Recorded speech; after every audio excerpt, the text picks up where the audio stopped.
Showtime. Yeah. What up, though? What's popping? What's happening? What's going on? You back in the lab with your favorite neighbor, your man Marq Nash. What's popping with y'all? How you feel? What's the deal? Welcome home. Got a great show planned for y'all this evening, and you gonna love it. Oh man, a lot has been going down, man. Since when were we last here? What, Monday? Monday. We were just here Monday. And so many things have transpired. I'm so excited about this episode. First and foremost, man, let me welcome you all back again. And look, man, so excited about this one. As always, man, thank you for allowing me the opportunity to entertain y'all this evening. Hopefully you will be thoroughly entertained. This is a good one. Got a lot of topics packed into this one. So without further ado, let me run this intro. Let me blast this link out. Let everybody know we are live. We live again, ladies and gentlemen. We live again. Where to drop at? Yes! You know the rest. I know the haters are mad that I'm here, but I'm here, man. Yes! Fuck you too! Early with it. That's what kind of time I'm on. So yeah. We're gonna have a damn good one, man. We're gonna have a damn good episode. And we got the topics already broke down. Yeah. So let's get right into it. This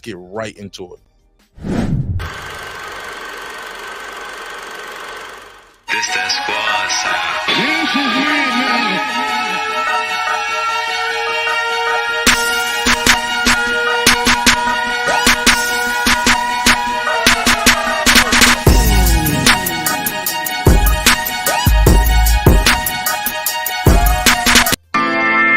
This is my passion. This is what I love to do.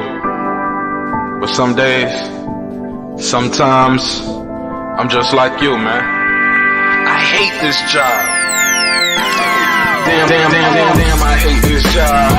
Damn, I hate this job. Damn, I hate my job.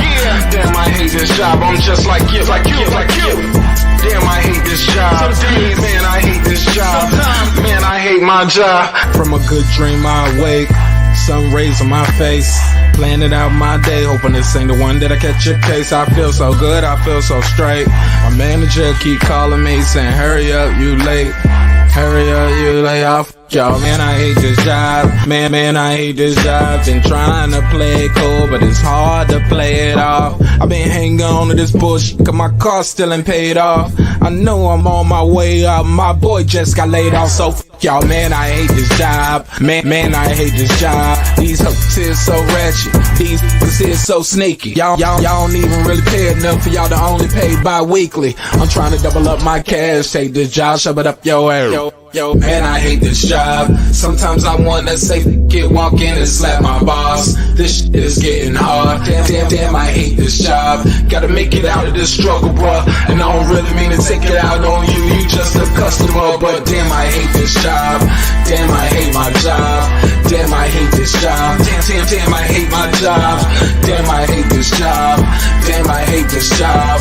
Damn, I hate my job.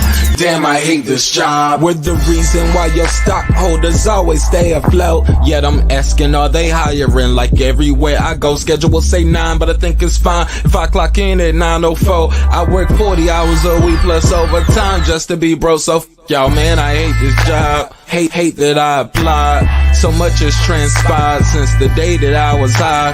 Told me I could advance, but you were telling me lies. Gotta give your notice before I quit, but you don't say shit right before I'm fired. Damn, man, I hate this job. Sometimes I wanna say, walk in and slap my boss. This shit is getting hard. Damn, I hate this job. Gotta make it out of this struggle, bruh. And I don't really mean to take it out on you. You just a customer, but damn, I hate this job.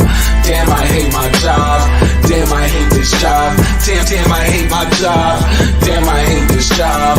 Damn, I hate this job. Damn, I hate my job. Damn, I hate this job. You and your your procedures, you and your protocol, you and your policies. None of that shit don't apply to me. You and your quotas, you and your standards, you and your 2 sick days a year. Y'all niggas bananas. Wonder why the postman's posted with hammers, going postal with Popo on camera. His wage got him enraged, stressed out, it's hard to maintain. He flips the middle, grabs his. He said, if you don't get the picture, I quit, you ain't shoot. Mother, man, I hate this job. Sometimes I wanna say, walk in and slap my boss. This shit is getting hard. Damn, I hate this job. Gotta make it out of this struggle, bruh. And I don't really mean to take it out on you. You just a customer, but damn, I hate this job. Damn, I hate my job. Damn, I hate this job. Damn, I hate my job. Damn, I hate this job. Damn, I hate this job. Damn, I hate my job. Damn, I hate this job. Look, man, I hate this job. I put my pants on one leg at a time, just like you. I'm out here trying to take care of my family. Damn, I hate this job. It's not always glamorous, for real, but I do what I gotta do for me and mine, you know? Damn, I hate this job. Damn, I hate my job. Damn, I hate this job. Damn, I hate my job. Damn, I hate this job. Damn, I hate this job. Damn, I hate my job. Damn, I hate this job. Damn, I hate this job. Damn, I hate this job. Damn, I hate my job. Damn, I hate this job. I'm just like you, nigga. Damn, I hate this job. Man, I hate this job. Man, I hate my job.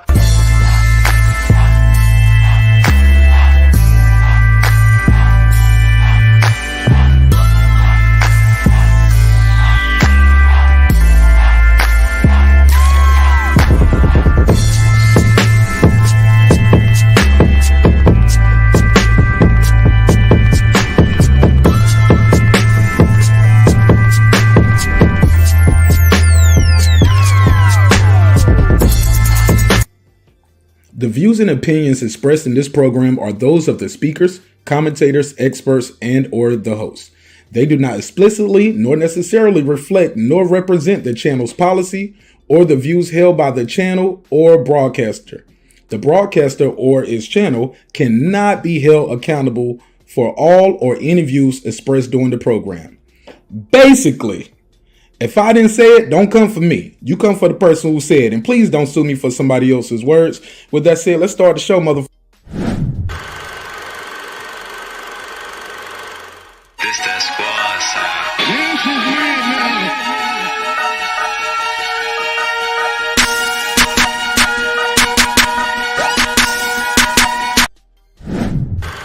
Wrong intro. This is the right one. Let's get it. Let's get it. Let's get it. This that squad sound. Hey. Check 1, 2, 1, 2. Under my cloud, baby.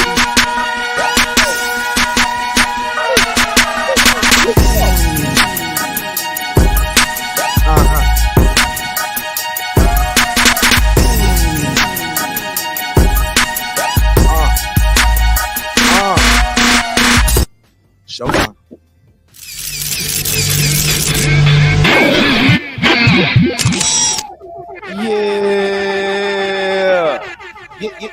Yeah. We live again, man. We live again. We live again, man. How y'all feel? What's the deal? What's popping? What's happening? What's going on? You back in the lab with your favorite neighbor, your man Marq Nash. He is I am he. What do you mean by that? What up, though? These. Oh man, I'm hype, man. What up? I am hype. What up, gangsta? Hype about this one, man. I got a good topic docket playing for y'all, man. This wasn't even the topics I had. I wanted to talk about the damn the Senate approving $886 billion. Damn, man, over 3/4 of $886 billion with a B. Funding these damn wars, man. It appears the troops will get a raise, but as a soldier, well, a former soldier, a military vet, I'm here to tell you firsthand, they don't give you a raise for nothing. We might be getting involved in the conflict hands-on.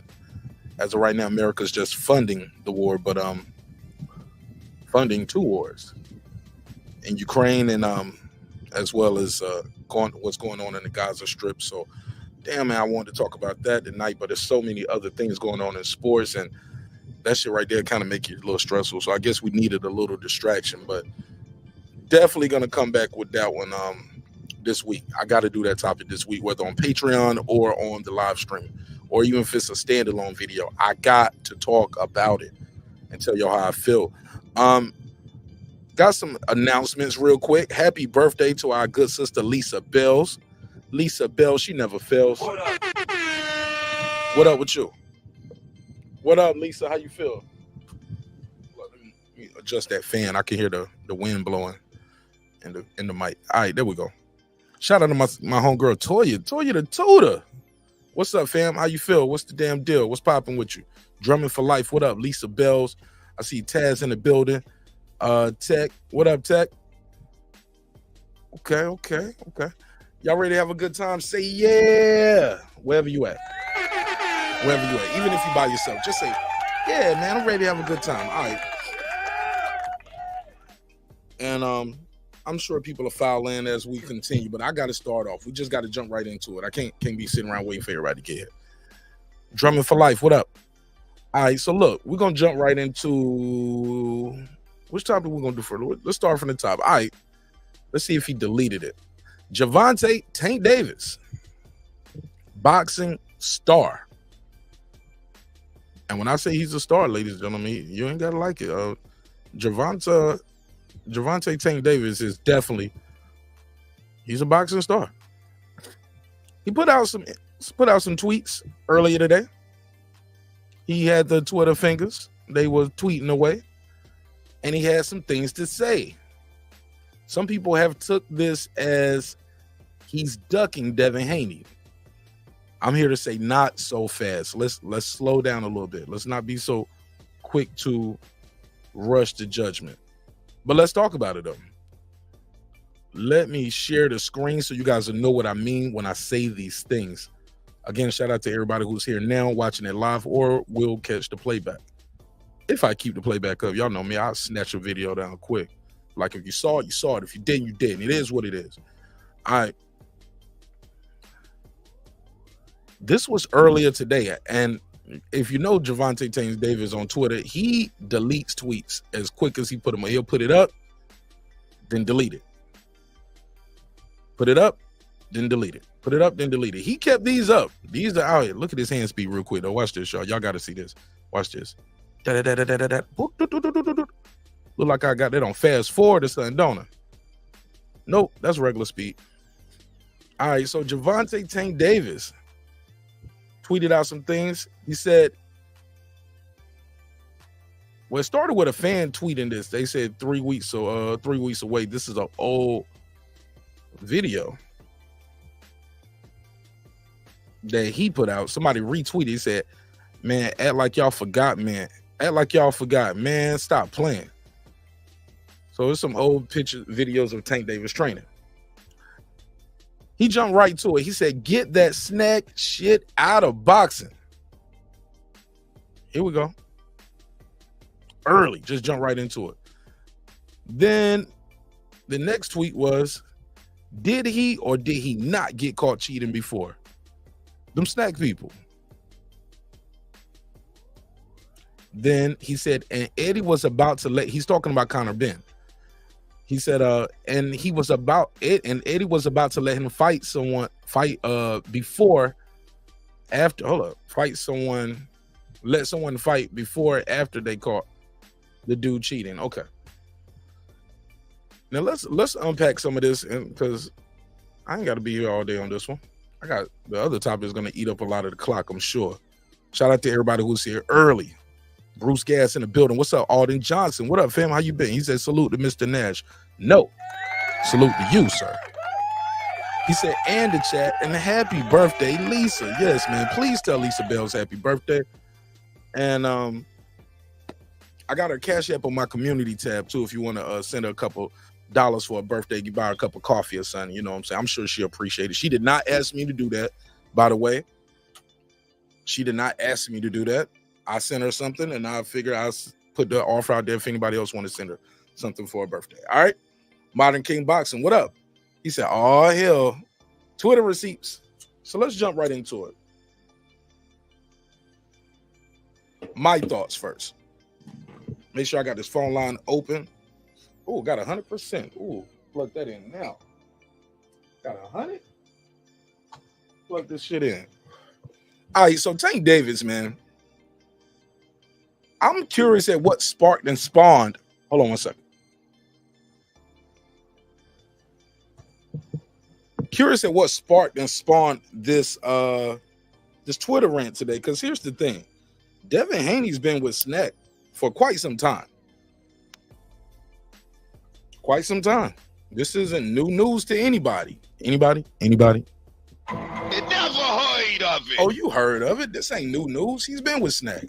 And the way this works is take a drug test. Now, is Tank Davis saying now he don't trust the drug test? He don't trust the Snack? I mean, they caught the other guy, right?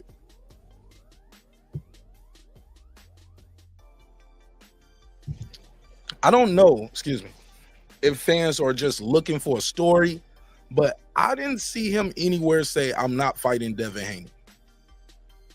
I don't know if this means I'm not fighting Devin Haney. Is this more of an indictment on Snack and Eddie Hearn in the zone? In my opinion, yes. Seems like it's more of an indictment on Snack. Ooh, almost knocked the mic over. Snack, Eddie Hearn in the zone. As a company, a record label, staff, and a motherfucking crew, in the words of Tupac. Shout out to my brother D Styles Boxing, man, doing big things over there. So I'm with you on that, D Styles. I don't get the whole Snack thing right now myself. Like, where is this coming from? Hey, oh, boo-boo. Why are we talking about this now? I don't know why he brings this up now. What's his cause? What is he aiming for? From my view, what up? Subliminal shots. I thought so too. But is it a shot at Dev? Is it a shot at Eddie, Snack, the zone, all of the above? Put a case on it. We can put a case on it. But here's the deal, and here's the real for real. Boxing fans don't want to hear this from Tank Davis, and they don't care. They don't want to hear none of that stuff. You think the guy cheating? Get a drug test. Get Olympic style drug testing. But he's not the first, last, and only. It's not like guys going to everybody with Snack is undefeated, right? Huh? You never heard of it. It's not like everybody with Snack is in there sparking and starching dudes, knocking them out, right? You never heard of it. Guys be getting their ass kicked on Snack. That's a fact. See what I did there? Guys get their ass kicked on Snack. That's a fact. Bars, man. Don't ask me how. Don't ask me how. So that's where I'm at with this one, man. I'm gonna make sure I got the phone lines open. If you want to call in and voice your opinion on this or any of the topics, even if I'm not on that topic yet, that's cool. I don't care. You can call in. Usually I'd be like, man, wait till I get to that topic, but I'm in a good mood today. So you can call in and voice your opinion about the topic, even if I haven't got to that one yet. Drummond for life. He said, woo. Alden Johnson, he said, the someone he's talking about is Conor Benn. Absolutely. I couldn't agree more. Like I said, it seems like he's talking about Conor Benn, Snack, DAZN, Eddie Hearn, more than Devin Haney. So when I hear the fans running with this narrative today that Tank Davis is ducking Devin Haney, that can be true. But it's still too early to tell based on, and I don't think this tweet is directed directly at Devin the Dream Haney. Not saying they friends neither though. D-Style said Snack is legal, but Tank must be insinuating it's not supposed to be. I agree. I couldn't agree more. I don't think he's insinuating at all. It's straight up. It's straight clear right there, D. D, he said, get that Snack shit out of boxing. It don't get no clearer than that. And I think that's all I got on this one for now. That's all I got on this one. Bookmark that. Moving forward. Oh yeah, we moving right forward. Moving right forward. Because like I said, I got to get to these other topics too, man. These other ones are very good, near and dear to my heart.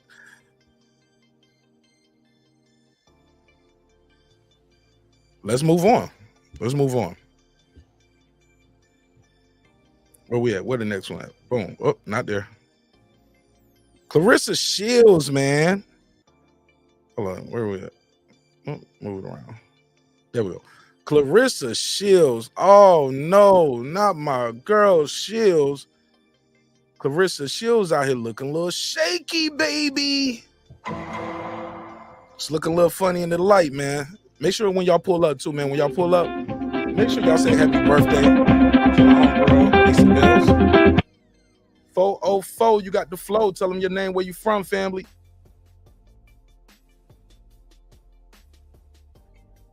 B. Hello? Hello?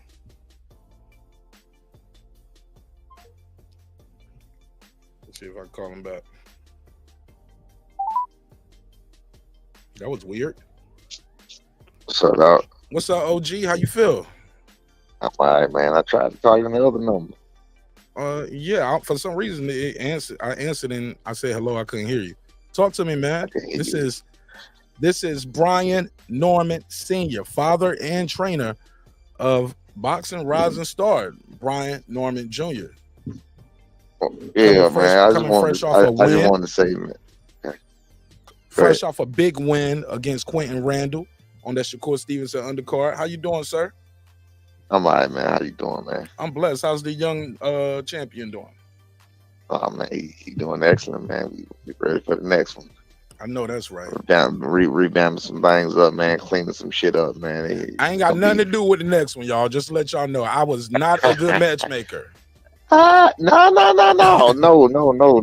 You did great, bro. You did great. I still appreciate it. Nah, that shit didn't change. Nah, we good with that. All right, man. We good with that. Any lesson is a good lesson. You know what I'm saying? I mean, we ain't finna go back into that shit. We got the dub. We got the dub. It is what it is. You know, people respected the guy. They thought they knew about the guy when they saw how my son made the guy act. So whatever you want to say about his performances, whatever, he was the one stinking up the place, not my boy. So I'm not even worried.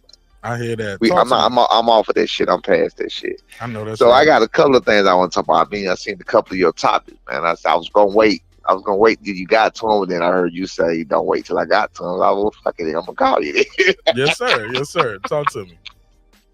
I can talk to you about every last one of them, but I got a couple I want to talk about in particular. All right, for one, we can talk about the Tank one since you want it right now, but that's too easy, man. Tank, to me, man, I think, to me, y'all call him what you want to call him. I think he questioned himself. Period. I think Tank is just one of the people who questions himself. Period. And this is from being, from sparring with him and seeing him in the gym. He talks himself up on stuff. Even when he's fighting, sparring, if you notice when he started fighting, the first round with Ryan Garcia, he started talking. He did the same thing with my son. It's like I know that tactic because it really works. It's like it's kind of hard to not do some shit when you talking shit. You get what I'm saying? Mm-hmm. Yeah. So, but anyway, bottom line is I'm looking at it like, bruh, it's simple as this. Why he downs everybody from the beginning of him doing this shit, from them talking about Shakur. You ain't finna name a person that he said, "Ooh, let's make the fight." You ain't, and it happened. I'm sorry, and it happened. You always say, "Man, I beat all them guys. Them guys ain't got nothing on me." He been saying this shit from the start, but he hasn't fought one of them. Not even one of them. When it came to Ryan Garcia, which I thought he was going to lose to, you know what I'm saying? When it came to Ryan Garcia, he made his mama stay away. Like, I don't understand it, bro. It's simple. It's simple math to me, man. I'm from the old school, bro. Like, if I can beat you, I can beat you. If I can't, I can't. You get what I'm saying? Like, it's simple. We ain't got to make this no big deal and make this no this and make this no that. He was the 200,000 pay-per-view selling motherfucker before he fought Ryan Garcia. Ryan Garcia put him over $1 million. He wasn't that huge of a fucking draw with 200,000, you know what I'm saying, pay-per-view sales. You feel what I'm saying? So I mean, and those numbers can't be padded or added. I mean, you can look it up yourself. That's what his numbers was. So I mean, when it comes to Tank, I really just think he does. I don't think a lot of people are saying, that, they think it's his team. I think it's both. I think he hide behind his team. I think his team. I think he's letting his team take the fucking fall, or his team is going by his energy or whatever the case may be. And of course, they don't want to, sink the ship or whatever. But sorry about that. My bad. But either way, go, brother. G got to be up in a minute anyway. Like, come on, man. More and more people, which I'm happy about. I'm happy about it from a boxing standpoint that more and more people are actually seeing through it. I've seen people like in the beginning or before they was like fooled by the shit and man, he fought this, he fought that. Bro, I did not know who the fuck Isaac Cruz was like that before he fought him. I didn't know who the fuck what's his name? Garcia, the other Garcia. Hector Garcia before I didn't know who the fuck he was like that before he fought him. Mario Barrios, he wouldn't have found this nigga. Out of all the 140 you could have found, you wouldn't have found this nigga. You get, I mean, bro, think about it. Rolly Romero he had the WBA regular. He had the WBA regular belt, but he couldn't find somebody else. He was ranked. I remember looking. He was ranked. He was not ranked in the top 10. I think he was ranked number 13. He had the WBA belt, but he was ranked number 13. I thought that was back when. I thought that was they did that because Tank was. That was back when Tank was still. I think they did that to protect him and keep him active, but they did. No, they did that to get him to a. The weight, and to get a title in that weight class. Yeah. So my thing is, if you from the old school, bro, if I can beat your ass, I can just. All right, come on. I ain't got my proof is in my pudding right here on your show. But Tank, you brought up Quentin Round. But Tank said Quentin Round. Yeah, I'm sorry. Go ahead. No, you go ahead. I'm cutting you off. Go ahead. I was gonna say I'm from the old school. You seen it personally. I didn't know the man you brought up to me, right? Quentin Randall. When you first brought it up to me, right? I said, yes, who? What? Didn't know nothing about it. You told me this. It was never heard of it. Yeah, that's what you said. But let's fast forward. It was easily to handle. You get what I'm saying? If I call you and I'd be like, hey, bro, I whoop your ass. You be like, what? I whoop your ass. Well, shit, let's set it up. Let's go. It's simple, bro. It's not hard. It's not hard. These fans and all these fucking jock riders want to make this shit. Man, take 130. Man, take 135. Man, Devin went all the way from 135 to 140, and now he's willing to go touch 147, or he's talking about it or whatever the case may be. Because I think his frame is big enough for him to do it. But Tank, I know for a fact, walks around at 165. What do you hear? What do you think of? They said Tank. I'm sorry. I've seen it. They said it's 165. I saw that. I can believe that. What do you guys rehydrate? What did you guys rehydrate to that Quentin Randall fight? B walk around about 58, 60. He didn't get that big. He gets. I'm sorry. I'm lying. He gets that big when he ain't really trying to cut weight like that. But when he's like training and on shape and ready for the fight. For that Randall fight? About 58, 60. About 58, 60. Okay. I don't think he touched 60. Probably 58. So he probably went up like 11 pounds. So you got a junior welterweight who rehydrated heavier than the welterweight. Right. Damn. It's a big boy. Yeah, that's what they say. I mean, but like I said, my boy walk around close to his weight. Like even with Devin weighed in at 143. Like he I don't know what the fuck he had going on. So I mean, even dealing with the snack shit, like you got nutritionists and you got all this shit here. I don't understand how you was making 135 and it was hard for you to make 143. I'm sorry, 140. But that's why he did it at a catch weight. He was just making it easier for himself. Which I don't have no beef with it. Like that ain't no excuse for the ass whooping reaches too. You know what I'm saying? But y'all ever use snack products? I think it's the Have y'all ever used snack products, and do you think snack products should be banned? I haven't, man. I'm old. I haven't used it. I don't mind using it. I'm not against it. Back when we was with Cameron, Cameron was gonna send us the big content, whatever, but it just never really came to fruition. Which a lot of other shit never came to fruition or whatever. But it is what it is. You know what I'm saying? But now we old school, man. He take what I used to take. I'm old school. Goddamn, Mega Man from GNC, baby. Give me a pack of Mega Man every day. Shit, we good. And it damn sure make it. Damn sure, boy, man. It damn sure make it. You can feel the difference when you run out. You can damn sure tell it.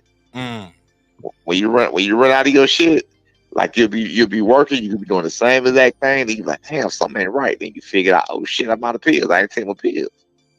That shit make a difference. And basically, it's vitamins though and supplements, right? That's what it is. That's exactly what it is. It's just like calories. You know, it's like a gas tank. You know what I'm saying? You can't put regular gas in a fucking Ferrari and expect for it to run. You know what I'm saying? It don't work that way. You can't put that shit in a Lamborghini. You can't even put it in a fucking Lexus nowadays. Not regular gas. So it's high performance. So you need high performance shit. My boy Puro in the chat, and he's of the belief. He always tell me, he said, Mark, they're all taking something. I'm not saying they're all taking something illegal. But they all take something. They're not just all of them bananas and veggies and absolutely chicken and not. running Yes, and you I have just to. work out you 3 have times to. a day. He said you have to. You have to. You have to. What Victor Conte do and what it is, and I can tell you how it works. Like with the Mega Man, this shit is true. I'm telling you from experience, facts. I told my son it was gonna happen to him. Your body needs, like I said, you need a certain type of something. Like even if you, depending on what you're doing, you need a certain amount of calories. You get what I'm saying? Yes, sir. You know, athletes are on a higher calorie diet than a regular person because you need that fuel to burn what you're trying to do. But now he's absolutely right. You both who just said that is absolutely right. You have to take it. And with the pills that I have and that I take with the GNC that I used to take like that my son take now, when you take it, what you don't use, your body get rid of your piss. You piss bright as yellow. You piss bright like this shit is like fucking bright yellow. You feel what I'm saying? So you clearly, I ain't talking about yellow piss. It looks like fucking something else, but it's bright yellow. And then you piss out what you do not use. And sometimes when you work out to the fucking max, sometimes your shit be regular. You used all that shit. Your body needed everything that was in them pills. You need it. Your body will get rid of what you do not use. You feel me? Yeah. And that's from experience. So no, he's absolutely right. Everybody takes something. You have to take something to keep you going. You got to take something. Like it's a lot. Unless you're on a low ass level, you know what I mean. You could be on a high level. Everybody takes something. You got to. You have to take some type of supplements, vitamins. You got and shit. If you smart, you do. That's why even they take when you hear about the shakes and shit. You know what I'm saying? The after shakes or whatever. Mm-hmm. But look, I don't know if you. I got one thing I wanted to talk about, man. I don't want to take it too much of time. I got one thing I wanted to discuss that I was gonna wait. I got one thing I was gonna wait on though, but I want to go to it, bro. Go for it. Claressa, man. Speak on it, man. What the fuck, bro? Bro, I knew when I first saw it. I said she's telling a fucking lie. You think she's lying? Bro, she's telling a fucking lie. What do she's telling that? You think I'm gonna tell you. Listen to me. Go. Certain things are coming. Certain things are common sense. She's telling a fucking lie. Let me tell you how you know she's telling a fucking lie. All right, so you know that Santos came out with his interview. Did you see that? What, the interview? Did you see Santos' interview? Did you see his rebuttal to what she said? Yeah, he did it with my guy Mill City, right? He was talking about like, absolutely, okay. He was like, I never even met Roberto Duran, right? So check exactly. That's the interview so check this out, right? About? That's what I'm talking about. So check this out right here. Check this out right here. On Claressa's side, you got. I mean, she was so like, you know how women are. I don't want to put women, but you know how some people are so emotional and all of that shit. There, right? She was so fucking worried about that shit. Like, who the fuck gets up and checks padding? It's not by chance you went to dap him up, say good job. Oh man, what the fuck is this? What the fuck is this? Well, that's criminal. What she's accusing this man of doing. That's cute. That's beyond a black eye. That's Margarito. This is a woman. You're talking about a grown ass man went into there with a woman and set a fucking woman up. Not to mention they had already squad before that. Yeah, the day before. So a grown ass man. Listen, hold on. I'm gonna prove it now. A grown ass man went in there with a woman and took padding out his glove to what? To do what to her, and why? And if he was going to do her, what did he have to gain out of it? Until now, it happened in 2018. It was just released now. He didn't go tell everybody, "Hey, I knocked Claressa Shields out." He didn't go do that. So, what will be the point? What will be the point of all that? Now, here's the kicker to put the nail in the coffin for me. She named my coach said and such did it, and my coach said saw it, and he saw it, and I went to cut him. Do you know how huge that is? That's a lot of melee, and we ain't heard a word about it. That's a lot of shit. And now to this day, it's been going on for a couple of days now, right? Now, one person she named has backed her up. Now, one person she named has come to her defense to say, yeah, nah, he did it. It's just like the Tank shit, what I just said. What it trips me out how people act like shit ain't so simple as just fucking proving what you say. You know what I'm saying? Like okay, bet you say this, okay, let's get it. Like, you mean to tell me huh? I was like, right. Prove that. Okay, in the social media world today, in the world of cameras and everything is digital, nobody went live when they found this pattern. When she went with a knife, nobody went live when she went and got this knife, or when it recorded when she went and got this knife. And you heard her say she's chasing with a knife and shit, right? She's about to cut it. Did you hear all that? I missed that part of her saying that. Somebody told me. Her saying that. She's saying she went and she went to her car. She about to cut. Bitch. No, I don't mean a cop. Sorry. No, that's a figure of speech. I say it all the time, bro. Like, yeah. I know, but when you said towards a woman, you know what I'm saying? Yeah. You're not calling her that right now. You just I'm not calling her a bitch. I'm just saying it's a figure. It's like, bitch, what are you talking about? Right. You feel me? Come on, bro. She's not telling the truth at all. Nobody's defending her yet. You know why nobody's defending her? Because nobody wants to get in that shit. Santos they really finna get paid off of this shit. You can't go doing it. You can't go around saying this man is a professional fighter. He's doing that for a living. If he's going to sparring at camp and he's getting paid for sparring, you putting a black eye on him. It's like Margarito. Margarito will never be the same because of what he did. That shit is he has zero accomplishments in anybody's eyes. I'm talking about Margarito now. Zero. Because none of his accomplishments matter. Conor Benn. Conor Benn, same thing. Same thing with, and most people's eyes are, man, Conor Benn ain't shit. You feel what I'm saying? Nothing he has done matters because you tested dirty, so ain't no telling how many times, because on the lower level, they don't test you at all. Right. You feel what I'm saying? So you be like, you're a cheater. Okay, well, damn, what about the times you didn't get caught cheating? Come on, man. That's a big ass that's a criminal accusation. That's assault, and you're assaulting a woman. Like, that's a criminal accusation that you get. And another thing she said, you know, she went ham on she went to posting shit, right? So she's saying she said what she said today, something about if I did do something in the past, or if I did, if I did. What are you talking about? You was wrongly done. What are you talking about if you did something? You feel what I'm saying? Ain't nobody accusing you of shit. If you were wrongly done, you were wrongly done. And I'm going to make a big, if I was her, I would have been the first to make a huge deal. I'd have got a nigga locked out. I got a question for you. The people that you said nobody's, the people that she said was there hasn't backed her. Who did she say was there? And she said this coach, that coach. I wish I had the video on hand right now. I can get it right here. I got it right here. Yeah, get it right. Get it and play it. Now, she was talking about all the coaches. She probably named she named minimum 3 coaches. Now, did they not say anything yet, or they have denied? Nobody has said anything. Okay. She is the only, on her end, she is the only person saying anything. I think the other guy said something. That coach, the guy said something. The fighter said something. No, I'm sorry. I'm gonna mute this while I cue it. The fighter said something. The one who she's accusing, and Santos said something. Both of them said something, and they came with legit grab. Like, what are you talking about?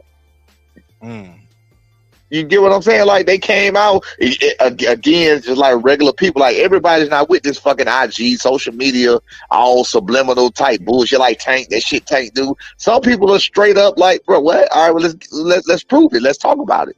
You know what I'm saying? Nobody have to do this shit where you throw rocks and hide your fucking hand and talk about, I don't have to do this. I don't have, you know what I'm saying? Some people don't have to do it. Like, something is not hard. Communication is easy. You found it. Oh, yeah. Oh, I found one. It looks like she did 2. She did one, then came back and did another one. I don't know. It looked like the same one, but she did more. One of them was longer than the other. It looked the same. It looked like she had the same outfit on or whatever. Let me check. But one was longer than the other. Okay. Claressa Shields IG Live, right? It's the IG Live, right?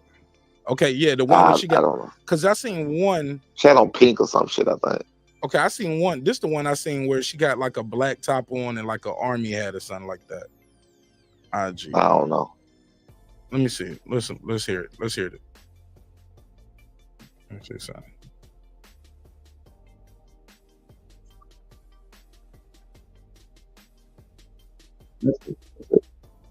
That's it.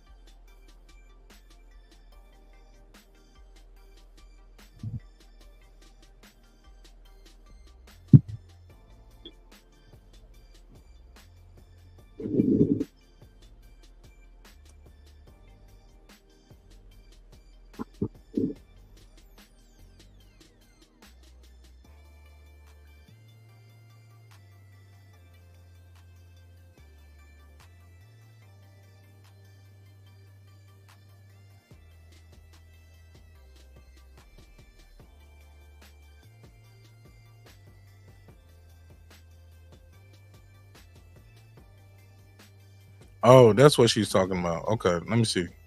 It keeps going. That's it. That's the one she named the coach.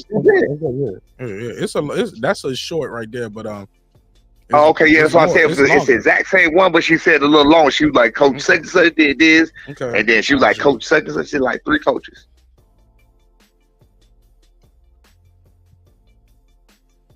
Okay, I'm looking right here. Boom. Just to let me find it though. While I'm pulling this up, let me ask you this though. Why would she just do all of this though for nothing? Man, pride, man. Pride. I think it was. But she said if she did this, and I heard what she just said. Okay. I think the initial thing was pride. I think the initial thing when it came out, because it came out from 2018. I think the initial thing, her pride was hurt, and she always talking about beating up men and all the other shit she talking about. But then I think that she probably talked to some people or whatever, and she all read some things, and because everybody know there ain't nothing wrong with getting dropped, and I mean ain't nothing wrong with none of this shit. It happens. You know what I'm saying? Like, if you go drive your car 2 million times, you're bound to make some type of mistake, whether it be accident, whether it be ticket. You're bound to make a mistake. Yeah, you understand what I'm saying? You're gonna hit a pothole too hard. Pothole, get a flat fucking tire. You bound. So the more times you do something, the more chances you take of doing it. So I can only imagine that the girl does spar fucking 100,000 times, or 10, 15,000 times of her fucking life. You get what I'm saying? That's a lot. That's a lot of sparring. So of course shit gonna happen. You know what I'm saying? Right. Of course shit gonna happen. So I mean, and don't nobody fault her for it or think you sorry there for, except casuals. Motherfuckers don't know nothing about nothing. You know what I'm saying? Think just because you got caught with a good shot, that means something. You feel me? But So you think she just made all of this up in real time now? And she made it up. I think it was wait. In real time now, or did she have this reaction back then? Like she felt that way. I think she made it up. I think she made it up because it came out. Right now, I don't think she had. I don't think she had the reaction at all. I think she made it up because it came out. I'm gonna play some of this because what's this shit I'm hearing about? She's saying she gonna sue somebody if they play it. Sue me for playing it because I seen it. Exactly. Man, sue me for this shit. Right. Talking about she gonna sue for defamation. She gonna sue people for defamation. Yeah. Right. You can't sue me for playing the video of the sparring because. Right. You didn't even own the video. You didn't put that video out. Somebody else put it out. She just don't want it out. That's what I'm telling you, bro. It's easy for me to see. You don't want it out. It's a man, though. It's a man. But that goes against her narrative. It goes against her narrative about how she could beat men and shit. She probably can. I know some dudes right now in the chat. She'll whoop their ass. Yeah, she could beat. Yeah, I agree. I know some too. I put money on her in a street fight against some of these dudes. Absolutely. Because she gonna hit them with a quick 1-2 that they ain't gonna see coming. They ain't never. Absolutely. She gonna throw it perfectly, and they ain't used to getting hit in the face by nobody. And she's used to fighting. She used to come. She used to come back. Yeah, all of that. He in shape. These niggas gonna get tired. Right. She gonna get tired. Everything stupid. Right. You're right though. And she ain't no little tiny girl. Yeah, she a big girl. Yeah, she a big girl. Yeah. So I mean, I think it was a fucking rash reaction when she first saw that shit. And I think she tried to hurry up because it's just like with anything. Like, you know how motherfuckers lie when something first happened and you don't think that shit through? But no, listen to me. It's been 3 or 4 days. Nobody on her end has come out to say anything. Oh man. Until a motherfucker come out and corroborate her story. Some of it, I won't believe something. Somebody got to say, yeah, I was there. Somebody got to say something, bro. Them people, because it's possible she believes that, and she believed it then. Because even that one guy, what's the guy name who told Santos, right? He said she was like, "Let me see those gloves." She wanted to see the gloves and feel the gloves. I saw his whole interview. But so in real time, she did suspect something. And then and what did she say? I didn't look at the whole. The interview was long. What did she say when he felt the glove?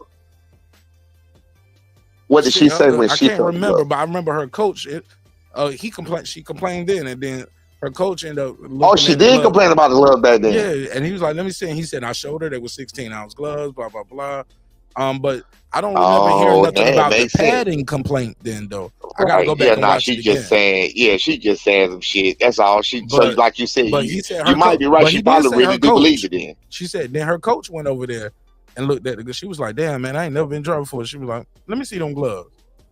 And then he said, "I showed her they were 16-ounce gloves, and I showed her coach as well." But yeah, man. So what the coach say when he came over? Dang, kind of, man, it was a long interview, like you said, man. And you know, I stopped watching. I watched the whole thing. I watched the whole thing, but I didn't. I watched I didn't minutes. Pause it, rewind it, and take notes and shit. You know what I'm saying? Right. Shout out my sister.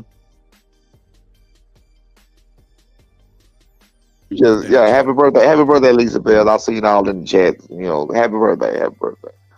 So, so you riding with she capping. And she's just embarrassed. Well, I mean, no, you just changed it a little bit. I didn't know she really believed it. I didn't know that she had that back then. Did you watch her whole 13-minute? Did you watch this whole thing? Hell no, I didn't know I ain't know 13 minutes. No, hell no. It cut it then. She did a 13-minute video. The video I got right here is 13 minutes. She told the whole story. Oh yeah, nah. I ain't know that. So, but my thing is, like, again, until somebody else comes out and cooperate with what she says, I don't believe that shit. In the video, she continues. She continues to say Rolly was trash. She'll whip Rolly. She said, and then she went at Keith Thurman. She was like, Keith Thurman, you have zero boxing skills. You just got power. Like, she went in, yo. You ain't hear none of that. Man, listen. I ain't hear none of that. But I'm gonna say this though. Let me see. Let me play that one part for you. Go ahead and say what you about to say while I pull it up. Oh shit, go ahead.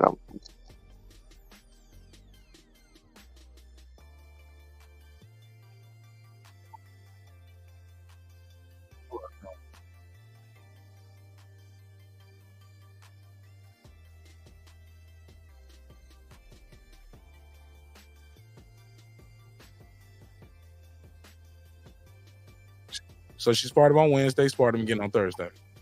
Hello, what?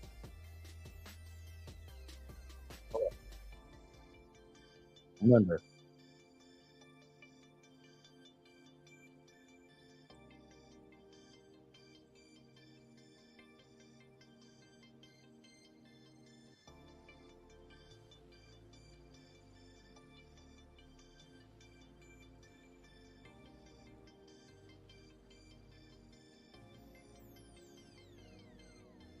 He said very little to zero. I hear.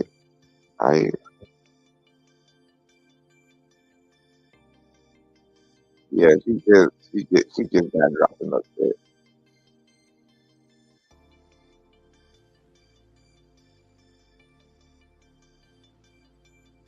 And she goes to she adapt them up. She goes like she went to shake his hand.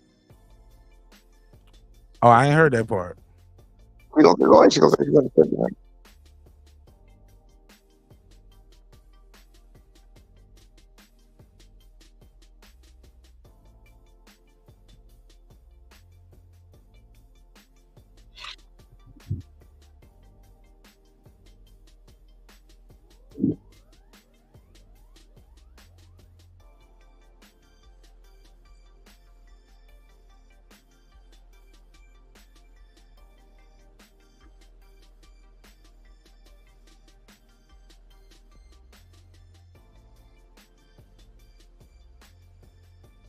Oh shit. Cause Harold said, "What's up with your gloves?" So what Harold at then? You heard me?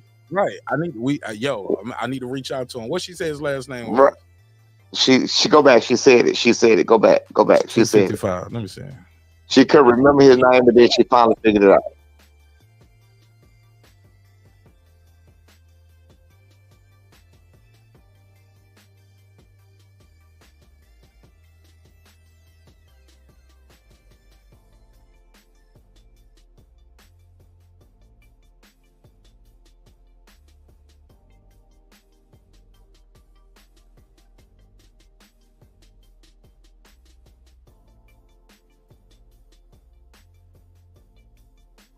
She said Harold name before that, I think.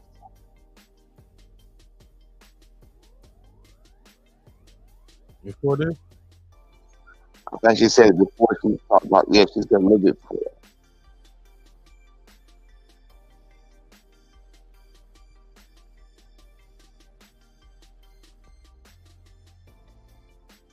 All right, hold on.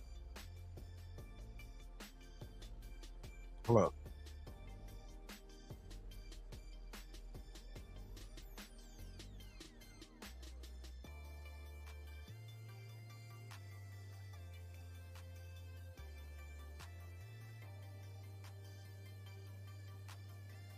Oh, okay. Fast forward. Yeah, no, that's what it was at.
Okay. So you hear all these people, right? Mm-hmm.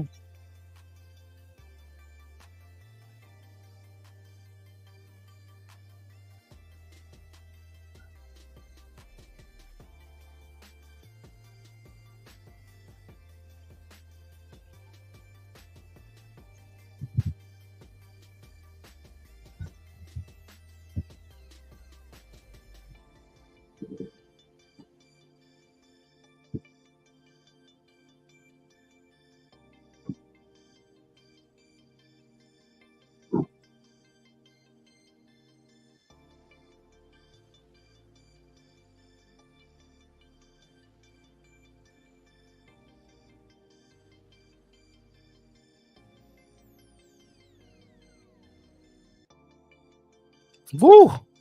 She shut everybody up. She made me be quiet. Like, hell yeah, nigga. Listen, man. Listen. Hello.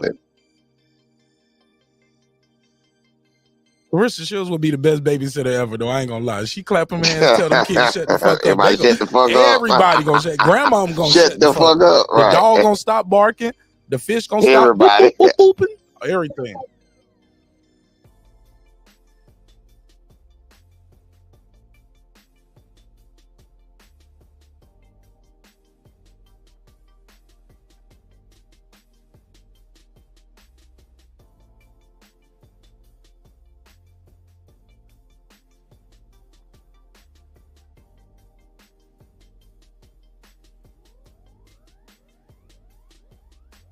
Y'all can't hear?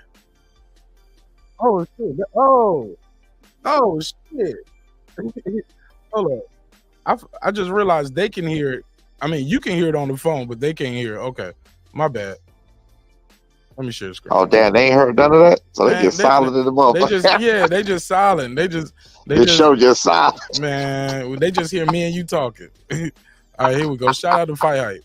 Check up on me, and now everybody like, oh, she got dropped Did he hear because that's that? that manpower. First of all, I'm going to keep sparring against men just like I have been. It's not going to bother me. It still don't bother me. And he wants some attention. So I'm going to go ahead and give it to him. But now, let me speak on how these other niggas is weird. Get him, boo. Rollies, who I'm actually cool with, who I thought I was cool with, he comes to my inbox last night up on Instagram. And he like, hey, dang, I seen, he like, it's crazy how I knocked that dude out for you, but you be hating on me. He said that I knocked that dude out for you, but you be hating on me. First of all, Rolly, with your clown ass. Oh shit. The fact that you think that I'm hating on you, let me go ahead and tell you something. Bitch, don't flatter yourself. Period. Ain't nobody hating on you. You just lost to a 40-year-old man and they gave you the fucking decision for the belt. You cannot compare to me up in no type of way. So shut your weak ass up. Then I'm like, how am I hating on you because I said that Shakur better than you? He like, either you like punchers or you like people who slick. I said, no, I like people that can do both, like me and Shakur. Rolly, you only have power. You strong as hell. Congratulations. But Rolly, you cannot box. If you got in the ring with me, you and your hard ass punches will not be able to hit me. So you and your one world title can get the fuck out of my inbox. Then he in my inbox like, but that's not what I came here to talk about though. Why are you in my inbox then? Then he like, you don't have any boxing power. I don't give a fuck, Rolly. I box better than you. I got 2 Olympic gold medals. You have 0. I got 13 world titles. You got 1 that they gave you by decision. And Rolly, let's not ever forget, bum, I'm undefeated. You got knocked out by Tank. Yeah, you got knocked out by Tank, and then you got beat up by your 50-year-old man. So don't ever come for me with your weak ass. Like I don't be playing with you niggas. For real. Like, do not come at me. And then all y'all jump on the bandwagon talking about some, oh, she got dropped. What person in boxing don't get dropped? 17 years, I've been dropped twice. It happened all in the same week. And do you hear me crying about it? I never mentioned who this bum Arthur was. I never mentioned the bum ass coach, Derek Santos. And now let's talk about you, Derek Santos. That's why karma eating your ass up. That's why karma eating your ass up. That's why you dealing with what you dealing with now with your health issues, because you is a fucked up individual. He talking about some, these gloves were gifted by Roberto Duran to me, and I didn't know that the padding was that much in there. The gloves and the padding had 0 to no padding in it. Period. That's what it's about. You think I got a problem with getting dropped? It's boxing. It happens. I done been hit so hard. I done seen stars. I done got hit like where I couldn't eat for 3 days, sparring against heavyweight coming up when I was 17. I don't give a fuck about being dropped. But what I will say is, when a motherfucker try to cheat me, you got me fucked up. I'm just grateful that in my career that happened to me, even though it was wrong. And he cheated and he took the padding out his gloves because he was mad about it. Even though it happened, I'm happy that it didn't hurt my career moving forward. Like, I only been dropped 1 time, so I'm like, all right. But sometimes that stuff can be more damaging. You know what I'm saying? So I'm not mad about getting dropped. And anybody who think that I am mad about it, use a fucking fool.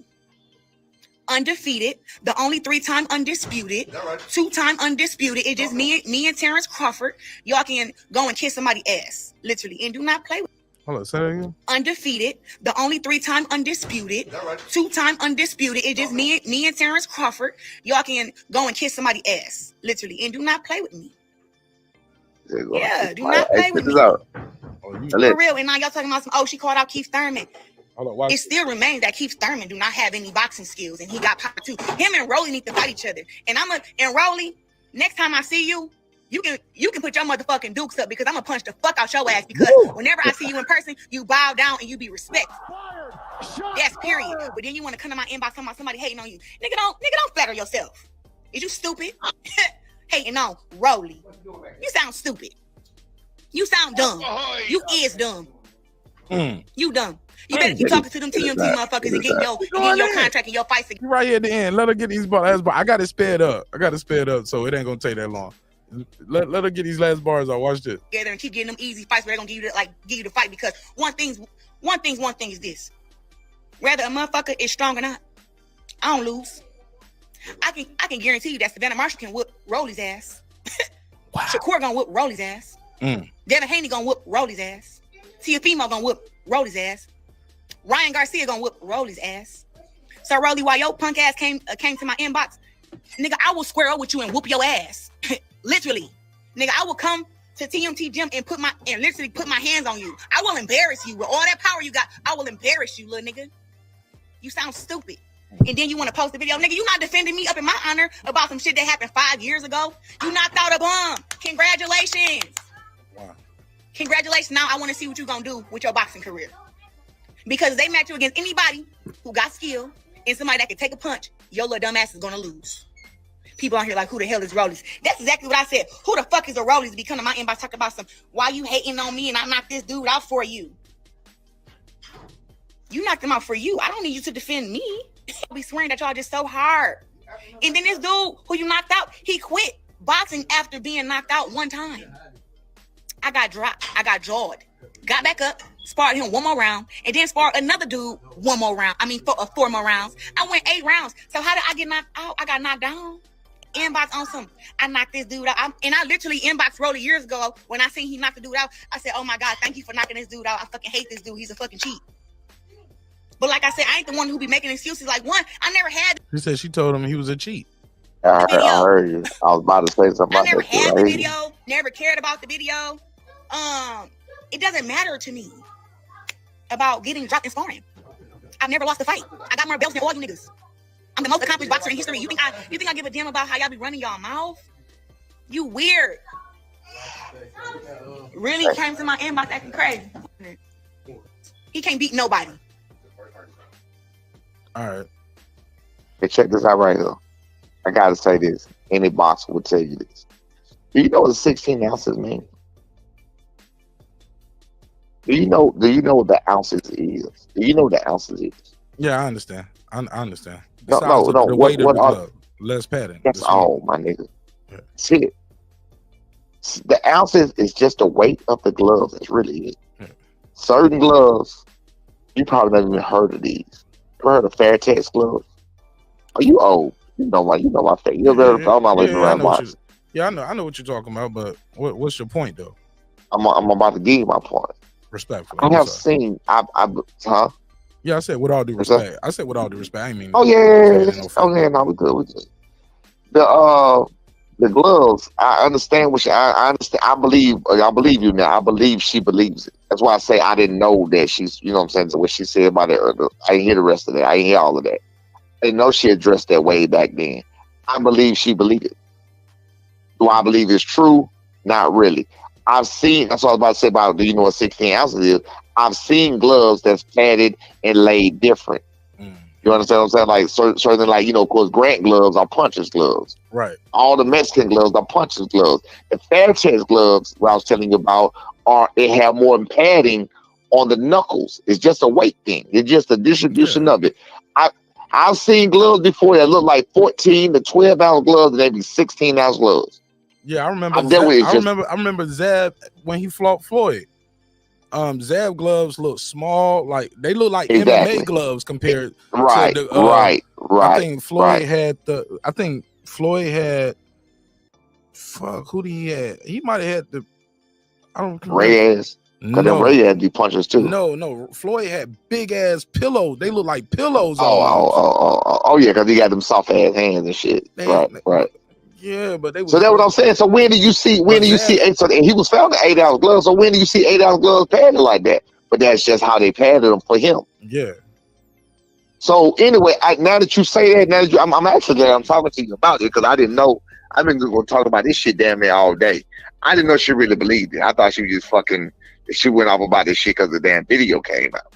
I didn't know she actually believed it. Now I believe she actually believed it. Yeah, she believed that. But I still think she's telling her. I think she believed it, but I still think she's telling the fucking lie. I don't think it happened. I don't think she tried to cut the nigga. You hear the man?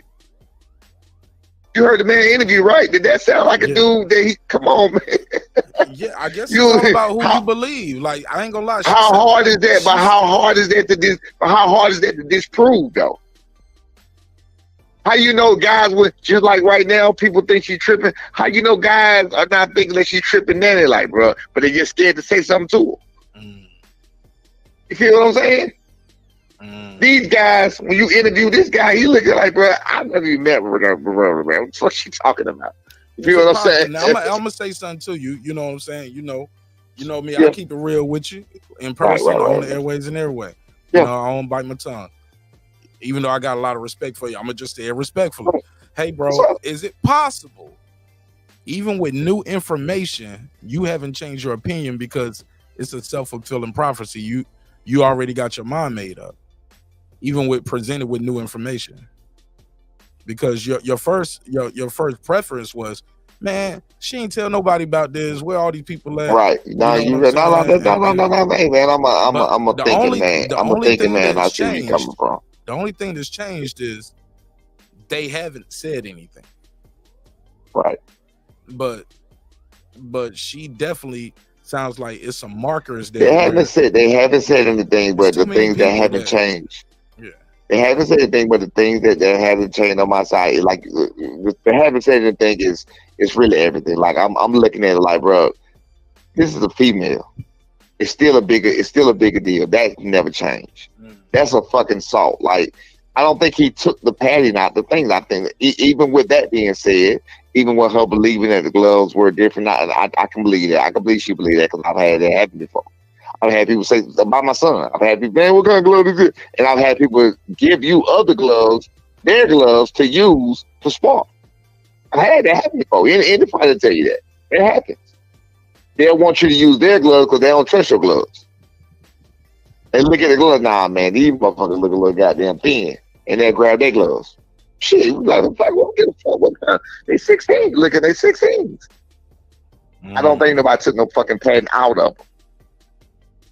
To me, as long as I've been around boxing 29 years. I've been around boxing 29 years and I've never heard in my life of nobody taking the pads out of glove in sparring. What? You never heard of the shit with Nicholas Asbury saying Tyson Fury did that? I don't even know who the fuck that is. You never seen that? You never? Oh man, I'm gonna send that one to you. Oh, you talking about? Oh, but I heard that. But about Tyson Fury, I heard he's cheap. Yeah, but I mean, I believe that about. I believe that about Tyson Fury. They said they did it in sparring, and the guy and he. I believe that about Tyson Fury. But he said they do it to get their confidence up. No, I've never seen it. I've never seen it. You give me somebody in the regular world, my world. We ain't talking about Tyson. I'm gonna be honest. I've never seen it. I've never heard of it. With Tyson Fury, after he dropped that bone and Gundu on purpose, I have zero respect to him anyway. He definitely a cheat. Yeah, he definitely did that. You see the elbow he dropped? I got it in my highlight reel on the screen right here. Yeah, after that fucking elbow he dropped, bro. Yeah, nah, fuck that. I wouldn't trust that nigga for nothing. But I mean, but it takes a piece of shit person to do that type of stuff. So again, the things that was a good point what you said about could it be that self-fulfilling prop. That's good journalism, good job. But I was thinking as you were saying as I was talking, it still doesn't negate the fact that I've never heard of this happening before. It still doesn't negate the fact that I can't see a man doing this to a woman. It still doesn't get rid of the fact that this is assault. If he took the padding out, we're not talking about you using some gloves you don't approve of or you think are shaky. I can believe that the other guy, the guy she's talking about, I can believe that because I've had it where everyone's like, damn, them motherfuckers look funny. You feel what I'm saying? Like, damn, nigga, some living ass gloves. I know you've heard of that, right? Hell yeah. Yeah, you're like, damn, nigga, some living ass. But that don't mean if I took no fucking padding, I get some living ass gloves. Right. You feel what I'm saying? That happens all the time. It happens all the time. So I can believe it. Those are things that are believable. You feel what I'm saying? She said the man took the padding out the gloves. That's illegal. That's a fucking crime. And that would be a hole in the glove. And she said he tried to hide them. It's a hole in the glove. It's for everything. Yeah, I wouldn't give you this glove.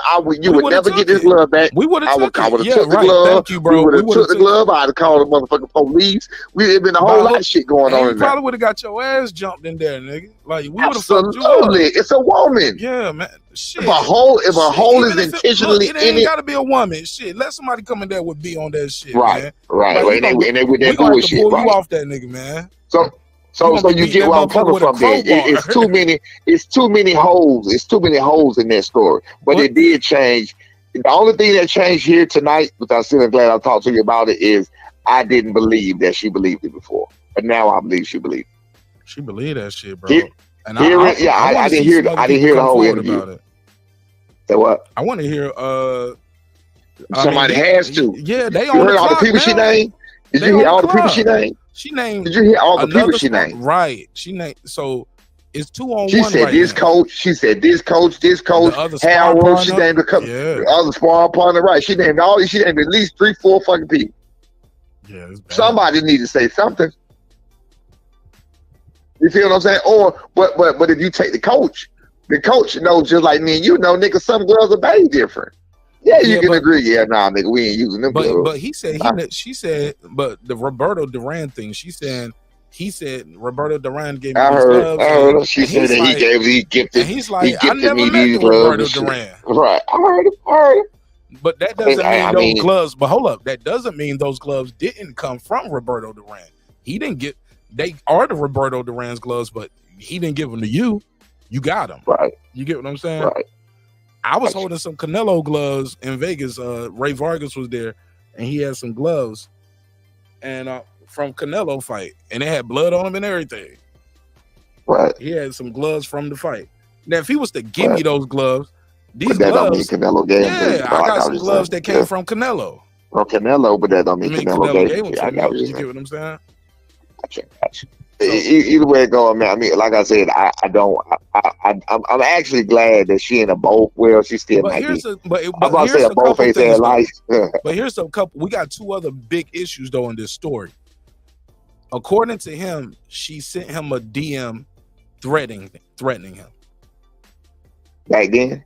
No, recently. Through this, or whether back then or now. Let's just regardless. It sounds like according to him, it was recent. But put a case on me. I don't know that. But regardless, she's threatening him. And matter of fact, it got to be afterwards because in 2018, that assault hadn't happened yet with that fight in Michigan. Because he said, I kept the DM and screenshotted it because her camp and people around her have been known to, I'm paraphrasing, of course, they've been known to whoop some ass at the damn fighting event. They're going to run down on you fucking with the woke. T-Rex got a whole bunch of dinosaurs with it. And they be fucking up fighters, man, and with trainers. Old man, too. That was an old man got sucker punched, too. That was fucked up. I ain't trying to make light of that, but it was an old man who got sucker punched.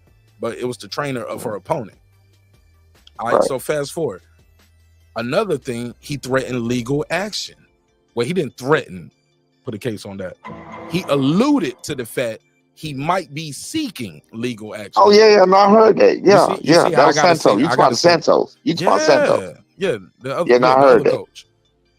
Right. If those things are and if that's the case, being that she believe it, it changed my feelings about it. But here's my issue, though, man. It don't matter if she believes that or not. She got to be able to prove that in court. Yeah, she ain't gonna. She's not gonna be able to prove that. Or she gonna have to pay this motherfucker some bread. Right. She's not gonna be able to prove. She's not gonna be able to prove that. I'm thinking, like I said, in the age of social media, nobody took a fucking video. It's too much, but nobody took a fucking picture. Like you said, there has to be a fucking hole in this glove for a pattern to be taken out. It's gonna be. You don't just complain about how thin these 16-ounce gloves are. You know what I'm saying? Like I said, we've had this when my son was a fucking amateur when he was little.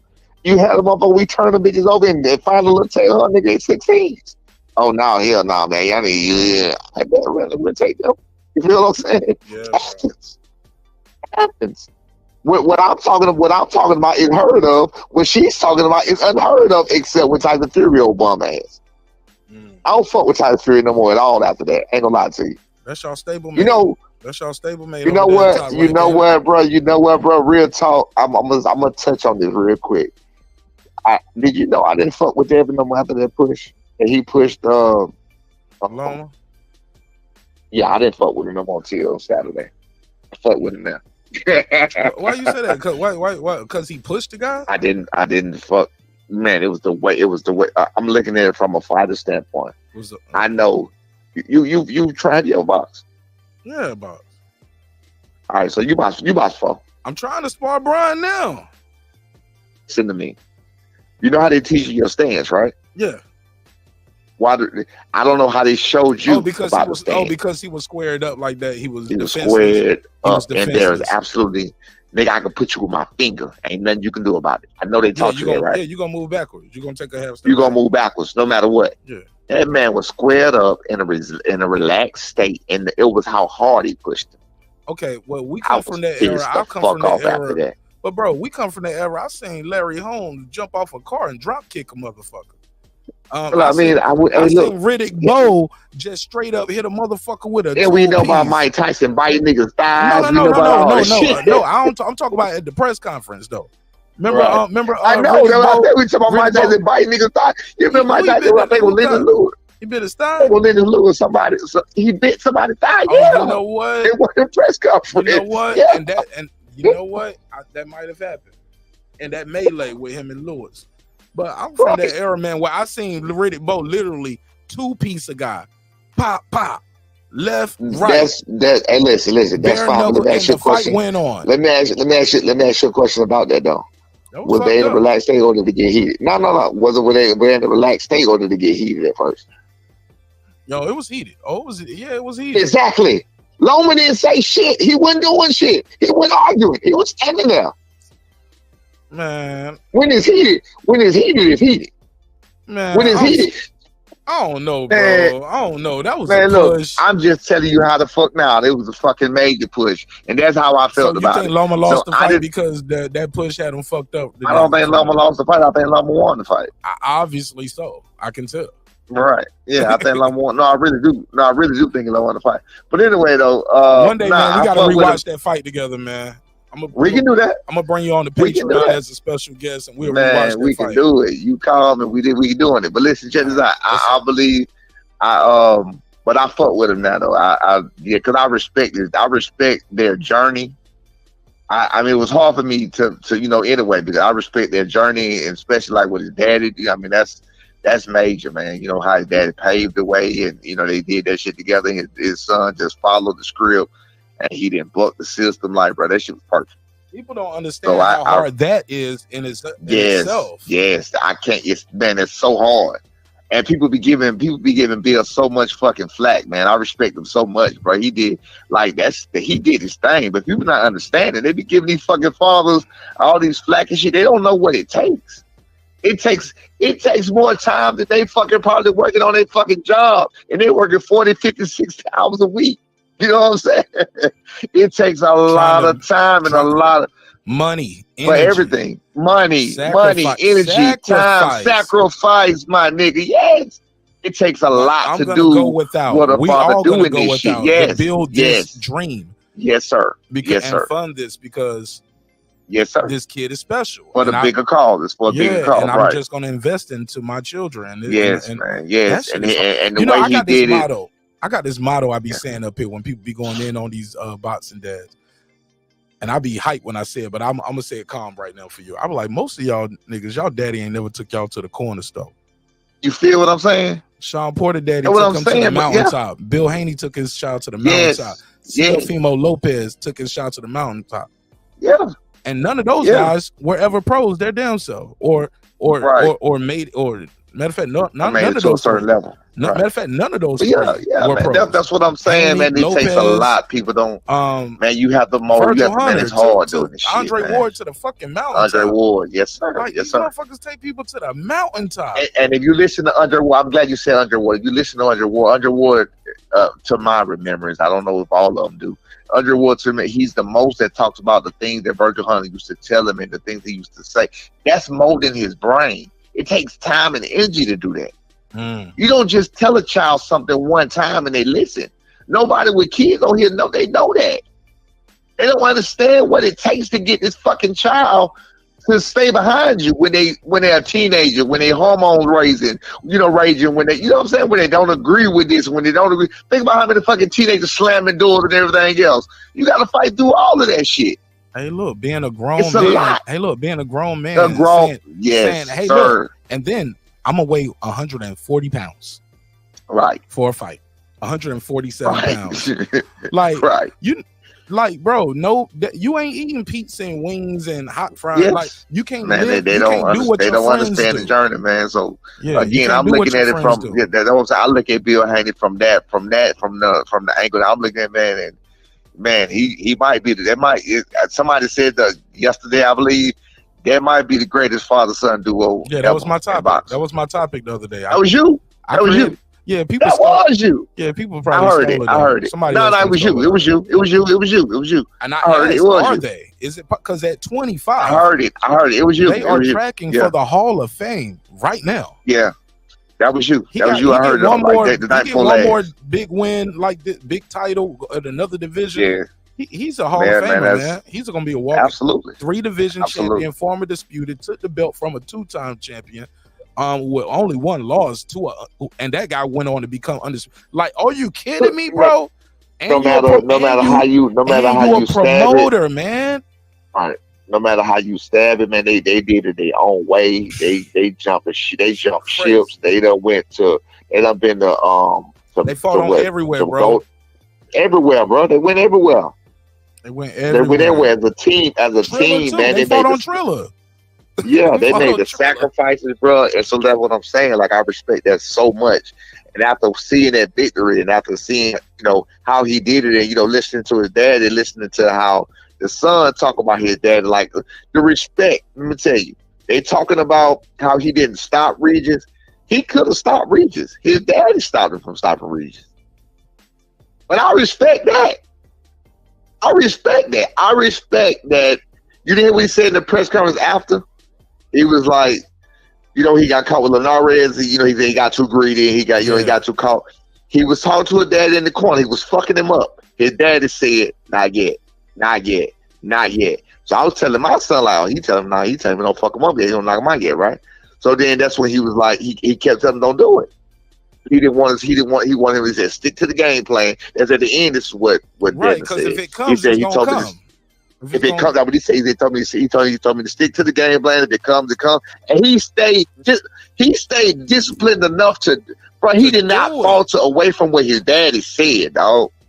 And he said he that's wanted amazing. To. And he kept saying, "Man, I wanted to. I knew I had him hurt. That's amazing, bro. Do you understand? That's amazing, dog. Hey, look, that's amazing, dog. Just win all of that's that. Amazing. That's amazing. No matter how you look at it, whatever. Fuck what nobody talking about. That's amazing, bro. That's amazing. That shit ain't easy to do. Yeah, that shit's not easy to do. So. Hey, look, that's the respect. That's the respect that he got for his father. You know what I'm saying? Hey, look, but then had the presence of mind when Regis. Every time Regis was like get desperate, when they would start saying, "Hey, look, show me something," the round would start back and Regis would start pressing, and he had presence of mind to say, "I know they trying to stop the fight. I know what you're doing. Let me touch you up a little bit and put you back in check, and remind you why you wasn't rushing in these last 10 rounds." Man, and Regis will go back to waiting on the outside. Man, 2023 Regis didn't want to get knocked out, bro. Let's just keep it a buck. He didn't want to get knocked out. 2023 to me, I'm gonna say in the year, and then that's hard too because you got him early 2000. That was a motherfucker. So I'm gonna say from 2005 to now, this is about the best. This is about the best year from about 2005 to now. So I can. Quentin Randall said this is the best year in boxing we ever had. I just said he told me ever. I'm not. You can't say it. You can't say it. He said, as far as all the undisputed. Let me tell you why. Let me tell you why you can't. Let me tell you why you just fuck all that. We broke records. You can't say that because with the greats. That's whatever. But that's whatever. That's with the time. Broken this year though. That changes with the times. That's what I'm saying. But we never had a year where this many records got broken in boxing. Right, but you can't compare 2023 to fucking 1985. If 1985 was a totally different situation. If 1985 was the best shit, we got to compare it to it. Nah, that was the best shit. You can't do it because the rules. You got rules that change. You got belts that change. You got money that change. Fair. You got a network. Right. You got so much that change, bro. It's not. It's fucking comparing apples and oranges. They don't go together. Well, look, it's a lot. They don't go together. They should like Michael Jordan, fucking and LeBron. They don't go together. You can't compare them two. Look, we got a new record that got set since right? Because they didn't have CompuBox back then. So I get you on something like that. But they had that version of an undisputed. It might have been. Let me tell you something. It might have been. I tell you what. Fuck a record. I can show you 5 fights from 1985 that'll goddamn be fight of the year. It'll be fight bout of the year in fucking all these years in 2020. I can bet you that. You could take a fucking Marvin Hagler, you take a Hagler Hearns, you could take a fucking Hagler, what's his name? Sugar Ray. I don't think boxing fans today would appreciate a Hagler and Hearn. So you don't think they would? I don't think they would. No, because it was only 3 rounds. It was only 3 rounds. It would be a lot of blood. I love it. And it wasn't even that bloody. You know what I mean? They love ass. But I'm just telling you. And that shit they appreciate they wouldn't, man. They'd be like, I paid all that money and it was only 3 rounds. That nigga took a nigga. That was Mike Tyson. That was Mike Tyson. Do you know Mike Tyson made me want to box because of him and that Spinks fight? Bro, I do these immediate reaction shows after every fight. And what I found is you got more people watching boxing to complain about it than appreciating a good fight. Right. They won't even buy, bro. I know so many people that didn't even buy Haney versus Loma, but the way that channel was lit up that night and everybody calling in, everybody saw it, but nobody bought it. Right. How does that work? Right. Because they thought that shit was going to be jab and grab, and neither one of those guys are known for knockouts, but that was a very compelling fight. It was a good fight. It was one of the best fights. It was one of the best. It was that should have been we talking about fights. One of the best fights of the year. That's fight of the year. That would be contest for fight of the year. You talking about fight? You're talking back and forth. You talking competitiveness. That will be a contest for fight of the year. That's what I'm saying. You look at all the other fights. Nominated it though. No, I ain't heard nobody say that. But you right. Listen. You think about all the other big fights. What's his name? Crawford, Spence was a wash. Garcia, Tank was a wash. Who the fuck else? Haney Prograis was a wash. All the big fights was a fucking wash. Somebody got their ass whooped. You know what I'm saying? Except that one. And all the other fights, and all the other major fights that we had, the great fights we had this year, somebody got their ass whooped except that fight for Haney and Loma. That was the most competitive fight. That was the on your seat fight. Hell, even with fucking even though it was a slow pace as you know, low punch ass fight, and Ngannou Tyson Fury, even that fight, that was a good fight. I loved it. And that was a good fight. That had a nigga stand. Hey, that had nigga stand up in front of. They had niggas stand up in front of the TV. You know what I'm saying? Yo, and that was right. Like, is he gonna catch Fury? Because Fury looked like he was ready to go. Right. But Ngannou was tired. I'm gonna tell you what. Ngannou was tired. He was coming off a layoff. He was coming off an injury, and it was his first boxing match. Right. That guy is built like that. Fury must took him lightly. Or maybe he's better and got it. Like, he got caught with an elbow and he just walked right through that shit. That's when Fury was like, yo. I want to know he even fucking know he got caught with that elbow. That shit was crazy. He didn't give a fuck. He was like, man, shit. I don't. Hey, just like I told you with what's his name, bro. I no longer. I can't stand Fury. I can't stand Fury from this day forward because of that shit there. And now I believe he cheated Deontay. But I believe he cheated Deontay. Here you go. More GloveGate. I don't give a fuck. Then did your boy Deontay show any proof? Or you just picking on the black woman, Claressa Shields? Look how did you. I'm about to tell you about that. No, because that wasn't something that Deontay said. He just felt like he kept getting hit with something. And what they end up saying, I even got people who didn't believe it either. What they end up saying that it probably was he cut a knuckle out. Forget the padding. They was showing he cut a knuckle out. He put his knuckle was out on one of the padding. That's why I feel like he was getting thudded. But hey, man, look, that's neither here nor motherfucking there. I don't trust that motherfucker. After he threw that intentional elbow, the way he threw that intentional elbow, I wouldn't put that past the motherfucker to do something like that. All right. That's all I'm saying. Right. We seen guys throw low blows. What about guys? Nah, that was fucking more than low. He elbowed him in the forehead. Yeah, he definitely threw that damn elbow. But what about some fighters, Hall of Famers too, they intentionally, by my opinion, be throwing these damn looping shots knowing they hitting people behind the head. Or them down chopping shots. Like, man, ain't no punch in boxing that should be going at a 12 to 6 angle. You get what I'm saying? I got you, but There's no 12 to 6 those punch, at least they were punches. This nigga threw a clean elbow. Yeah, I mean, He you can threw a have clean- he that. threw it. You can have that. I agree with you on that. Yeah, That's some fucked up he shit. threw a clean elbow. Yeah, but we've seen guys throw clean low blows. Yeah, you're right. Clean. Repeatedly. Agree, but a fucking elbow to the head is not Headbutts. goddamn intentional. Hey, look, I seen that it's head. not- I seen Man, my intentional fucking head got headbutts. split by intentional head, but it got 13-6 from that How about shit. this? Let me Intentional ask you mother- this. I'm gonna put you to the test right now. It's a Hall of Fame out there, all time great. He bit a nigga ear off. I ain't never heard. Never give him a shout. You never heard of it. I'm just saying. If you ain't my boy, Never Show, heard of I'm it. just saying. Allegedly, that happened. Nah, fuck allegedly. Allegedly, It did happen. allegedly, motherfucker. Show me the proof. Show me Oh the man, I need to put that clip in my highlight reel. Hell yeah, that clip need to be in the highlight reel up here. Show me That the nigga, that nigga took a bite out of crime. Pitbull style, nigga. Hey, look, they selling ear bites now. Go to Vegas, you can buy you some Tyson Holyfield ear bites, nigga. Tyson said Holyfield didn't like the idea at first, you know.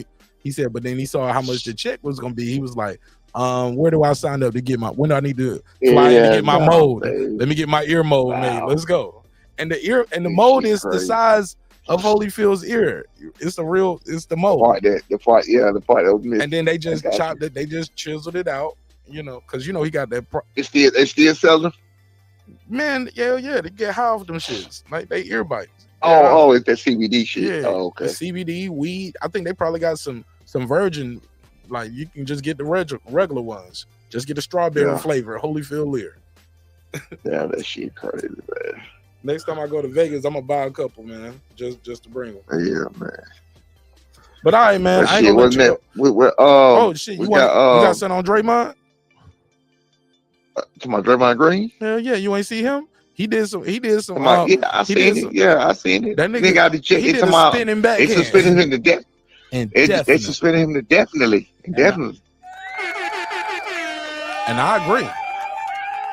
Yeah. I I'm mean, not it look mad like he at it. falling, like he falling apart, you know what I'm saying? Like, like coming to loose. Yeah. Look, I mean, man, it happens. we got Triller, we got what's the shit KSI got for boxing with what they be doing these weird ass fights. It's like Triller, but Misfits. The Zone got Misfits. He need to sign up for that. Zab Judah got celebrity boxing. Gilly and Wallow got some boxing shit they just did last weekend. So I just seen that crazy ass yeah, midgets man, and shit. that I nigga seen need that that shit. nigga. Look, he did an MMA rear naked choke. Now Right. we seen him do a spinning back fist. I think Draymond is doing martial arts in his private life when he's not training for basketball, and he be wanting to try out his moves. He try to practice it and see if it worked. Yeah, and he doing that shit in the middle of the game to defenseless opponents. Though he need to do a sanctioned fight and realize, hey, Right. look, I was made to do basketball. You get what I'm saying? Right. 'Cause all this I shit he doing right Yeah. here, he gonna get somebody hurt.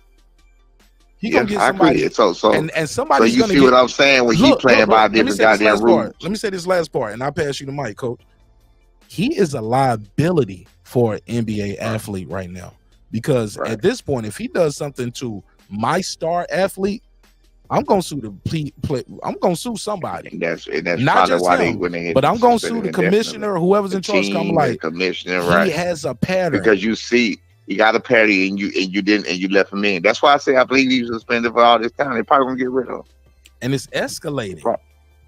Yeah, that's what I'm saying. They probably gonna get rid of him. I mean, clearly something going on with this nigga. And in his mind, he was like, "No, that's one fine. That's one thing. It wasn't intentional, or you can't punish me for my past events.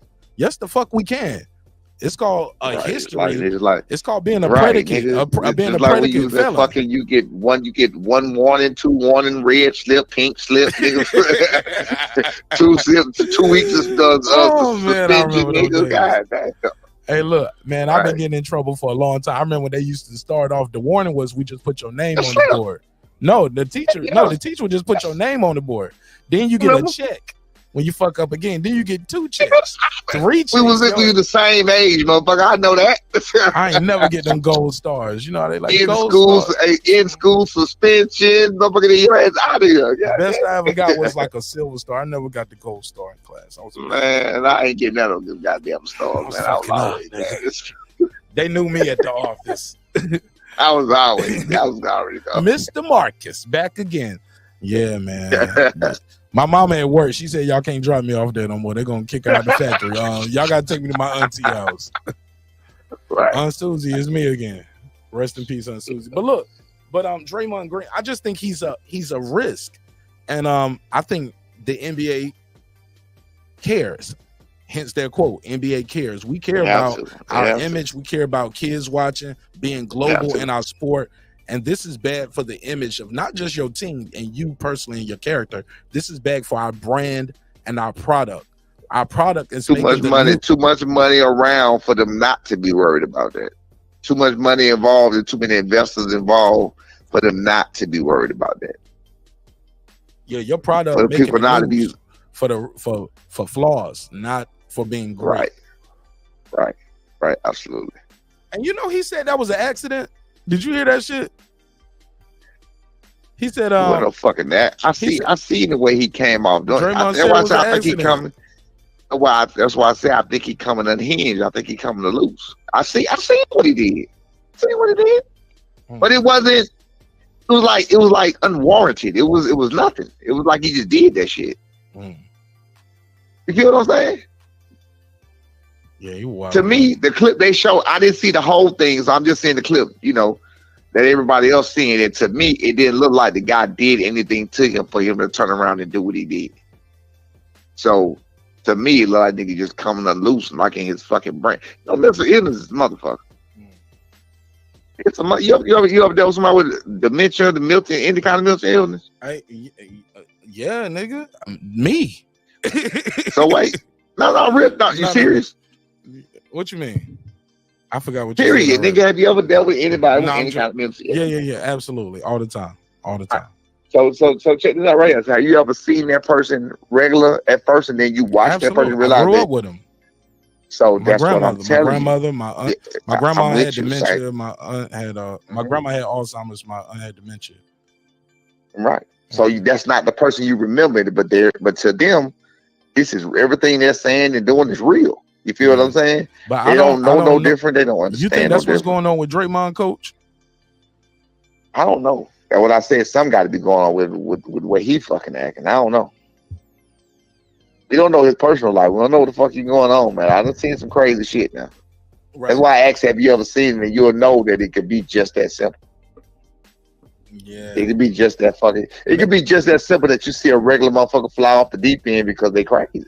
Well, I don't know about him being. Well, the good thing about the word indefinitely, right? It doesn't mean permanent. That means until I say otherwise. Right, what absolutely. I think needs to happen. There's no time limit on it. Yeah. Well, he has to get an evaluation and get a clearance, and we have to get we got to get an agreement. Like, yo, you're gonna control some of this shit, man. Like, this is bad, and if it continues, you will not have a job in this league. Because it's not like this is, and it's escalating, and now it's to the point they got a compilation out on YouTube. Let me see if I can find this, and it's just a list of some of the things that I didn't even know he did. It was one where he literally sprints down the court and just tackles the guy and fouled him, and the commentator laughed at the time. I can hear it. Damn. But he's like, crazy. He was like, look at Draymond. All right, got that foul. All right. They didn't know he was crazy as hell. But now it's not no. Hey, look. So it was almost like when World War saw his mama on the field. Shit like that. Yo, but seriously, crazy. Yo, but I'm telling you, man. I don't know if you remember that Rudy Tomjanovich when he got his whole shit broke. It was like dude cracked his orbital bone, broke his nose, his jaw, lost some teeth. Like, it's an old footage. It was a fight, and as Rudy running up to the fight, one of the guys who was standing there just turned there and boom, and caught him full force while he running. Knocked him out, broke his eye. Yeah, he was out for months, like 3 to 6 months, maybe the rest of the season. Who knows? Rudy Tomjanovich, you know, he ended up his career coaching and all of that. But the other guy, I think his name was Kermit or something like that. Kermit, I don't know, but he fucked him up. Ain't nobody want to fuck with him no more. And Draymond Green is a likable guy when he's trying to be a likable guy. But when he's a monster, man, on that court right now. And he's a liability. Like, imagine he do some shit like that to one of these stars for real. You get what I'm saying? Yeah, like LeBron or some big star. Or Damian Lillard. Like, you the franchise player. Damian Lillard, right. And you actually hurt him. You break his face. You twist his arm, like, cause he be doing shit like that. We be twisting people's arms. He kicked people in the nuts. They made commercials about it. It was a joke. Where people like knock knock, ding dong, it's Draymond, and then he just like, it was funny. They played around with it. They watered this plant, and now they ain't funny no more. They make jokes about it where he kicked little kids in the nuts on ESPN and all that shit and commercials and shit. Yeah. It was a joke then. It ain't no joke now. That shit ain't no joke no more. Yeah, that shit real. It starts like this nigga crazy. Or let's say he does this and the guy ain't playing with him. There ain't nobody about to play the Draymond game with you. I know what you do. And then they fuck Draymond up real quick on the court. Or a family member. Like this shit. Yeah, right there. Who the fuck you gonna blame? Goddamn shit. Yeah, man. But shit, man. Let me goddamn make it do what it do, man. I done fucked up the show, man. Nah, man. This was the best part of the show, man. I appreciate it, big dog. I appreciate you too, big dog. Okay, bro. Hey, man, y'all got to top that one. That was the hell of a call. Shout out to Brian Norman Jr. March 2nd, man. March 2nd, man. Official B.Norman, man. Official B.Norman, man. Brian Norman Jr. March 2nd. He coming back. Y'all go see. March or earlier. 2nd. March 2nd or sooner. Yes, sir. We got an opponent already, but we gonna keep that on the phone. All right, man. When you break that news first, man, come over and let us know what you got going on. I got you. Okay, right, that's why I just broke that news first. Hey, look, that's the first time I just broke what I just said. So right now it's tentatively March 2nd. It's tentatively March 2nd. Hopefully we're trying to get it sooner, but right now it's gonna be it should be. We're not really sure yet. You know how they do. Hey, look, real quick. I gotta ask you. You're not fighting on PBC Prime, right? Y'all still with ESPN? You know what? I forgot about that. Cause that Prime shit's supposed to start in March. Hey, cancel that. I don't know when he fight. Okay. Cancel that. I don't know. Okay. Cancel that. Okay. So I'm not sure. What's your take on PBC going to Prime? I haven't talked to you since that news came up. What you think? I mean, I don't know. I don't know how it benefits. I don't know what the price is gonna be. Are they gonna charge extra for that portion of it? You know what I'm saying? For the boxing portion of it, or just when you got Prime, you can automatically see the boxing events. Are the pay-per-views still gonna be fucking $929.32? Well, according to the press release I got from Premier Boxing Champions, it's gonna be cheaper, right? No, you're gonna get you're gonna be able to watch the PBC. They're gonna have some championship boxing events on your regular Prime. That's already included in your Prime subscription. Also, they're gonna have their standard pay-per-view for their marquee acts. But those pay-per-views will be available whether you have Amazon Prime or not. They have not said if you'll get a discount on those like DAZN does. DAZN give you a discount on the pay-per-views if you already have a subscription. So they have not declared that yet. But they are scheduled to launch this March. And so you're gonna get some of those names on regular Prime. Hopefully, right? Right, I got you. Hey, let me put it back out. Remember, I said I do not know what my son fight yet, so let's put it back. I made a mistake.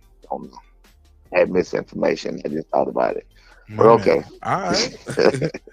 I'll see you on the next one. Shout out to Brian Norman Sr. I appreciate it, bro. Yes, sir. No, I appreciate you, man. This was lit. Appreciate you, bro. Thanks.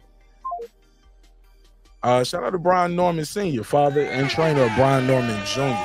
Well, drop the link out there, open the conversation up to the chat and the audience out there. And you guys can react to some of this stuff that we just talked about tonight, or not. Shit, I got one more topic I can do anyway. Shout out to my brother Champion Hard, LaJessica, what up? Foodie with the beauty, Jaden, what up? Lisa Bells, of course. Y'all make sure y'all tell Lisa Bells happy birthday when y'all pull up, man. It's her birthday today. And if you want to send a little birthday love, I'm gonna put her cash app in the chat. But you want to send a little birthday love, that's cool too. She didn't ask me to do this, but I'm gonna do it because she share my link anyway. So let me share her cash app today. Jerry the Terror Task on line 1. What up, fam? What's up, Mark? How you doing tonight? Man, I'm blessed, man. I'm chilling, man. Having a good show, man. Everybody kicking it, having a good time, relaxing, chilling. No arguing, no beefing, no talking about no bullshit, and just chilling. What's up?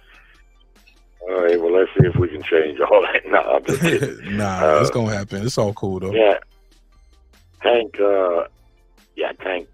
don't want to fight Devin. I mean, what I truly believe, and I don't know, right? I don't get him try to follow too much of all the minutia, who said what and she said and he said, but I truly believe that they tried to make a fight with Tank and lure him to fight for those titles before he left 135. And, Tank, I'm very disappointed with Tank, man. Tank's can't. Well, only thing I like is he's starting to hear it now from all around. It's just too much talent down there between 135 and 140. For Tank to just be handpicking opponents. I'm very disappointed with him myself at this point. I mean, he's made, he claims to have made a lot of money, and that's what they fight for, and that's fine. But these are big fights, man. These are big fights, and I like Tank. I want to see him be great, but I judge a fighter's greatness by who they beat that might be great. And enough is enough now. It's time to step up to the plate. Anyway, regarding Claressa Shields, she's starting to get on my nerves, man. I mean, I'm sorry. I most of what I heard about her, I heard what you was playing there regarding this topic about getting knocked down in sparring or whatever. It seems to me like her pride's a little hurt that the footage was released. I don't know. But this talk, when she talks, this tough talk about, like I heard her talk about fighting Golovkin a couple years ago with a straight face. Come on, man. Keith Thurman, even Rolly Romero, he would storm right through her and hurt her badly, man. She thinks because she can box, last I checked, she ain't even hurting or stopping or knocking down these women fighters that she's fighting. She can box, okay, but these guys would just storm right through her in a real fight. So she's the best women's boxer. Anyone can see that. But if you ask me, she needs to stay in her lane in that regard and stop talking tough about having real fights with men. Because I just don't see it. I mean, what do you think? That's not to say she couldn't beat, like you said, there's people in the chat. Of course, there's some men that she could beat. Of course. But I'm talking about the guy she's talking about, like Keith Thurman and Rolly and stuff like that, For sure. What's up, Foodie? What says you? What it do? What's up, Foodie? Talk to him. What's on your mind, fam? I was just listening to your interview with your last guest. I just jumped in a little bit late. I didn't get on the Tank Davis topic. Oh, no, man. Hey, look, he pulled up. Like I said before, I was telling people, I was like, you don't have to, these are the topics. You don't have to go in any order. I used to try to keep it in order so I can, when I chop it up in clips, I'll know, in order, but now I can just click to whatever you're talking about. So wherever you want to jump in, Foodie. Well, which topic you want to speak on, Tank? Well, what was the subject matter about Tank? Tank put some tweets out in regards to Snack. He said we got to get his Snack shit out of boxing. They was letting him fight. Eddie was about to try to let him fight before he got caught. Talking about Conor Ben, and he was talking about Eddie, but since he brought up Snack and Devin's with Snack, people took that as he's not going to fight Devin because he's not going to fight Devin. And they said he's going to use Snack as the excuse.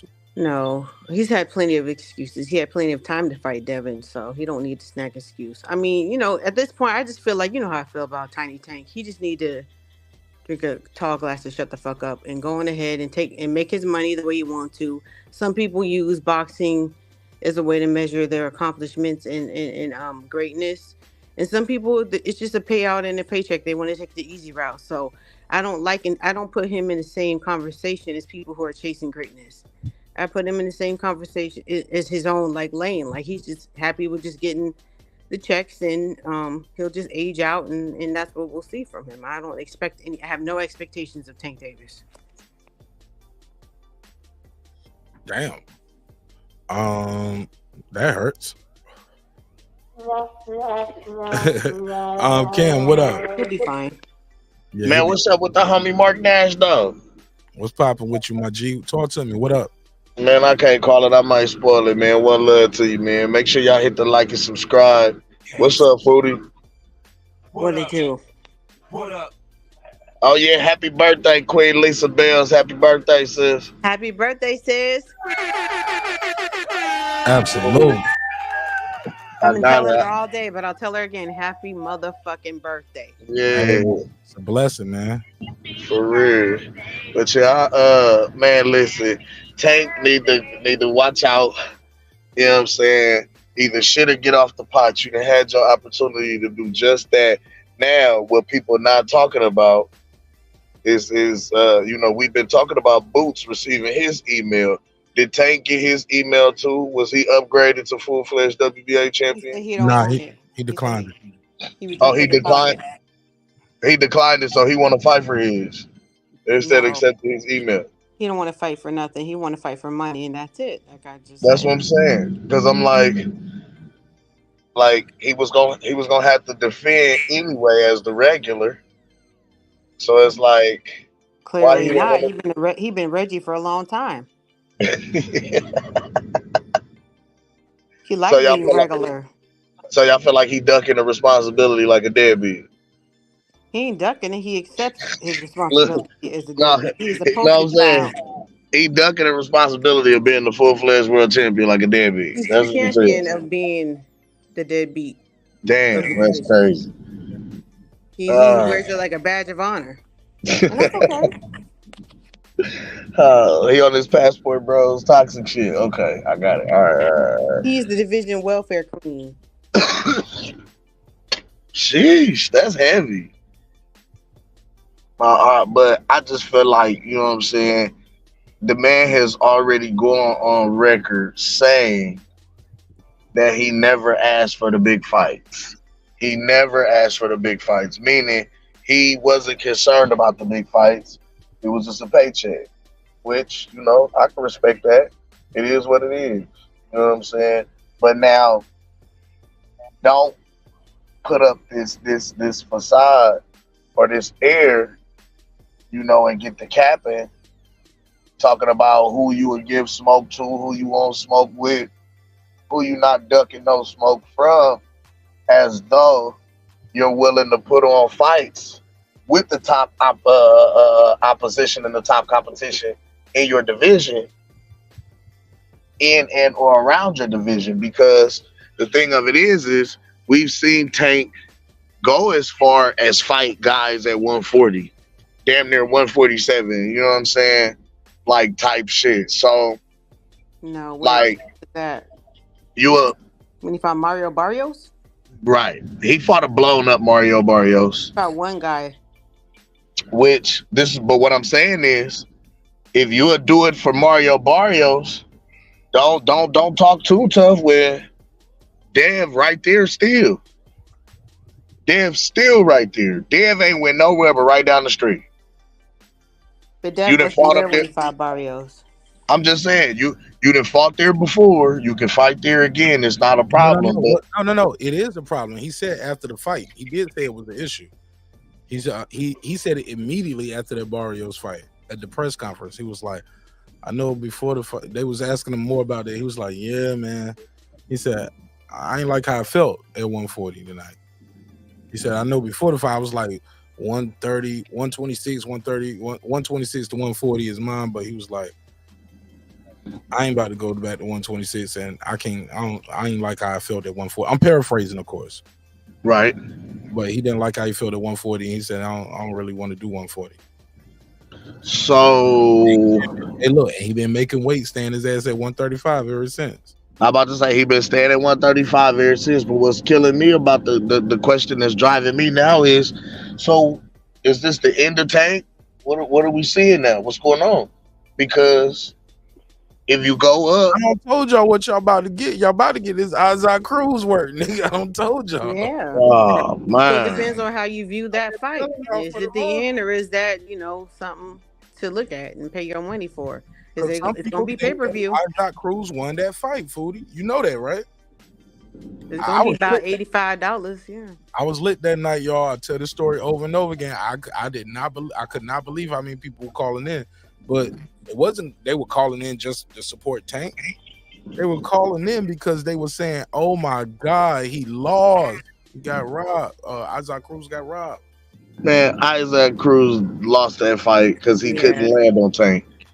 Tank barely landed anything meaningful on him, and when he did, he broke his hand.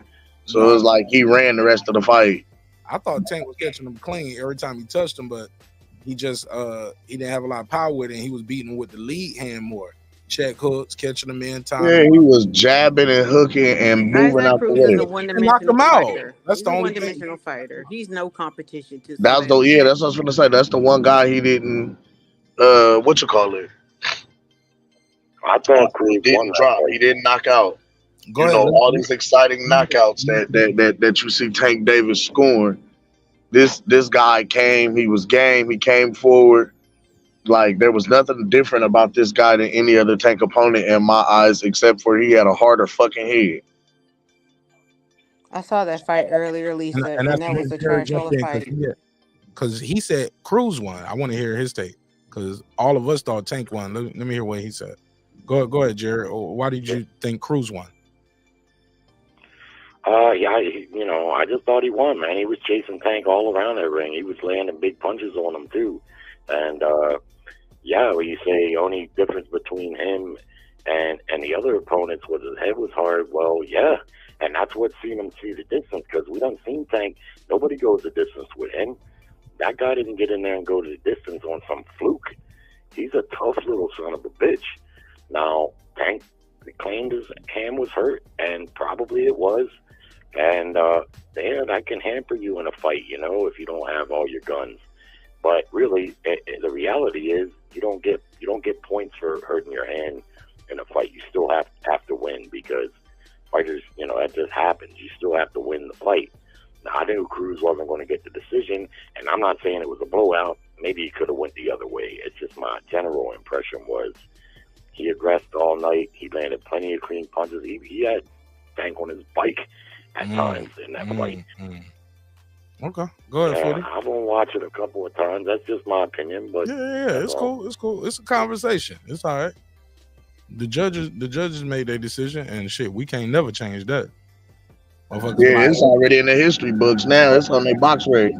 Motherfuckers be like, we gonna sue and we're gonna get this overturned. All right, good luck with that, homie. You're gonna have to get niggas back their money in Vegas.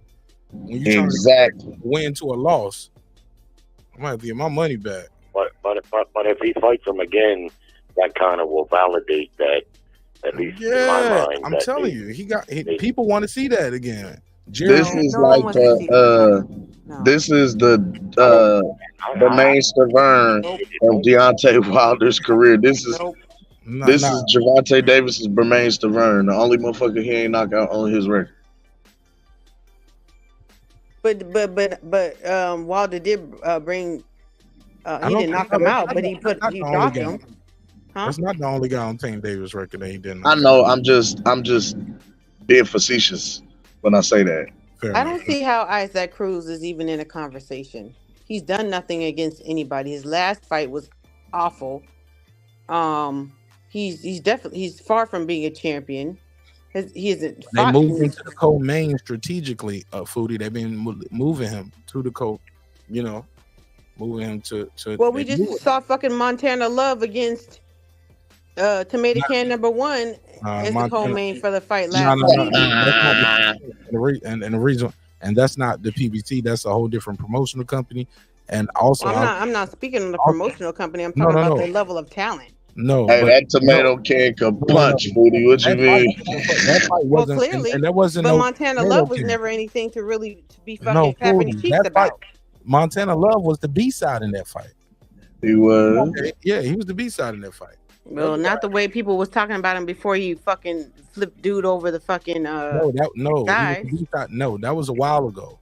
I mean, I saw people putting money on him.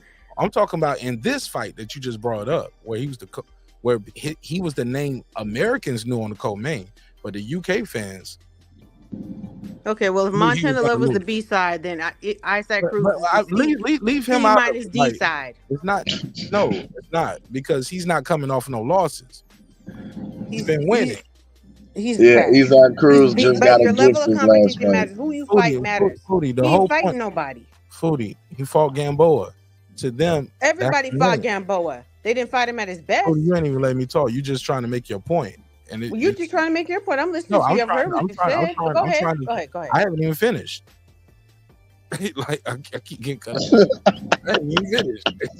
You don't. No matter what you say, I got my mind made up. So go ahead. Yeah, but my whole point is, let me talk. Whether you like it or don't like the moves or not, they have been moving Isaac Cruz towards this Tank Davis rematch. They have. You listen to the trainer Calvin Ford talk in interviews.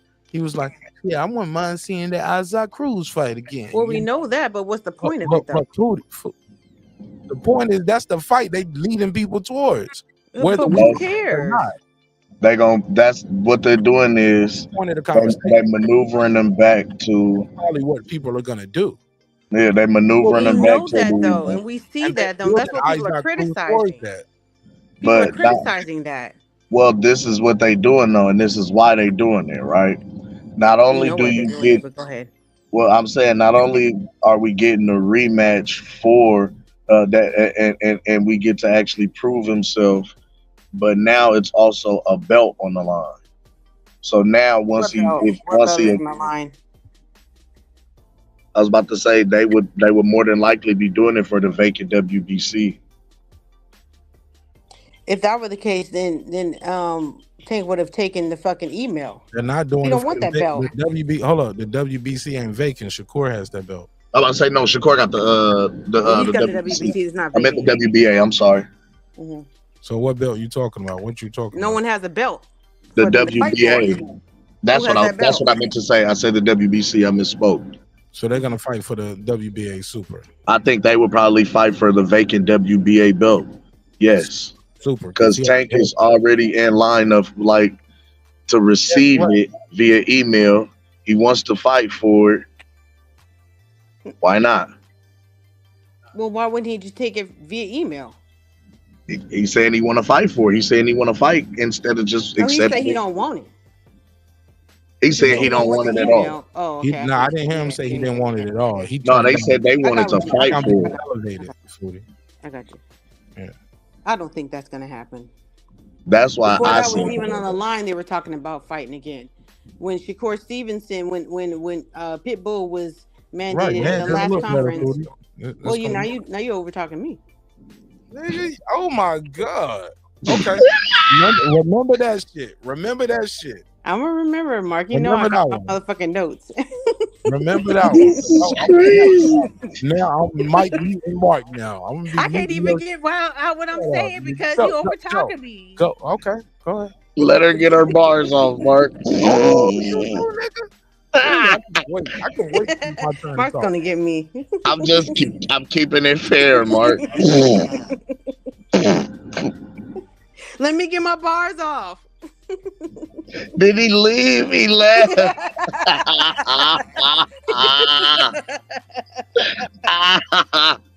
Come back, Marq Nash. I can't even get it out.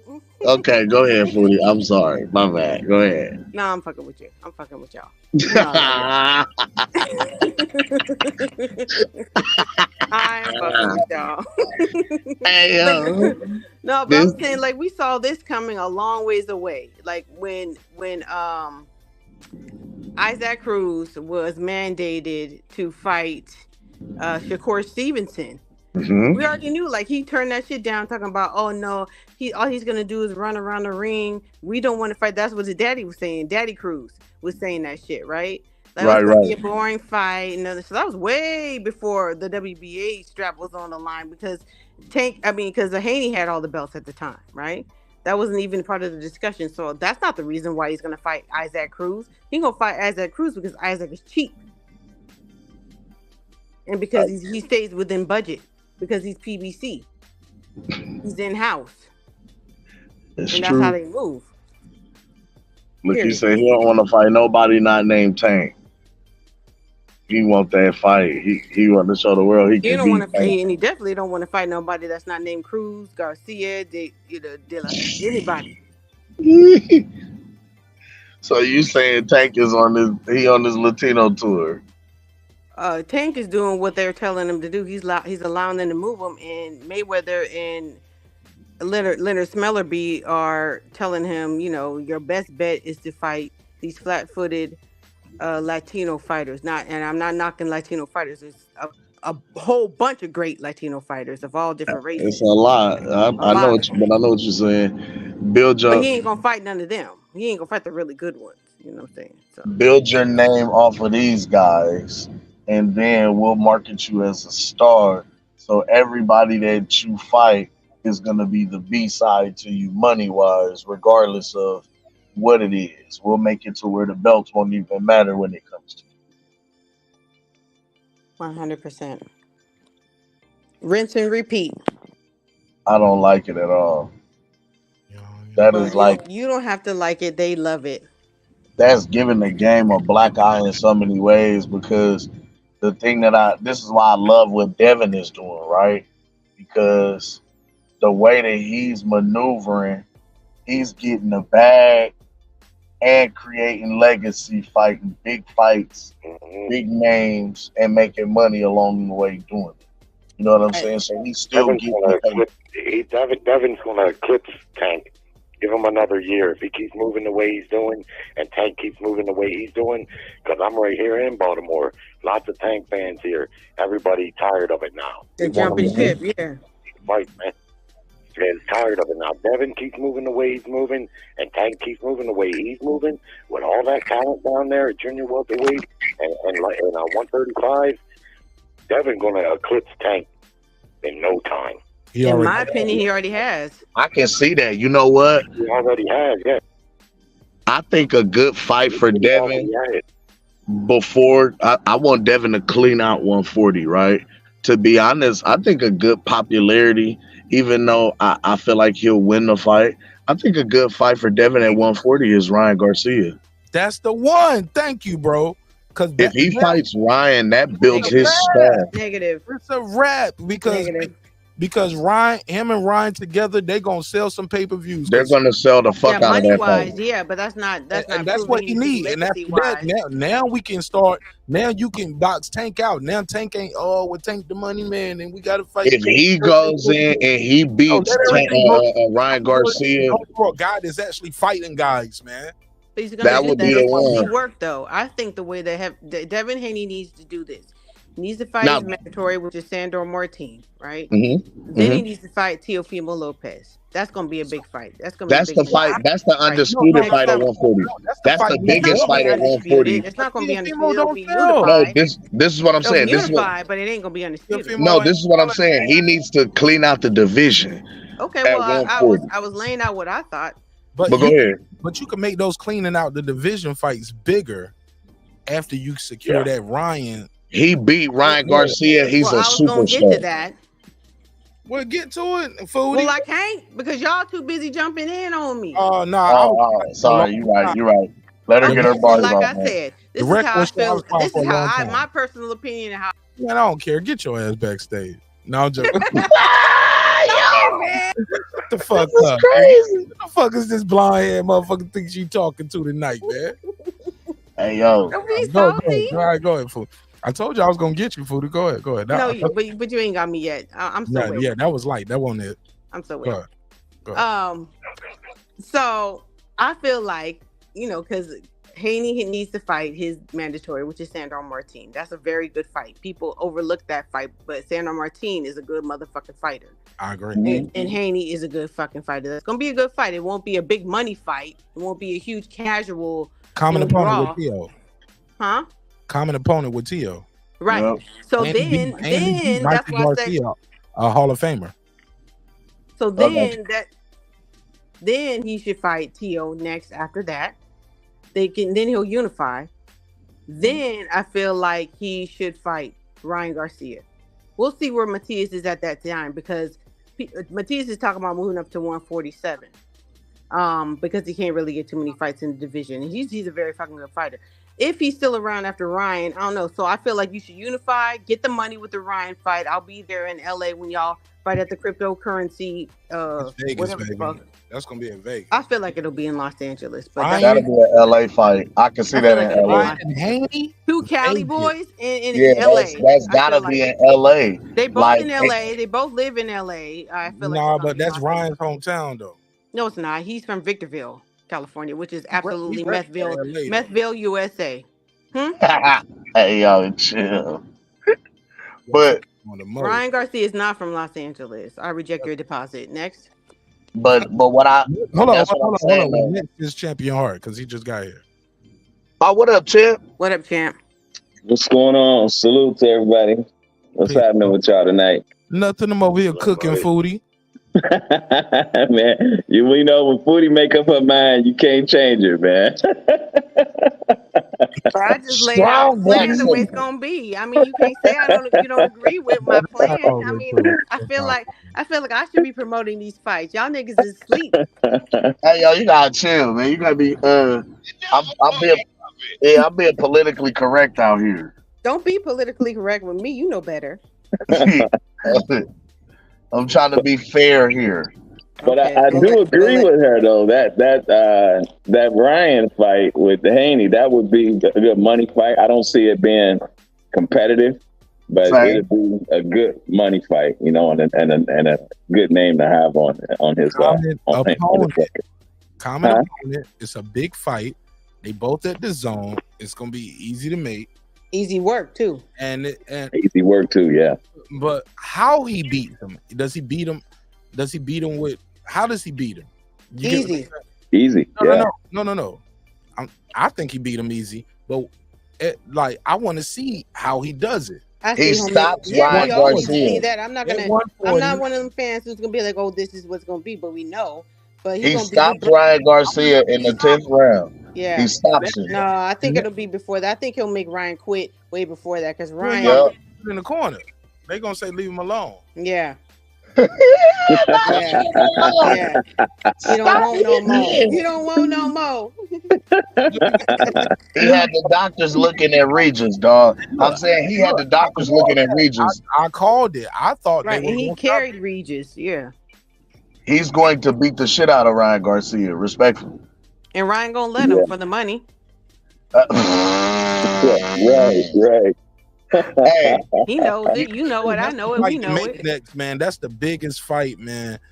Well, I ain't gonna say the biggest fight. I feel like money wise, yes. Money wise, yes. Tio competition, Tio. I'll tell you why. But because Bill and Tio Senior. Go ahead. Bill and Tio Senior are gonna fucking have the most epic. Oh yeah, fucking Dollar Bill and T Diddy. That's gonna be classic. That shit's gonna be so fucking hilarious. Hey, Dollar Bill and T Diddy. That's gonna be classic. That's gonna be fucking classic. That's gonna be golden. That's why I feel like it should. That's why I feel like it's gotta be for undisputed with all the belts on the line. Let them boys go and respectively unify against the other champions. And then let it be for all the belts. They ain't gonna get that belt from Matias.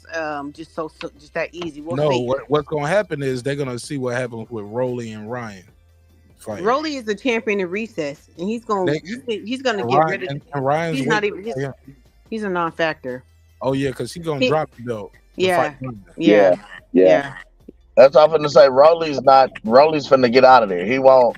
He sees this real competition. This real hitting. I wouldn't be surprised if he retires soon. He drops that belt. Because where else is he gonna shit go? From the sideline. Because Grandpa Barroso and fucking Davies is about to fight for his belt. Facts. Go and ahead. then he gonna have to fight Davies or Barroso. Yeah, I just wanted to say one thing, a couple things, and then I'm gonna jump in the chat. But One thing, I agree things. with a couple things. Yeah, I agree with you, Mark. I think if he can get the Ryan fight next, that's the fight to take. Not only for the money, but more for the exposure, because that's gonna make the Lopez fight a lot more plausible. You see what I mean? Mm-hmm. Because with Haney shines his star a little bit brighter. That's what I was saying about his sellout the other night. You know, that's as big as the win, because now you're hearing fighters actually call to fight him. Before, the risk wasn't worth the reward. So the bigger he can make the reward, the more he'll be able to get the fights.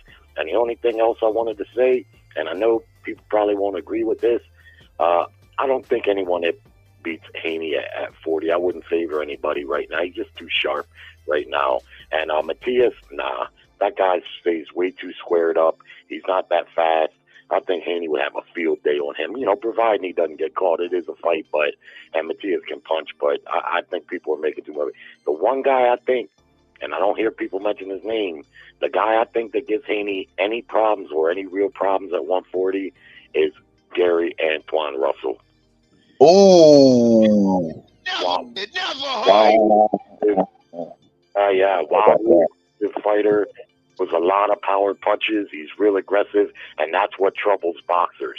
See, but he doesn't stay. He's not active enough, man. Yeah. Yeah, I know. I don't know what's happened to my boy, because I was going to ask Mark if he heard what's up with him, because he seemed to fall off. But I think his style is the only one. I think Tio is a competitive fight, but I can see Tio getting outboxed. Almost as bad as the outbox Regis. Maybe not quite as bad, because Theo's got some bullets to fire back. And Regis didn't seem to have any. But I think he beat Matias.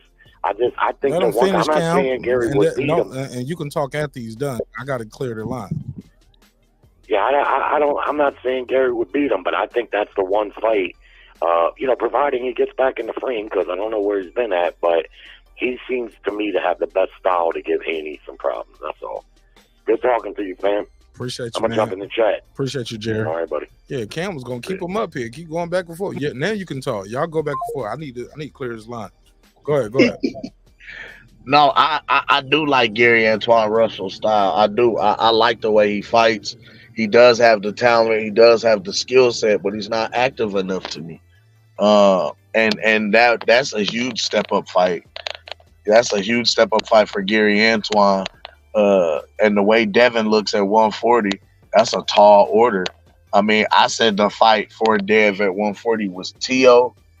You know what I mean? Because if Tio, a focused Teofimo Lopez is hard to beat. When he comes in and he's on his game, Tio is one of the best fighters in the world.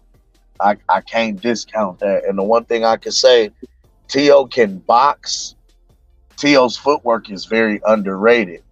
Like, Tio has really, really good fucking footwork. That was the one thing that Regis didn't have outside of the reach. Regis's footwork was lacking coming into this fight off the muscle. Like, we knew that off top. Tio has good footwork. I saw Teofimo Lopez turning with Lomachenko when he beat him. And that's very hard to do with a fighter like Loma's footwork. You feel what I'm saying? To match Loma's footwork, that showed a completely different wrinkle and a different facet in his game. I think that's a really competitive fight for Dev. I think Dev wins split decision, but I think Tio's a fight. And Tio throws some hot shit. Wrap it up, niggas. I'm done. I would have to agree with Cam a little bit. I think that fight with Tio would be good, with Haney. Nobody said it wasn't a good fight, Champion. But next, no. Tio out here getting 1.5. No. I'm not saying. Yeah, I'm not saying next. Somebody got to be the one to sell the fight, and Tio clearly ain't selling. Right. That's true. Now, I don't think that Gary Russell's style would give him trouble. I mean, Gary Russell hasn't fought in how many years? You know, it's a shame, man, that he. You know, I think Gary Russell. They tell you Gary Antoine Russell. Gary Antoine Russell. You're talking about Gary Antoine. Gary Okay. Russell Jr. Okay. Right. Okay. And Gary Russell Jr. is still at like 130, 126. Yeah. Well, 126 or something like that. He's fought in like 4 years or something. Going up to 130 though. He's a non-factor at this point. I feel like him and Keith Thurman are non-motherfucking factors. I don't know why anybody wants to even mention them. I mean, but Gary Antoine Russell is a very good fighter, and he's a good trainer. He's a very good trainer, and I think that's the lane he needs to stay in. Just like with what's the dude who trains Baumgartner at 150? Baumgartner. Oh yeah, Harrison. Tony Harrison. Yeah. He don't need to be in the ring no more at this point. He's a good trainer. I don't like Tony Harrison for Lisa Baumgartner. Look, let's not get on Tony Harrison too much. I was just making the comparison. Right. But Ken was about to go in on. I don't like Tony Harrison. No, I didn't. That was my intention. Let me say something. Devin Haney says this is about an hour ago while I was doing my interview. He said and if y'all didn't see that, rewind this video to the beginning, man. Check that out. Shout out to Brian Norman Sr. Pulling up. It was pretty dope. Shout out to Brian Norman, man. Yeah. Shout out to Team Norman. I appreciate all of it.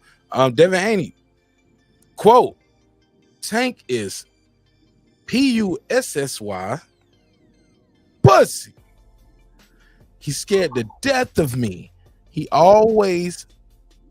say, want to fight. When I have a fight lined up. Well, now I'm free. Let's make it happen. What was my response to that, Mark? I don't know. I'm on Devin Haney timeline. Well, I'm too. I responded to it. I unfollowed you like 20 minutes ago when you was talking crazy to me. Yeah. I don't follow you no more. Yeah, I do. Yeah, I unfollowed you already. Yeah, Crazy, bro. You talk crazy. That's crazy, bro. Out of here, nigga. Hey, Foodie, you better watch out. You going in a diss track in a minute. You going in a diss track in a little bit. You about to But you gonna have to let me get my bars off though. Damn, I hate Foodie. Join the club, nigga. Join the club. Yeah, with that nice ass hook. My man. You going in a diss track, Foodie. No, it's gonna be damn. I hate this broad. Damn, I hate this broad. That sounds more like me. I like that one. I like. That's kind of slick. I'll help you write the diss about me. No. That shit kind of hard. That was kind of slick. Food, you gotta say it like that. You can't even type in the chat no more. I don't block her already. She gonna be on that whack nigga channel doing diss videos about me. I was a member. I was a member for how many months, how many years, and this thing I gonna block me. I built this channel, brick by brick. Niggas get their subs up at Act Hollywood. Like, niggas out there talking about I built this shit brick by brick. And I'm not gonna let Marq Nash tear it down. Like, okay. Because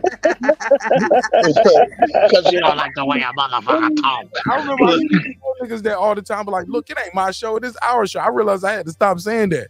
Niggas took that shit literally. They took that shit literally, yeah. Yeah, man. I'd be like, yo, this ain't my show, it's our show. Without y'all, I'm just a nigga in the room talking to myself. I mean that, but like, no. Nigga, no, stop. Hey, this our show, you just keep the computer at your house. Yo.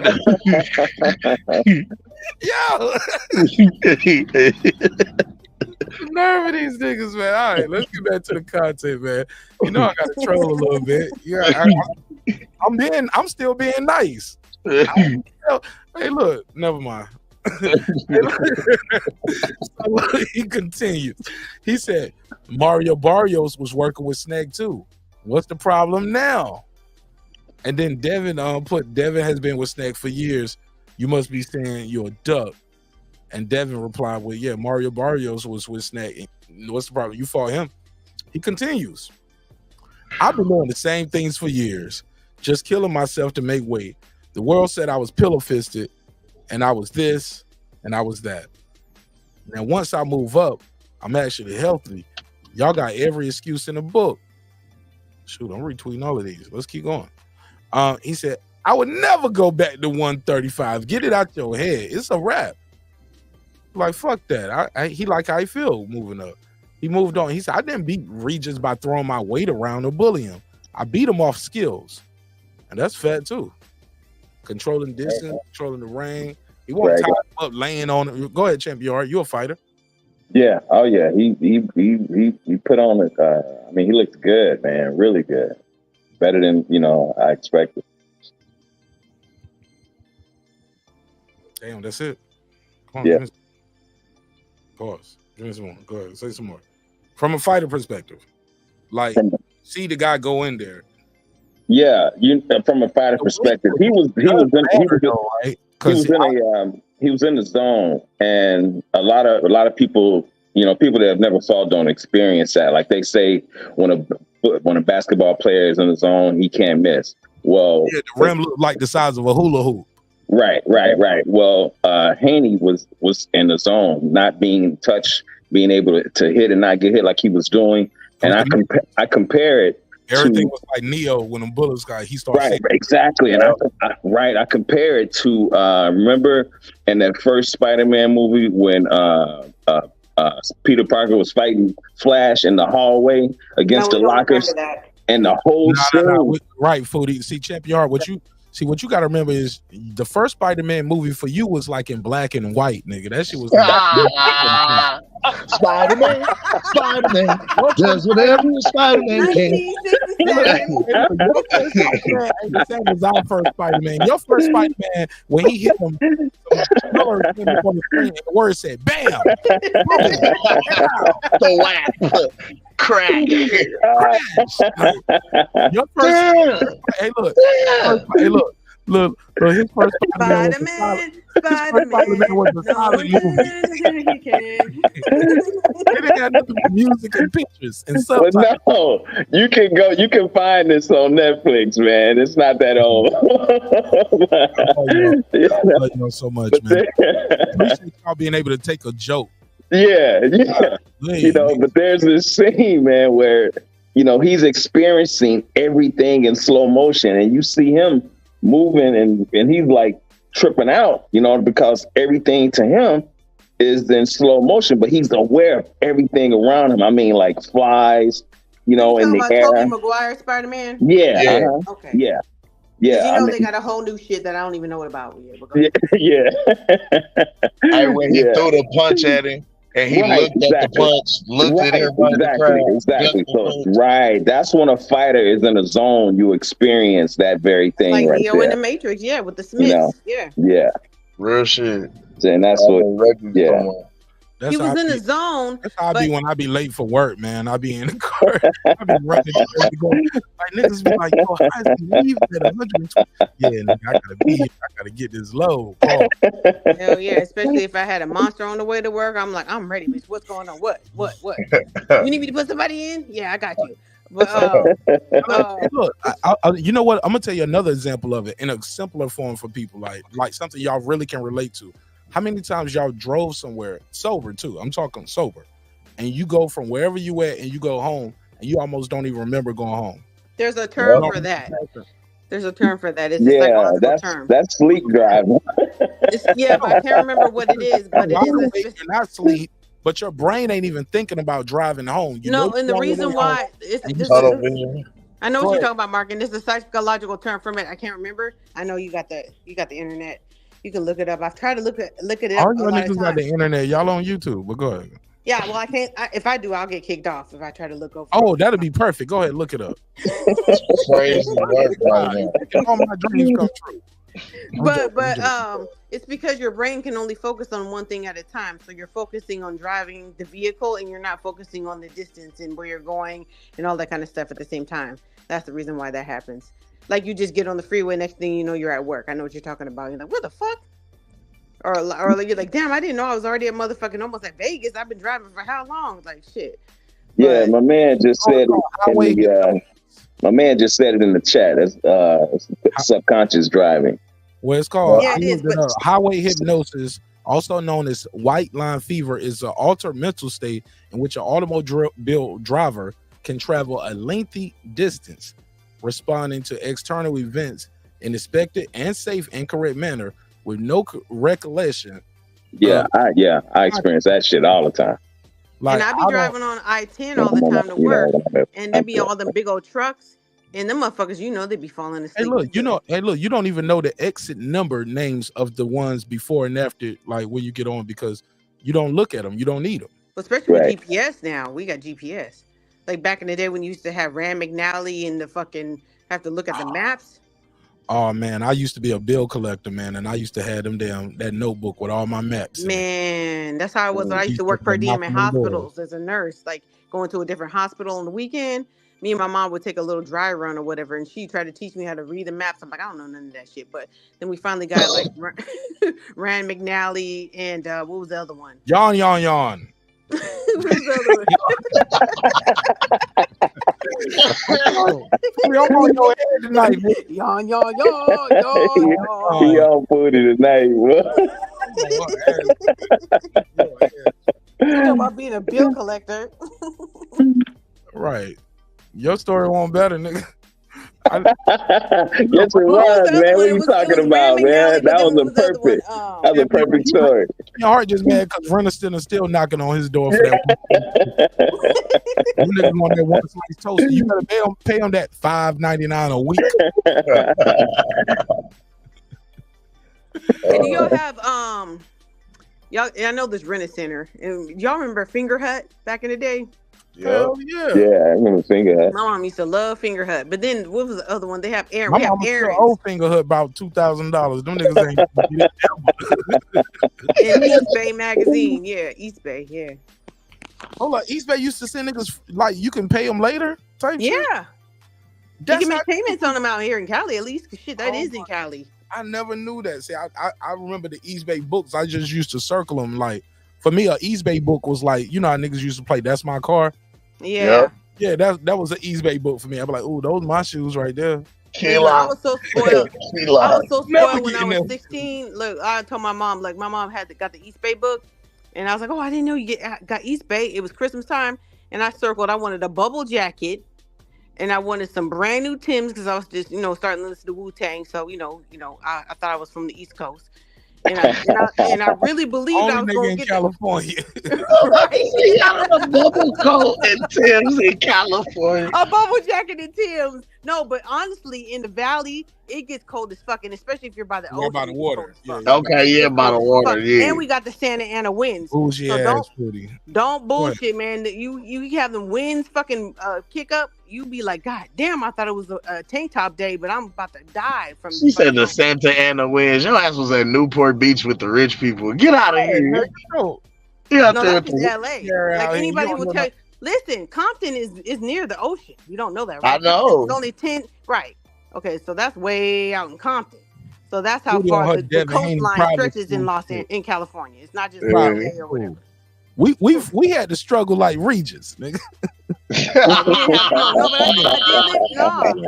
I lived in Beaverton, Oregon, and we got. Oh my God, Beaverton, Oregon. Yeah, we got snow. That's Portland. Sounds like a private school. No, that's Nike Town.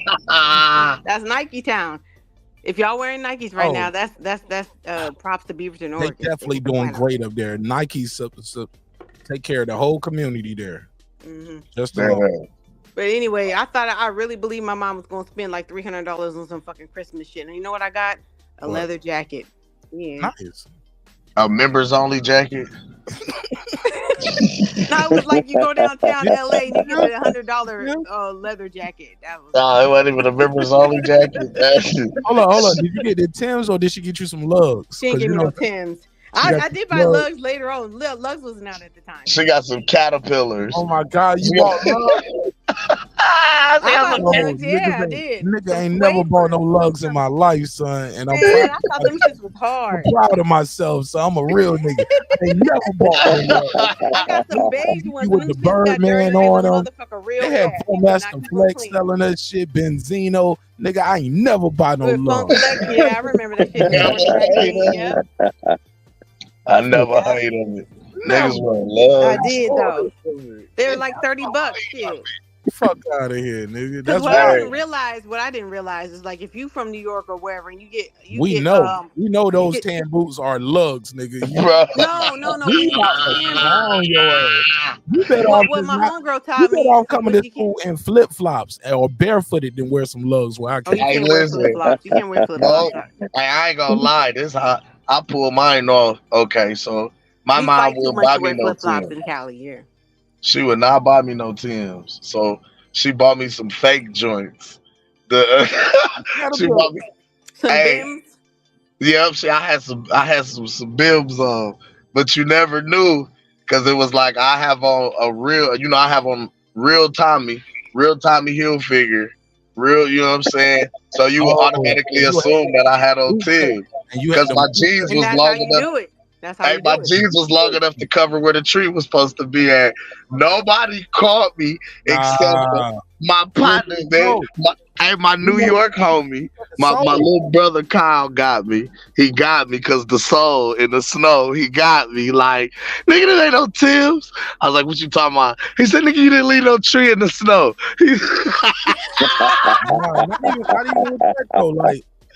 like, I ain't gonna bust you out. Where I'm from, they can tell if you had the Timbs with the leather at the top or if you had the ones without the leather. Yeah, that's true. That's what I was gonna say. Differently, because the gums on the sole, they got like a wide teeth. Facts. Wide teeth at the bottom. The ones with the leather at the top, they have smaller teeth going around. Yeah. Yeah, man. With the real steel toe, yeah. I'm wondering why this bitch But that's is how some you do it though, man. That's how you What's Cam, that's how you do it. Like you have to mix up the real with the fake, and that's how you pull it off. Like we did that shit plenty times going downtown LA. Hold in up, LA we have steel toes. My Tim ain't got no steel toe in it. Now, them high-tech boots that Jodeci had, those had the steel toe. Oh, Tim's don't have steel toe? Nah. No. Them the Caterpillar work boots.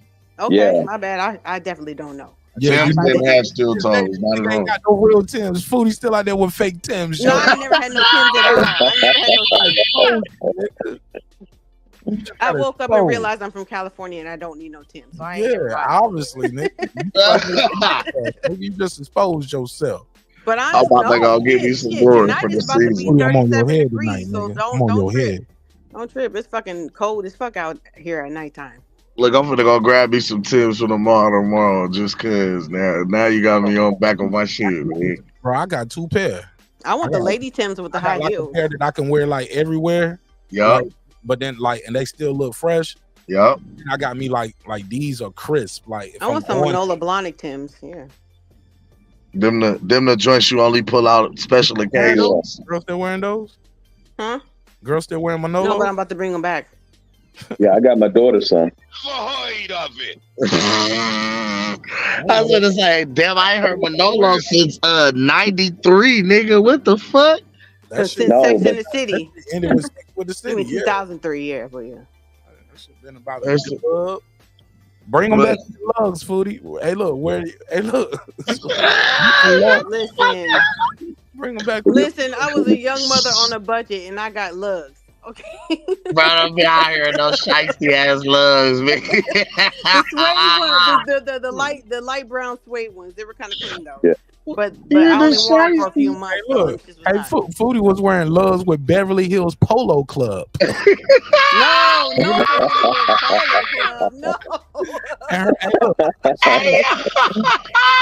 With the boss jeans. Yeah, Hugo Boss jeans. You know what niggas used to call chaps? When you used to wear that Ralph Lauren chaps. Oh, bro. They used to call chaps. I don't know if y'all had it where y'all was at. Well, the slang was could have had a polo shirt. Nah, we have outlets you out shut here. I don't know if Fuck up, bro. you guys have outlets. We have Lauren outlets out Chaps. here. We go to outlets and get that. No. The real shit. No. It's real. No. Hold on. Let me say this. Foodie, Chaps is Ralph Lauren. Yeah, I Chaps know, is no, Ralph it's a Lauren. subsidiary of Ralph Lauren, But no. It's Ralph Lauren. But It's Ralph Lauren, but it's not Polo. Subsidiary. but it ain't Polo. Yeah, my kids didn't wear chaps; they wore Polo. Like, could have had a Polo. Could have saved up. Subsidiary. Bro, It's a subsidiary. Hey, cause I It's used an to shit. affiliate. I had a Chaps outfit. You know, they had the big ass chaps across the arm. You know what I'm saying? The tag on the arm. Across the chest, the back, the neck, the collar. Oh my! You know what I'm saying? Put that big ass Chaps anywhere. No, but we did wear Tommy Hilfiger and we wore Nautica. I got a Yep. Tommy Hilfiger, Nautica, What's the shit, man? yeah. Polo. The khaki My son, jacket. my sons got a dope ass photo from when they were like 2 and 3 and had a little polo vest on. Remember they had the vest? I don't know if y'all wore the Lacoste like that. The Lacoste. Yeah, I still wear the cologne Nah, right now. that was like more like 80s for us. Listen, I had to see. I used to have button up wars with the homie. My Is that the one partner. with, like the little alligator on the Yeah. like Biggie talked about? Yeah. You know what I'm saying? And that was back when, like, you know what I'm saying? Especially, remember when Hove had the whole button-up shit with the change codes and that whole little era? Listen, I had a polo shirt, like, and then I had a button-up. I had the long sleeve button-ups with the, you know what I'm saying? I used to wear with the white tee underneath type shit with your Timbs. Or I had a button-up for every day, a Lacoste button-up for every day for like 2 months. And you know when niggas was on out here in Cali, you know when niggas got when niggas got off of Dickies, you know what they got on? The motherfucking what's that shit from Levi's? The lumberjack shirts. No, they had the button up shirts with the little they look like khakis. It was Anchor Blue. Was it Anchor Blue? Oh. Never heard of it. I don't know what you're talking about. Yeah, they had like the button down shirts. I thought y'all went from Dickies to the lumberjack. No, we went from Dickies to the motherfucking like Anchor Blues. They had the matching shirt with the You matching. don't know. You was in the valley, nigga.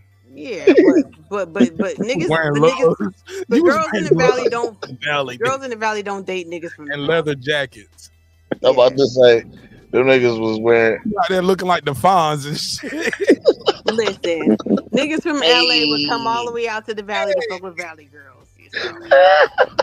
Yeah. Hey. With the cars. The niggas had the cars. They had the cars, niggas. Yo, but I ain't gonna lie. I spent a lot of money on throwback jerseys, and I was so proud of myself, yo. Because I said a couple times fashion has changed on me, but as I'm older now, I realize not to get rid of the gear because it comes back. For 20 years.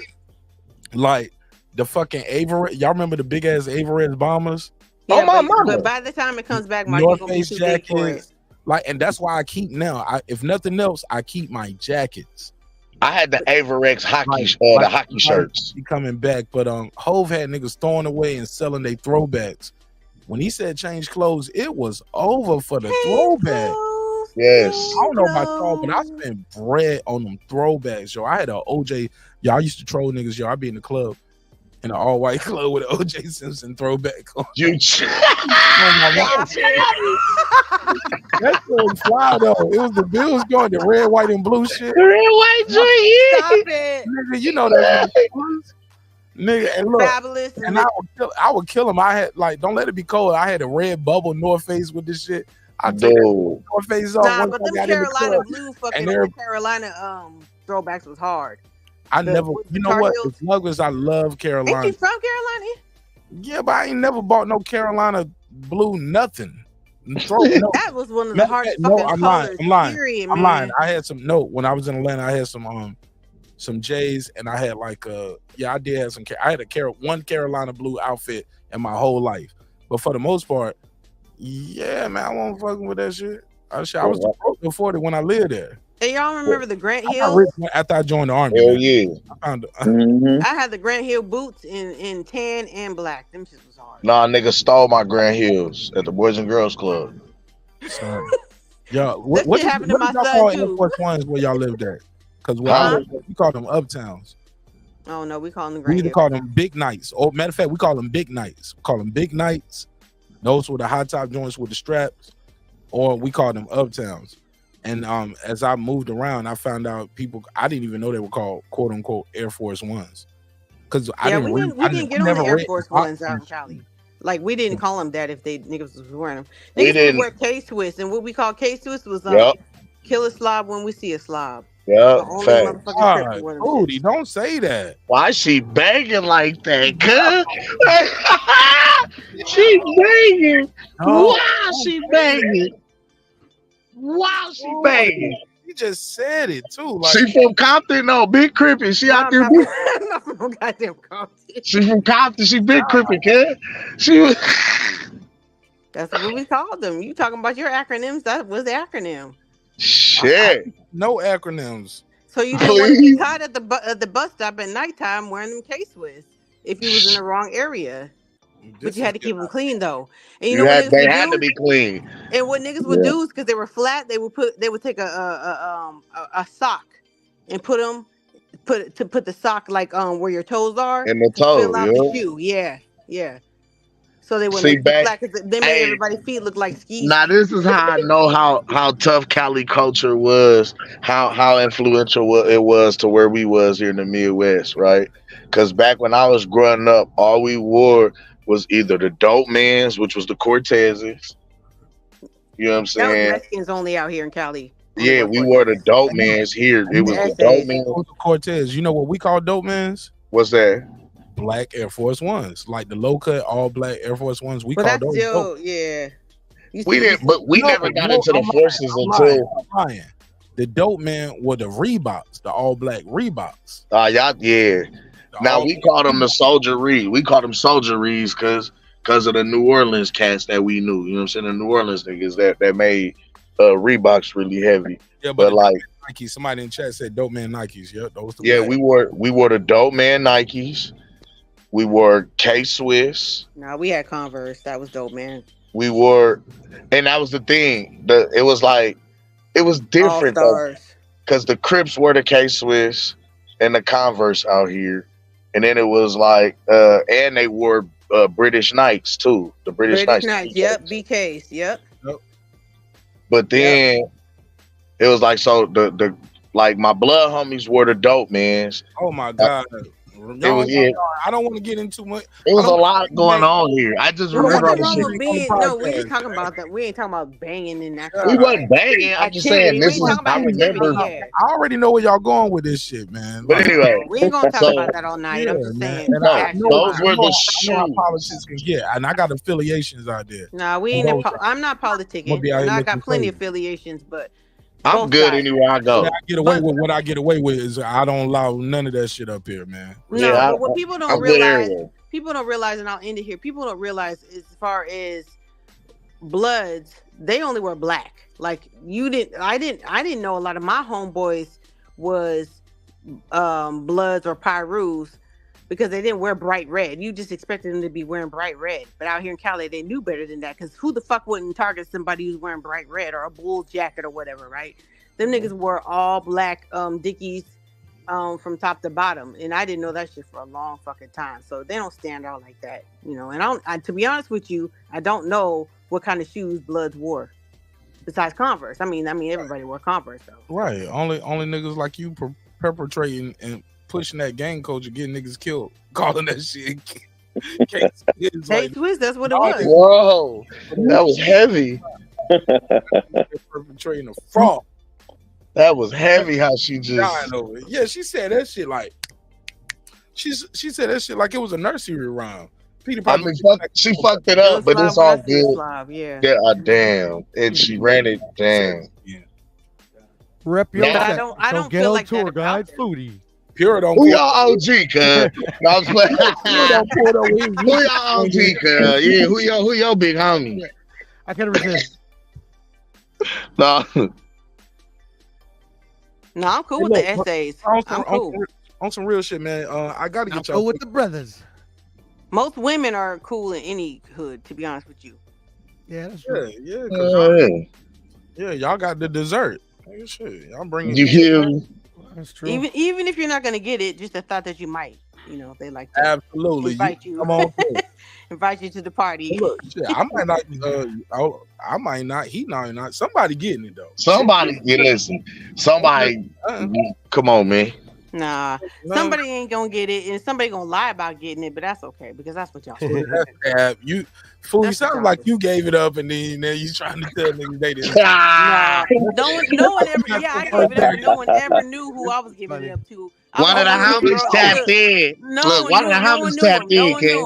No one knew him. One of the homies tapped in, kid. Somebody knew him.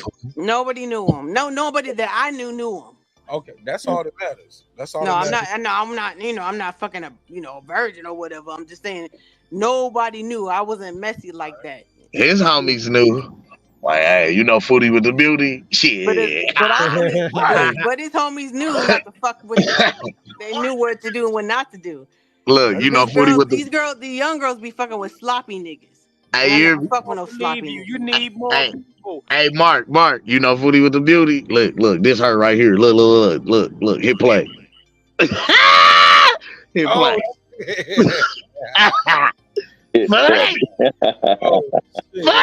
I'm gonna put you in the game. Niggas out there passing around the tape like Kane and Old Dog and Menace. The thing is, you don't want to do that to a chick like me because you gonna come out here from North Carolina and I'm gonna tell you don't fuck with that bitch because she's gonna get you set up. Heavy. She don't really like you like that. Them niggas like you like that. Yeah, that's heavy. That's heavy. Was that personal? Or you talking about me? No, any of y'all. I'm just saying. Right. I mean, you brought up North Carolina. So you be best in minding business. You said P's and Q's. Glad I'm not from North Carolina. So you said niggas up with the booty bandits? No, not the booty bandits. Niggas will fucking mark you. I mean, bringing me into this. Leave my name out of this. Hey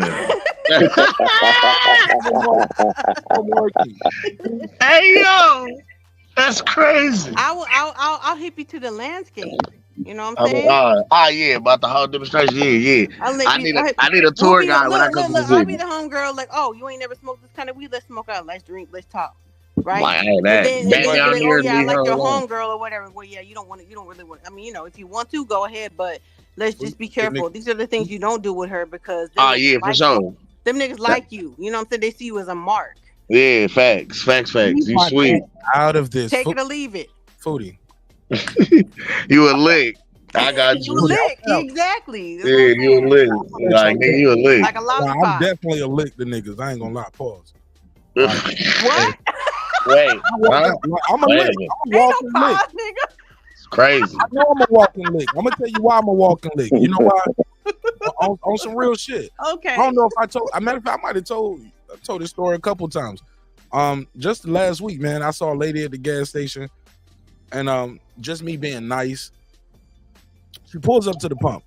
Actually, she walks up to my car while I'm at the pump. She said, "Excuse me, sir, I just paid for this pump, and then they moved me over here, and you switched over, and yeah, I already paid. They don't move my money. Basically, they moved her money to that pump that I just pulled up on before she walked outside and moved her car."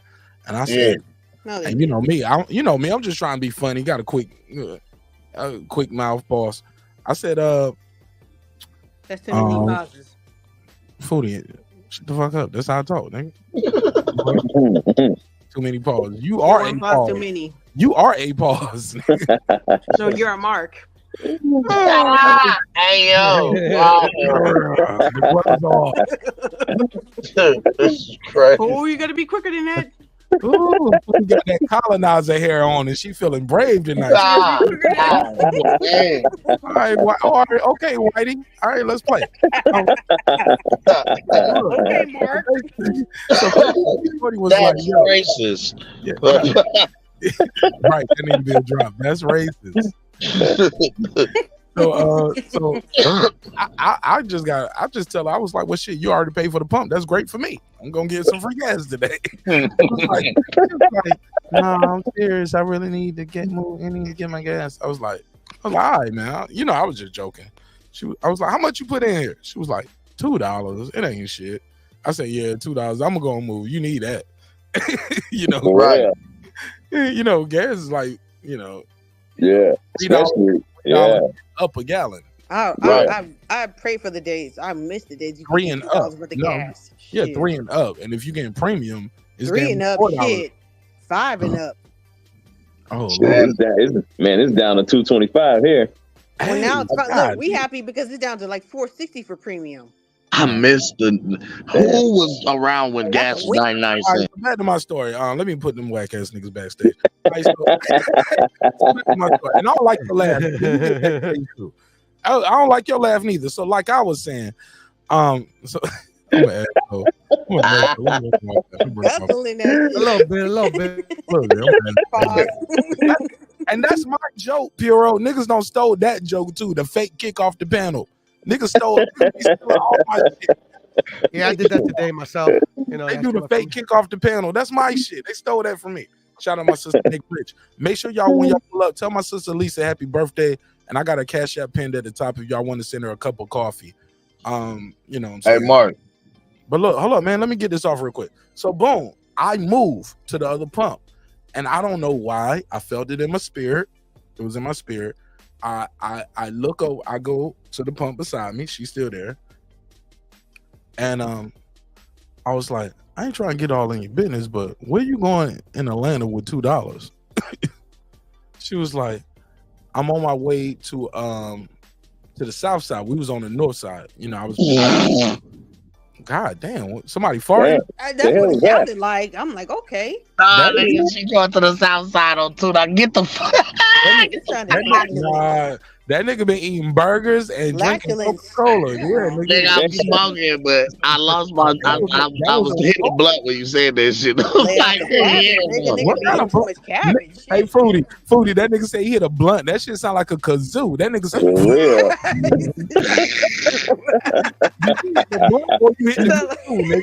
definitely kazooish. Shit.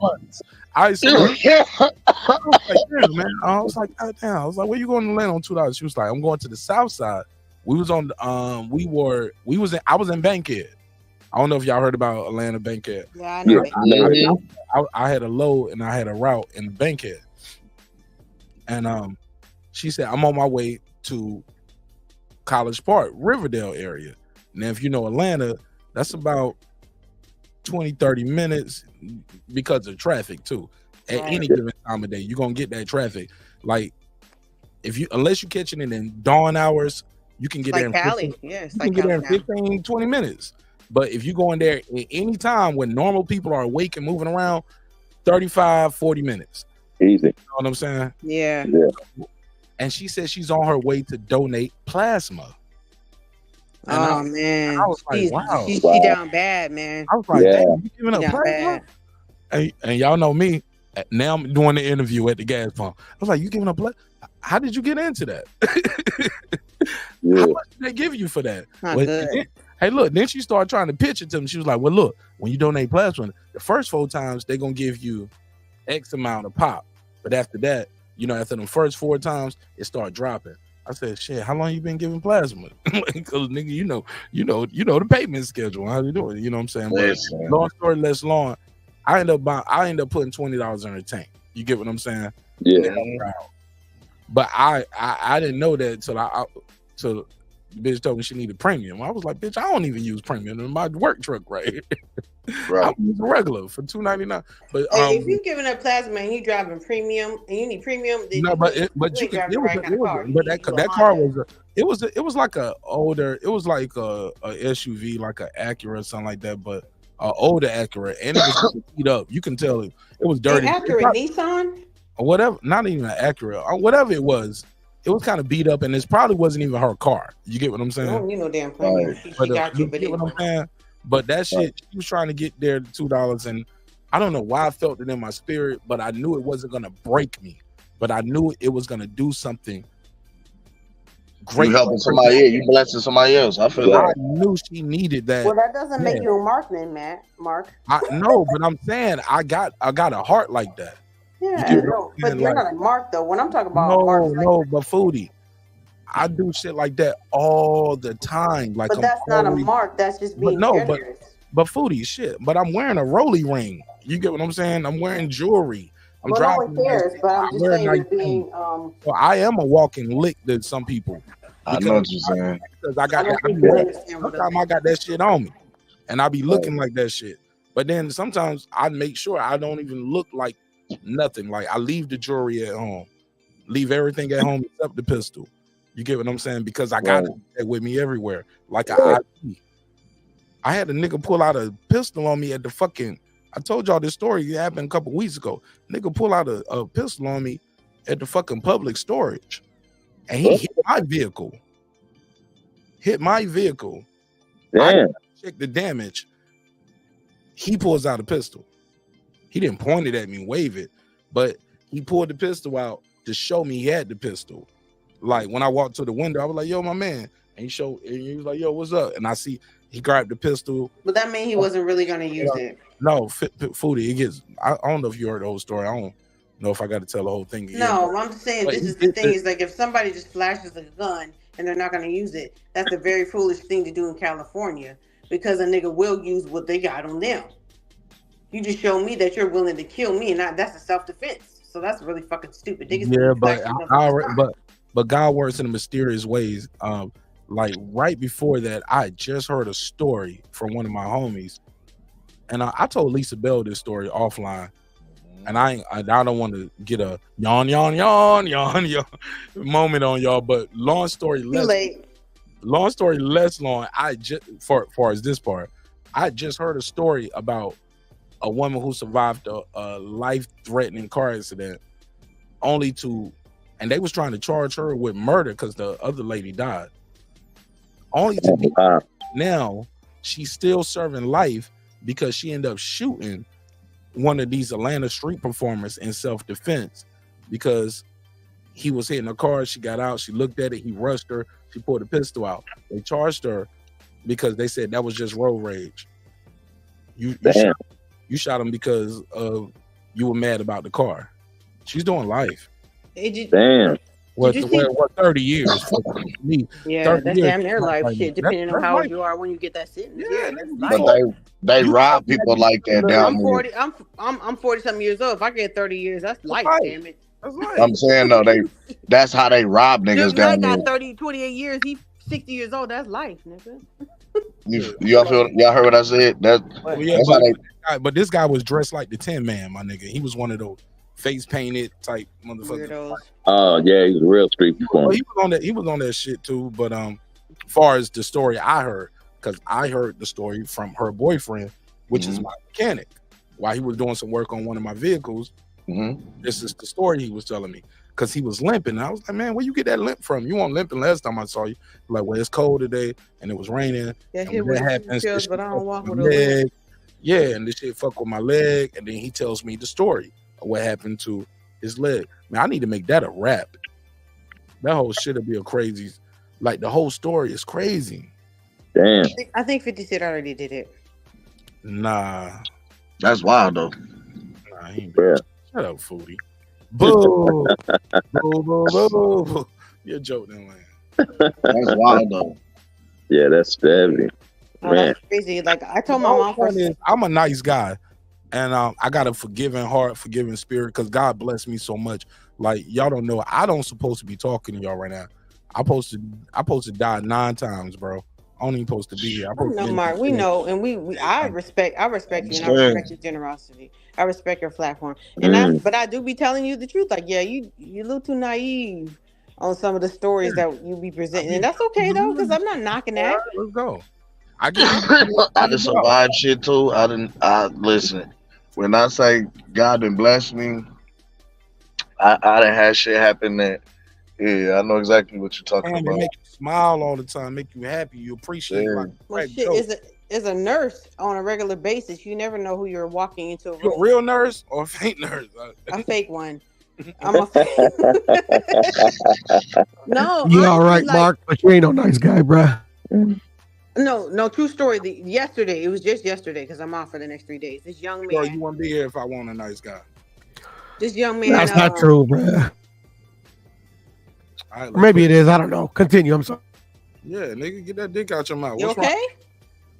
Oh yeah, I just got I've been sick for the past couple of days, so it's just a little throat, whatever. It's You a know how little many? growth. You know how many people Who walk you into giving my growth? clinic? What happened? Nah, what? You tell me what happened. He got something in his throat. I don't know. I think you need to get the dick out your ear, bro. I want a nice Got him. y'all because this Got him. I'm still the nice guy, man. I'm trying to be nice, even when I'm Yeah, tripping. Who sucks a bad dick and they throat hurt? What happened? Tell us the story. What you know about it, nigga? did it. What you know about it? Nah. What you know? Nah. Nothing about none of that. We can Like I say got my war technique. stories. Ew. Yo. Yeah, this shit went left, bro. This shit went This left. nigga Bureau said I got my technique. This is crazy work. He got technique. Don't sweat the technique, nigga. Yeah, I can't even go, bro. Can't knock the hustle. Do what I gotta do tonight. Can't knock the hustle. He said, Don't make the money. Don't let the money make you make the money. Furo, what does that CCD really mean? It means no, you don't want to know what it means. I don't want to know. Please don't. No. No, I have my thoughts about it. I'll tell y'all. Mark don't want to know. I'll tell y'all, but Mark don't want to know. Gonna make you an offer you can't refuse. Voice ass. You think you the Godfather, nigga? You the Mexican Hey, bro, it's on the panel tonight. bro. What you want me to do? It's not the mic. Do what you been doing. Just swallow and suck it up. Oh, respect. I mean, like, that's called projection, bro. But hey, man, Oh, no. I guess Not love is at all. love, Mark. It's all good. Love, Mark. Hey, look, this nigga on. Hey, look, hey Cam, this nigga on the panel sound like Doc Rivers calling plays. Hey, don't motherfucking Doc Rivers. And I'm a fucking Lakers I'm an fan, but open-minded that nigga was individual, fucking bro. You know, whatever you do in your own private time is. This nigga up here sound like Doc Rivers. He said, Doc Kobe. That's a perfect thing. That's a perfect. It's not my cup of tea, bro. You know, but you Draymond know. Green. I like Earl Grey. You might like, I don't know, whatever, Nesty. Draymond, run 3 up. Draymond, motherfucking. Hey, Puro, you don't know what Doc emotionally- Rivers. Hold up, Puro, you don't know what Doc Rivers is, so you don't get the joke. You know what Doc I Rivers know. is? Yeah, of course I know who Doc Rivers is. Mark. 2 up, twist, Who? run it. Who? Hold up, this Doc Rivers. Tonight just wasn't a night.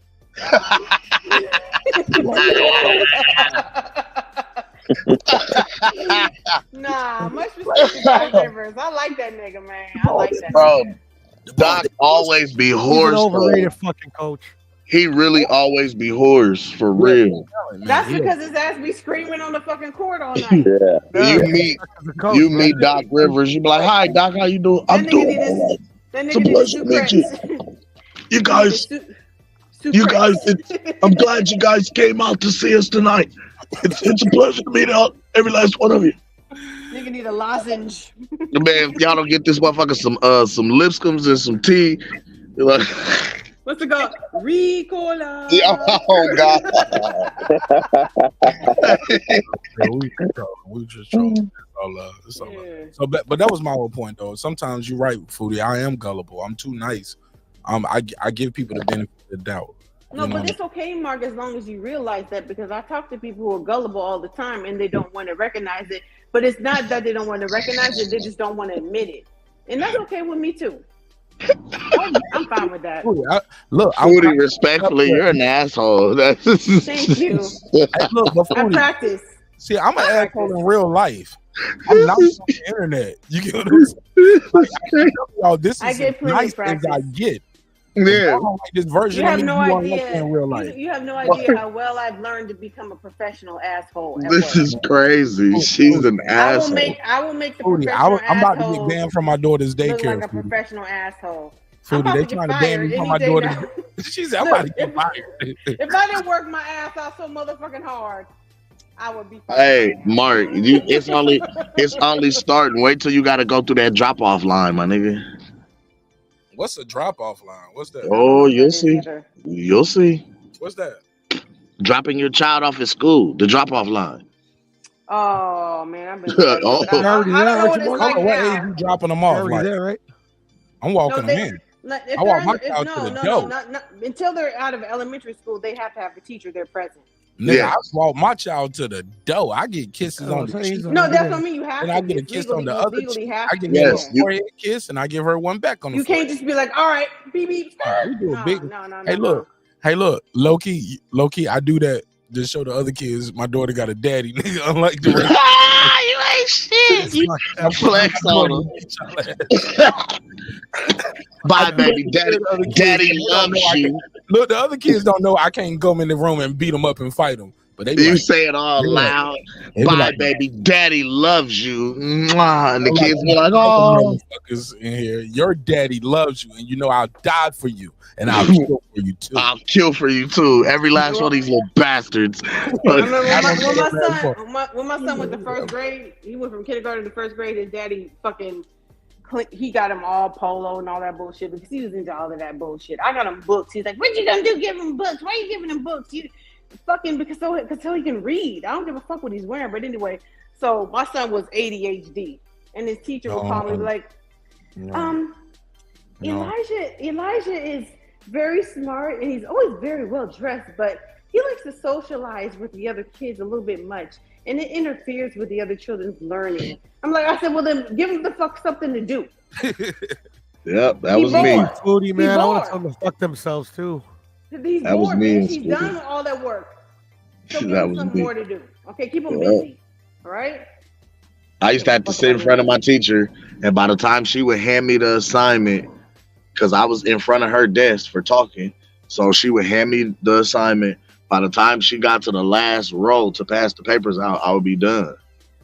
Yeah, because a lot of ADHD kids are like that. The HD part, the hyperactivity comes because they're bored. I'm bored as fuck. I need something to do. And I was the same way. Something. So, like, give me something more to do. I said, I don't mind you giving him extra homework. Even if, now, you know, like... Now I'm done with the homework. I ain't got shit to do. I turn around and start talking to people. I said, give him some homework. I'll work with him with it. There's no problem. She telling me, you can't talk to people while they're working. Okay. But now let me go further in the homework and go in. No, you can't go to the next chapter. So I had him tested for gifted. I had him tested for charter. I pull my toes. I pull my toys out in class. Get my toys too. These teachers don't want to be bothered with the kids no more.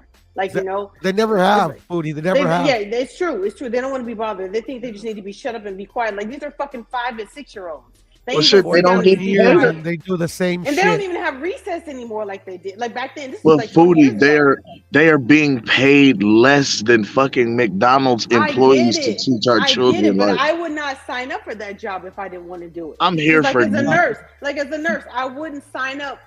I'm teaching our kids if I didn't want to do that shit. I don't spaz out on people because I'm tired and I'm stressed out and I've been working 12 hours and I haven't gotten a break. I ain't gonna lie. I feel like teachers. Like the people who actually make a difference in our lives like that, they should be making the money that you see some of these professional athletes making. Like doctors, you know what I'm saying, judges, lawyers, teachers. These are the people that should be being paid, you know what I'm saying, on the high school. That's never gonna happen in capitalism. So. Nope. It's never gonna happen in capitalism. Especially in the schools that I grew up in and that my daughter goes to, like, you know, the school system in the United States is a piece of shit. It's fucked. It is. And the sad part about it is that the school systems around the world that are doing well got it off of our school system model back in the 1950s and 60s when we were doing well. They're still implementing that shit. Over there in Switzerland, like they have one of the best school systems. And what they do is like the kids only go to school like 20 hours a week. Like I said, with socialism, the governor's kids go to school with the poor kids, so they're getting the same level of education and they're being socialized the same way. And they don't do tests by A, B, C, D. You actually have to know the knowledge. Like it's like basically all essay questions, but they have way less questions on the test. But they want to make sure that you know it, and they also make sure that you're English and at least one other language proficient before you graduate high school. But with less hours a week, like kids shouldn't be going to school. Sit 5, 6, 7 hours. I remember my son and I were talking. My son's 25, so in LA, I don't know if you remember, Puerto is when they started the fucking year-round school shit. They tried to pull that shit off in LA USD. where kids were going to school year round, and they couldn't pull that shit off because even the little kids are like, well, how the fuck am I gonna, get childcare year round? Like, how is that gonna work? And that was all just a ploy because even when I was in school, the school district gets paid $50 a head for every day that you're in school. That's the only reason why truancy became a big thing, because they don't get their money if you're not there. So it's just fucking. It's not about education. It's about money. But anyway, I digress. That shit is it's gonna be crazy. this bad, for my kid, bro. It's fucking frustrating. But I remember the difference because I did public school and private schools. Like I went to public school all the way up until like 4th grade. And then from 4th grade to my freshman year of high school, I did private school. But the difference in the education and the curriculum, I never forget it, was because like the way I went to my freshman year, I went to Creighton Prep, which was like a preparatory high school. Yawn. But the crazy thing about it was my entire sophomore year at public school was really just a review of my freshman year. Like the entire sophomore curriculum, everything that I did my sophomore year was like a review of the freshman year. I hated that shit. I'm a strong proponent of homeschooling. Like I was blessed enough that my mom worked at home when she was raising me and raising my helping me to raise my kids. Like when I had to work, childcare. I don't believe in. You had a support system. That's dope. Yeah, I had a great support system. I know. So I would have homeschooled. I would have homeschooled my kids. You know what I'm saying? And even now, it's so structured that it's easy to homeschool your kids. What's and your the reason why I would do that? now? Oh, excellent. We just got off a 3-hour phone call, and I just make her laugh. I'm about to send her some non-alcoholic rum. I'm gonna send her, a Christmas package. How old is your mom? I've been doing some research for her. 81. That's dope. That's what's up. How far away do y'all live from each other? She lives in Henderson, Nevada, and I live in Cali, Southern California. So 4 hours. 4 hours. Y'all see each other every season, twice a year, 3 times a year? The goal this year is to see her at least 4 times this year, especially now my younger son has moved out, like we were talking about, so I have an extra guest room. And my sister's out here all the time with her business. So my mom's like, I don't really want to. Yeah, I can come too. Fuck it. Yeah. She's like, I don't really want to run around with her. My sister's a crazy person. My sister will drive from Vegas to LA to San Diego to the beach. Like, she's crazy. My mom's like, I ain't doing all that. I'm like, yeah, you just come over here and kick it with me, and we go. No, my sister, she been married 26 years. She ain't no thought. But she be all over the place. She's just one of the people. Does she love them? Are they happy? Because she be on the road. No, like I told you, like my niece. No, I'm sorry. Your sister is an entrepreneur, so she always. Yeah, exactly. She don't it's about the money, and she's a real estate broker. So she'll be selling her product at a convention, and then she'll sell a house, and then she'll go back to Vegas. What kind of product she said? Sorry. So she Shut up, Mark. My niece is out there in Houston, so she'll fly my niece out. Yeah, in Vegas selling her product. Selling her product. It's not a real product though. It's not a dope ass product. I want to get her sister up here. She don't want you to buy it. No, I want to help sell it. I've sold hair weave. I've sold grits. Like I sell products on this show. She don't want you to sell what? it. Mary Kay. Nigga, I don't sold. Man, I'm the YouTube Diddy, man. I've sold hair weave. I've sold grits. What else we don't sold up here? We sold Tab Tech. Like we sold SIM cards. Like, yeah, man. No, but if you guys are interested, it's a great stocking stuffer. My sister's product is called the Original Body Scrubber. And just follow that on Instagram, the Original Body Scrubber. She's patented it. She's patented in America and China with her product. So she that's it's a great product. Yeah. She's worked really hard on it.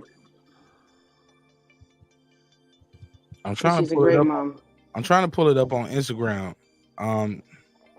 Is it like hold on, I'm gonna look like is it THA or is it DA like original THE nigga?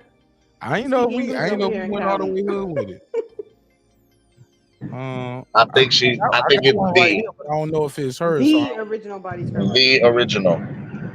Put the link in my IG for them. Put it up here. I'm a plug and promoter, and I'm gonna chop all the other stuff I said out before.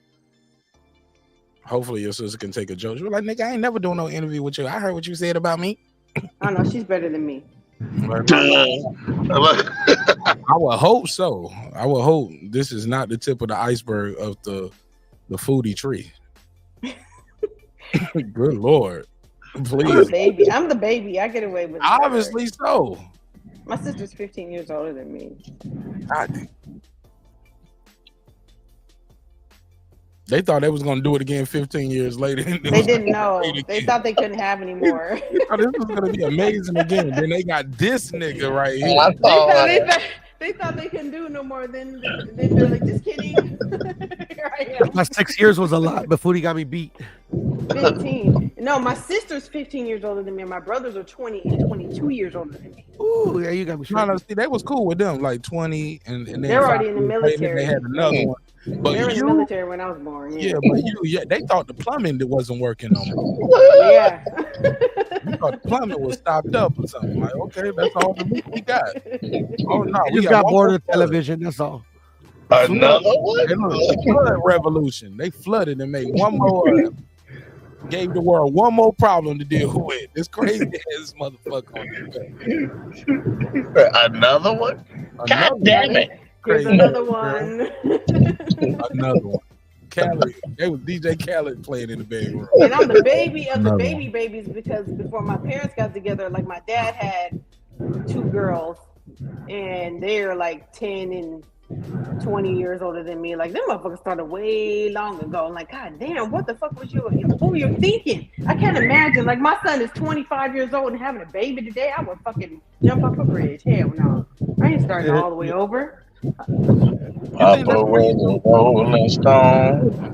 you think that's why you're so tough? Because all your siblings are older and your parents were older by the time they had you, so you was raised by older parents, but they're not like grandparents, but they are older. They were seasoned, so they knew like not to trip off of a lot of shit. Like me as a young parent, I was like, no, don't do this. You know, my mom was very relaxed. She's like, oh, she's gonna be all right.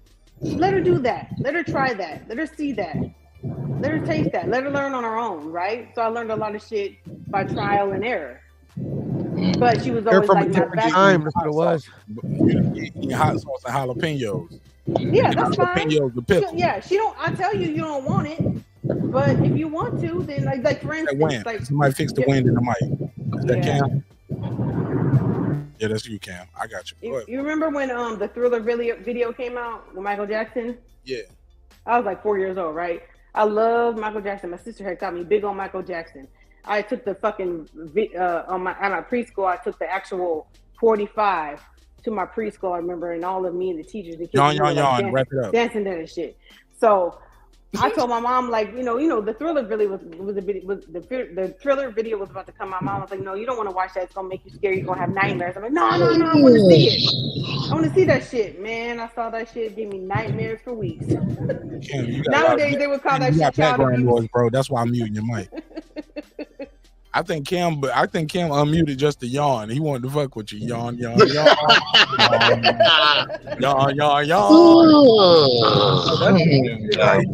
know that Thriller video was scary as fuck. Yeah, but what was the point? The whole point was you was a kid, you was scared that you was gonna get. No, nightmares. I'm just saying. My mother tried to convince me that I didn't want to watch it because I was gonna have nightmares. But I was like, no, I want to see that shit. That's Michael Jackson. I want to see it. And I saw that shit, and I was scared to death. And she was laughing her ass off watching me be scared of that shit. And I had nightmares and all that kind of shit. But I learned my lesson to listen to your mama when she say you're going to be scared of some shit. She's there to protect you. But I had to learn on my own. But nowadays, you got parents doing this gentle parenting. And why would you do that? The kid is going to be scared and scarred for life. Oh, that's bullshit. Like, oh, why would you tease your kids? They're going to be scared for life. Get the fuck out of here. All these fucking sad-ass, soft-ass kids. Like, these kids are going to be the ones paying taxes and running the country when I'm old. Like, this is sad. Awful. I don't know. I kind of think it's not just the parenting. I don't know. It just feels different nowadays. Anytime you see it. Go ahead. Go ahead. No, that's it. I'm done. Hold on. That's it. All right, cool. Let me get y'all take on this, these other topics, man, because I want to end this shit, man.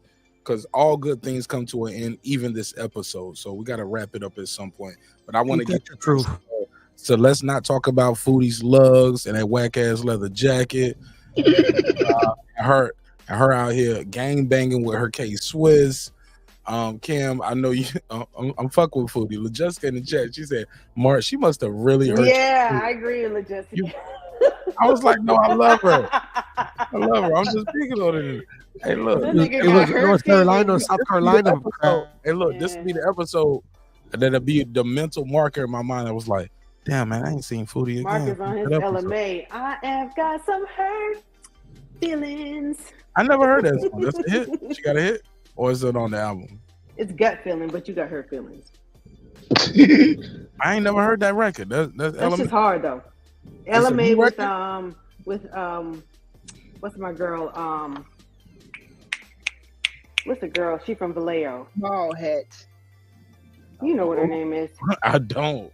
Small hat. It's not SZA, but it's He ain't really want to go back and forth about what my penis is. I don't know. Just look up LMA gut feeling. That shit's hard. Yeah, LaJessica, she knows it. What's the girl's name? Damn, I can't remember. You know, she sings "I Wanna Love You in Every Kind of Way." That one. And she got a song with Chris Brown. Yeah, it's R&B. That's why. She got some. She got shit with Chris Brown. She got something with this nigga. Like Dennis used to be the shit though. That nigga just lost his mind. I'm just saying. We all lose our minds a little bit every day. Oh my god, girl. Holy fuck. Yeah, don't mind me, my bad. I'm just babbling. Some niggas study hard for a test and pass the new test the next day. They lost their mind. Somebody learned how to walk today for the first time. They lost their mind. Yeah. It's all a matter of perspective, right, Mark? Oh, her. Oh, that's a hit. That shit banging. She LMA got a song with her. That's my girl. Yeah, LMA featuring her. Gut feeling. All right. That's just hard. And that's the song y'all. And that's the song you and LaJessica dedicating to me tonight. All right. But yours is called "Hurt Feelings." I love it. Why am I feeling hurt? I don't know. You sounded mighty hurt though. I think I hurt your feelings, Cody. You're not used to men defending themselves. Never. You used to whipping. You used to make. No, we didn't know. We didn't know Marq Nash was a blood. That's what we found out today. Right. He got real hurt when I pulled out the case with. All I know is I'm from South Central Los Angeles, not the Carolinas. She said K-Swiss, Marq Nash like, whoa, relax. No, hey, look, I do not gang bang. I do not. I'm fucking with you. I'm not a thug. I am truly humble. Oh God. Okay. Parking lot stories with people trying to get. Now you zero the crooked, goddamn. You gave. We're humbled by your humbleness. What do you say? The hate you gave little infants. Fuck everybody. If you know, you know. The kids will never get that. But all right. Oh man, yo, what y'all think about Draymond Green, Claressa Shields, and did I tell y'all about this Tory Lanez update? And I'll make that quick. Just so y'all know what we're talking about. It appears that we got an update in this Tory Lanez case. I don't know how far this is gonna go. If it's gonna go anywhere. Jail. Oh, prison. He's already there. But we do have some movement in this second appeal. It appears he now has, and I don't know if this is the appeal that got denied. Hold on a second. You said Draymond Green, or are you talking about Tory Lanez? I'm gonna tell y'all the background of this Tory Lanez thing. So now everybody have the background on all the topics, because I never said nothing about the Tory Lanez thing. And after that, y'all can pick whatever part y'all want to jump in on, and we can move forward and land the plan. So with this right here, this Tory Lanez thing, right? This document came out It is in the Court of Appeals in the state of California, 2nd Appellate District of Division 3. And the appellant is Daystar Peterson, aka Tory Lanez, blah, blah, blah. Let's skip forward through. Let's go on. Can I go to the second page? Can I do it from here? Is it gonna let me? Will you let me? Will they let me? There we go. All right. Close these widgets out. Say I got some mail. Y'all start looking at my mail. Boom. All right, so boom.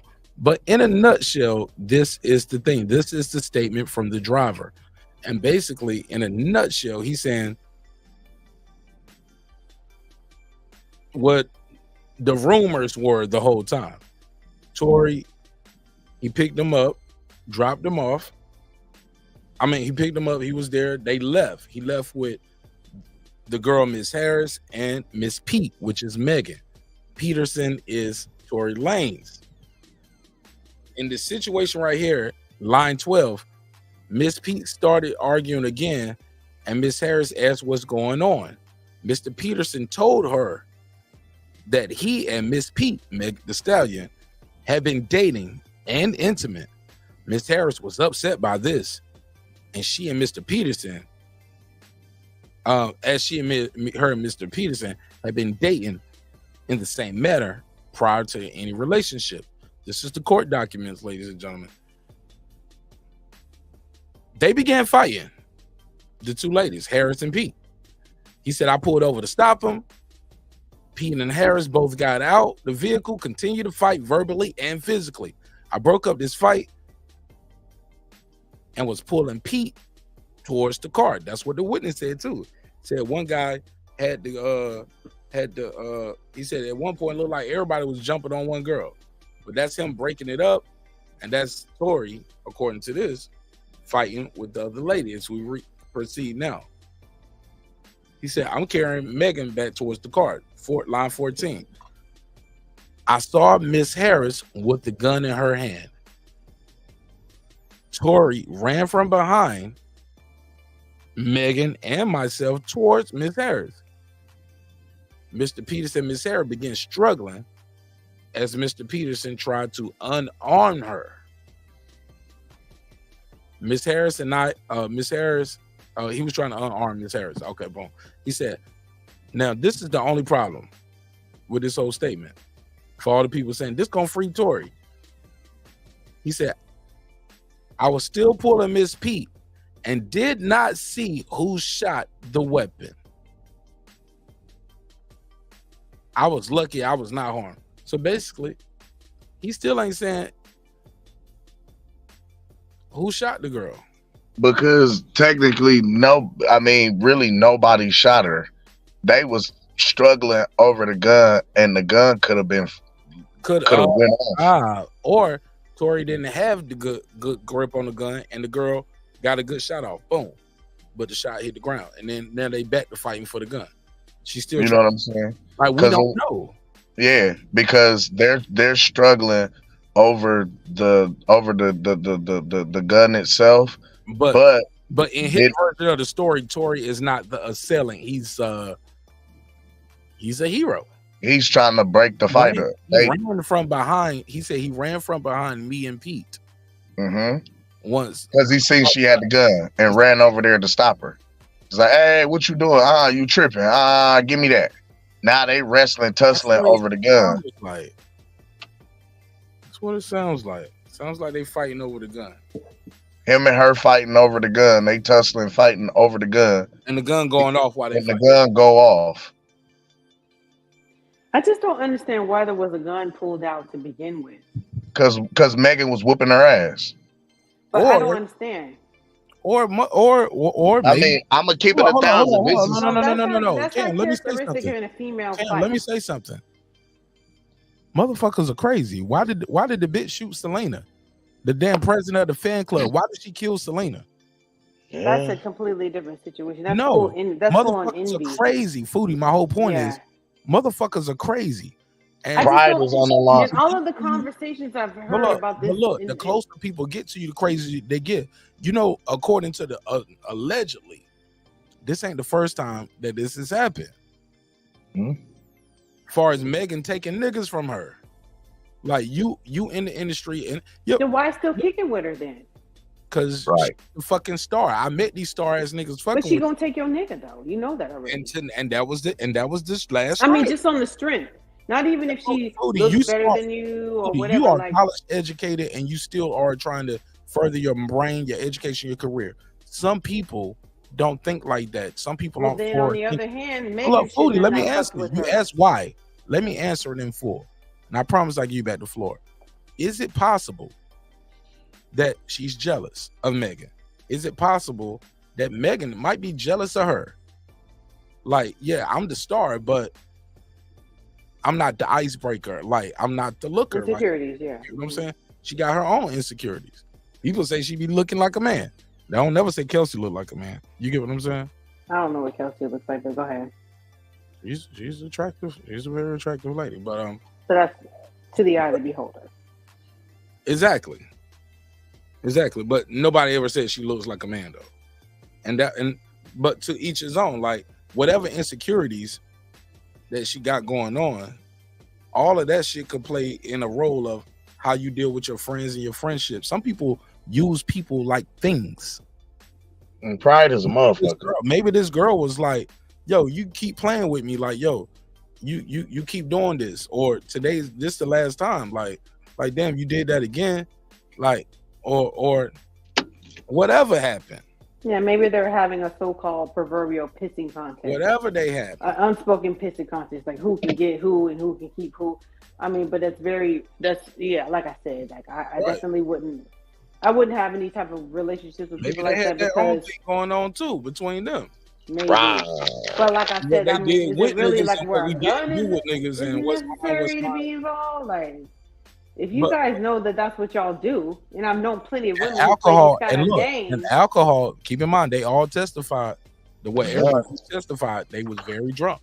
Yeah, but I'm just saying, as a woman, I know plenty of women that play these games. I know mothers and daughters who have these kind of competitions, sisters and sisters, or cousins and whatever. Like they have these kind of competitions.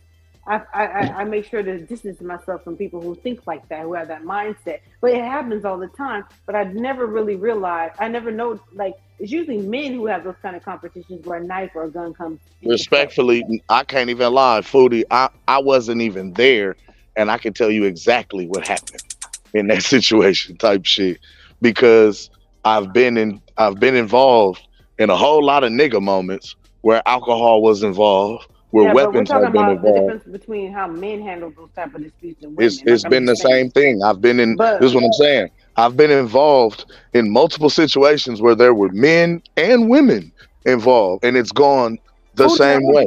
Don't kill each other. What are you talking about? I'm like, they got prisons full of women that are. Well, I'm not gonna have that. I'm not gonna have the argument with you. I'm just saying, but women will if we look at the statistics, no, I'm telling you. Right now, there's been an increase. There we go, going off of what Hold on, no, Foodie. I'm gonna kill your argument. Go ahead. I'm gonna let you cook. And then I'm gonna cook you. Go ahead. I'm about to say there's been an increase. Hold on. Let her say what you about to say. Statistics in general, like women could be in the same family and have a relationship with the same man, and nobody ends up dead. What they do is you have a baby, you get pregnant by them, then I'm gonna get pregnant by them. You get pregnant by them, then they have a fucking baby off. That's the way the women claim their territory, is by how many babies they have by niggas. It's not usually no fucking killer murder shit. That's the off chance. But it's more likely with men and how men's egos are set up that somebody could get killed if you fuck around that same way with two men involved. Go ahead. Richard? Go ahead. Go ahead. No, go ahead. Go ahead. No, I was just saying what you're talking about. I understand that, but what we're describing right now is an instance where alcohol, pride. You know what I'm saying? This is a history of happening before, so there's a pattern here. We don't know what the underlying issues are or have been between these women. We don't know what the arguments and past arguments between these women have been, and they are now in the midst of a physical altercation. It wasn't just like they was arguing over the nigga. They got to fist fighting over this nigga type shit. So they're in the midst of a fist fight. Now, there has been an increase and an uprise in a lot of people purchasing firearms, both men and women. And in purchasing that, it's been a whole lot of, I ain't fighting with a motherfucker no more. I'm just gonna put you on a t-shirt. There's been a whole lot of that. So in instances where motherfuckers is drunk, alcohol been flowing, and a motherfucker pride feel like it's been hurt, I've watched people run to the car or run to their purse to go grab their shit because they feel like they couldn't take that ass whooping. I understand what you're saying, but just like hold on, just real quick before you go, Mark. Like you said, like I'm educated. Megan Thee Stallion is educated, and she was making a lot of money, and she's a star, so she had a lot more to lose. Well, it wasn't Megan that pulled the gun. That's whose gun was it? That's what I'm trying to figure out. Okay, it was the other chicks. Hold up, Cam. I want to jump in. That's why I'm glad both of y'all said what y'all said. Cam, we don't know who gun it is, and that's part of the problem. Nobody was playing the weapon, and they should have moved better. Fix that sound, please. With that door opening, y'all niggas need some WD-40 on them doors. Sound like y'all in a horror movie. All right, but look, another thing that happened, Foodie, you're right. She didn't pull the gun out. For her, it's like, shit, I'm about to beat this bitch ass. Or maybe the girl just stole off on her. We don't know who threw the first punch. What was clear on all sides is that's the moment where Kelsey found out that her and Tory, she was fucking Tory and Meg was fucking Tory. Meg admitted that on the stand. Prior to that, she had lied in the Gayle King interview and said, no, I was not having a relationship with Tory. She was like, what you mean, sexual? Gayle King, yes, Megan, are you having a sexual relationship with Tory? You know what I mean? Like softball ass interview with her on that shit. Like, but what you mean, sexual? Yeah, but no, bitch, was y'all playing Parcheesi and Yahtzee and shit? Respectfully, I ain't trying to call her a bitch. I don't mean like that. I mean figuratively, right? The conversation. All right, so boom. So my whole point is that to all of that is it's been a lot of lying. But this story, like, this is the only story that's consistent and fills in all the holes. It's somebody who ain't got nothing to do with it. I'm not on trial. I don't have no DNA on no shit. I don't have no gun particles on nothing. Nobody accused me of nothing. Even the witness that pulled up said, I saw a big guy come up and grab one girl over her shoulder and just take her back to the car. Right, which is what usually happens when women fight. Yeah, he grabbed it. And that's when the gun, and that's when the gun, and he said the gun, and then another lady had the gun. And then he said a guy took the gun from her and started shooting in the air all wild. But what he thought the guy had the gun and was shooting, maybe they were still fighting for the gun shooting it. Because who was fighting with the gun? Tory and Kelsey, according to this guy. So Meg was the one who got pulled from the fight and got thrown over the shoulder? Yeah, and while he was doing that, Tory and Kelsey fighting for the gun.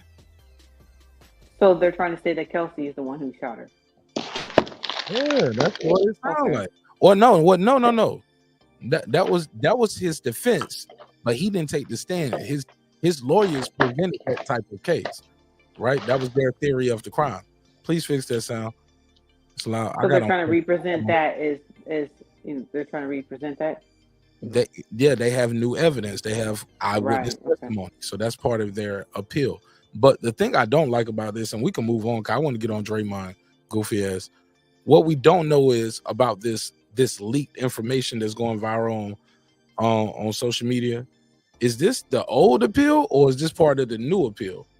Is this the appeal that already got shot down and y'all just putting this information out here to get public support? Cool. But if this shit already got kicked back and turned down and the courts have said this is not enough, there's no point. Yeah, no point. Like, even with this new information, it wouldn't have changed the jury's mind. I think this new information would have changed the jury mind, because it would have been at least one form of corroborating testimony. I followed that case. As of right now, the 3 eyewitnesses out of the 5 people who were there all said 3 different things. Meg said something different. Kelsey said something different. They were clearly at odds with each other based off what we heard in the testimony. The eyewitness that saw it from upstairs in his apartment, he got a different point of view from both of them. Because both of them said it won't no fight. That man who don't know nobody, old white man said, oh yeah, it was 2 girls fighting. It was 2 girls fighting. So in the original case, nobody, like the police weren't called and no one took pictures. The police came and everybody lied to the police. Remember her right, first? but did anybody have any scratches or any Meg, evidence of a physical? Meg was shot in her. She had bullet fragments. I in mean, her. I know that, but like you know, when women fight, like no one was scratched up or. Who was getting their ass whooped? Is the question. To show evidence of a fight is what I'm saying. Like the guy, you know, they said there wasn't a fight, but the guy said that there was a fight. Right now we got 2 people saying it was a fight. You got the driver and you got an independent white guy who was just sitting on his balcony. Right, but was there any evidence, any physical evidence? But Meg said it won't no fight. Kelsey said, man, just because motherfuckers don't fight good don't mean they ain't fighting. Some girls to the point that somebody needs to be pulled from a fight and some girls know how to scratch. Some girls somebody had a gun and all that kind of shit. Like, I mean, why would why was there a gun involved?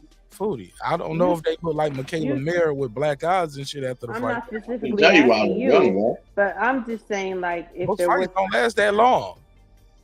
Right. So I'm just saying, usually with a girl fight, nobody pulls out no fucking gun if it's not like that. If nobody's like, well, that was the thing. Well, Foodie, that's the thing. They don't. Nobody's owning up to whose gun it was because they not trying to say whether it was Kelsey's or whether it was Tory's. Because now, if you fucking with a nigga like Tory, and you know he keep a gun on him, you might know where the gun is located in the car. So he just revealed, it just comes out in the midst of while y'all drunk, drinking, fucked up. It's now revealed to you that your homegirl been fucking the dude that you been fucking.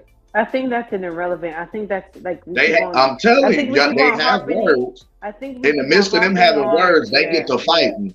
Yeah, whoever get to fighting. Get that. While they get to fighting, if she get the whooping off on her ass, then she's getting her ass whooped. She's going for the gun. So I'm saying, was there any physical evidence that there was an actual fight? Because they both said that there was no fight. But nobody was charged for a fight, though, Foodie. Nobody was charged for a fight. The bottom line is like, you have to say. But how about this? He said they fought. A witness said they fought. Meg said they did, and Kelsey said they did. Kelsey admitted that. She was like, "Yeah, we kind of bumped." For the fight to even be relevant, for a fight to even be relevant, there has to be evidence that there was a fight. For somebody to be shot in the foot, there had to be a fight. But it goes to motive, though. No, there doesn't. There doesn't have to be a fight. But it causes reasonable doubt. Right. It gives motive for her to shoot her, because according to the prosecutor, their reason why Tory shot her. You talk about you ain't never heard of girls shooting each other over there. Shit, I've heard of girls killing each other. I've heard of girls killing bitches for their husband. But that's irrelevant. Hold on, let me finish. Let me finish the rest of this line. The prosecutor's theory of the crime is Tory was jealous of Meg. She insulted his music career, and he shot her. Right. He said, "Dance, bitch." Right. Like, that's some heinous sounding ass shit. So what we're talking about is a man. You ever heard of? No, so look, do you believe Tory was so insulted by Meg, who hadn't? Keep in mind, she hadn't won the Grammy yet. For the people's like, well, she's a Grammy winner. She hadn't won a Grammy yet. She hadn't even been nominated yet. What would you think that Tory is just so mad because Meg is more successful than him? Could be, absolutely. Absolutely. Wasn't more successful than him. They both got millions. Who cares? They both rich. Well, that's how we look at it from the outside. People don't need a reason to be jealous of other people. Wait. Time out. No, well, there may have never been a fight. Like I keep on asking, was there ever any physical evidence that there was a fight between these two women? What we saying? So So you're more willing to believe that Tory would shoot her because he's angry rather than wrestle the gun away from her because she was potentially getting her ass whooped? No. She's rather believe that Tory would shoot her over not liking his music than you don't know what I believe because you guys won't let me say what I believe. Her boyfriend. You don't know what I believe. You guys are feeling. You sound very emotional. I'm going off very emotional. Foodie. No, we asking you a question. No, it sounds like that because we all talking over each other. But look, let me just break it down. Foodie, you said you find that hard to believe that the girl would do that, but you find it very believable that Tory would do it. I'm trying to pick up pieces of the story over the music that are not being said. This is what I'm saying. Foodie, you just I don't know. Well, you just told me that part of the story, Mark. I didn't know that. I don't know this story. So what I'm asking you is this: was there ever any physical evidence presented that these women were ever in a physical fight? They didn't even. I don't even know they presented that in the defense. Okay, that didn't come out until the trial. Okay. So it didn't come out to the trial. Have any physical evidence? Because I've been. But Foodie, at that point, the only evidence. Foodie, let me say this: the only evidence is gathered is what the prosecutor wants to present. You keep on saying, "Let me say this," but you won't let me say what I'm saying. You asked the question. I'm trying to answer. Well, I can't get the whole question out. You keep on answering what you think I'm going to ask. You asked what I've actually asked. Add more to it. Let me ask this. These are a couple of questions I have to ask. Was there ever, like I said, was there ever any physical evidence presented in a case that these women had ever had a fight? Was there any? Because when there's ever a fight, you have to show defensive wounds, attack wounds, or whatever, if that's ever going to be part of the story. Okay. And then second part, if there wasn't, then how do you know that there was ever a physical fight? Because if there wasn't a physical fight, then that leads to the story that maybe Tory was jealous of a verbal argument that him and Megan were having, and he shot her because of that. Because people do get mad no matter what Grammys or whatever the other shit is. Go ahead, ask the question, Foodie. I understand. People just so people just simply can shoot people. I get it. I'm ready for the question though. I did that. I did ask that. Was there any physical evidence? Can I answer your question now? Go ahead. The prosecutor's theory of the crime is she didn't like his music. He said, dance bitch. He started reaching for the gun. Kelsey got gunpowder on her and got scratches on her, and they have wounds. Because all the wounds that everybody have, yes, everybody got evidence of a fight. It's just Kelsey fingerprints on the gun. Cam, please. I'll let you speak too. I got to get this off because she asked the question. Both of us can't answer at the same time. We can sing together, can't talk together, right? So let me get it back together myself. Everybody had evidence of a fight, Foodie. It's just speculation, and everybody got a different story on how they got their scratches. And Tory didn't speak at all. So, according to the prosecutor, their theory of the crime that they presented to the jury and convicted him, which is all that matters, because that's what he was convicted of. Their theory of the crime. Their theory of the crime is the dance bitch shit. Kelsey goes out there, see her friend getting beat up, and she tries to stop Tory and pulls Tory off. Now she's fighting with Tory. That's how she get the scratches. She goes to check on Megan, and that's when Tory pulls out the gun and starts shooting and says, dance bitch. Okay, thank you. There we go. I wasn't going all the way y'all was going, talking about women go to prison for this. I didn't know, like I said before. I brought it back in. It's all love, baby. You know I got love for you. I was fucking with you earlier, but shit, that shit only can last so long. I ain't gonna do that the whole episode. It's over. I fuck with you, Foodie. For real, for real. You feel me? Yeah, I feel you. Love you, I'm looking for you for the information because, like I said before, I haven't followed this case. So I'm trying to keep up.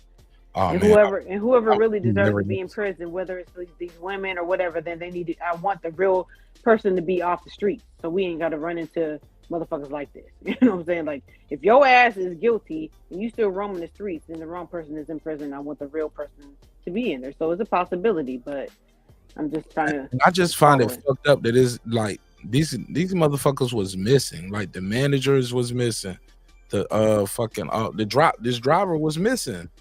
the whole time. He showed up right there at the end of the trial. Like, nigga, this shit is on every fucking blog, every news site. He was missing till by the time he showed up, they was like, nah, it's too late. The jury already about to go to the jury. Right.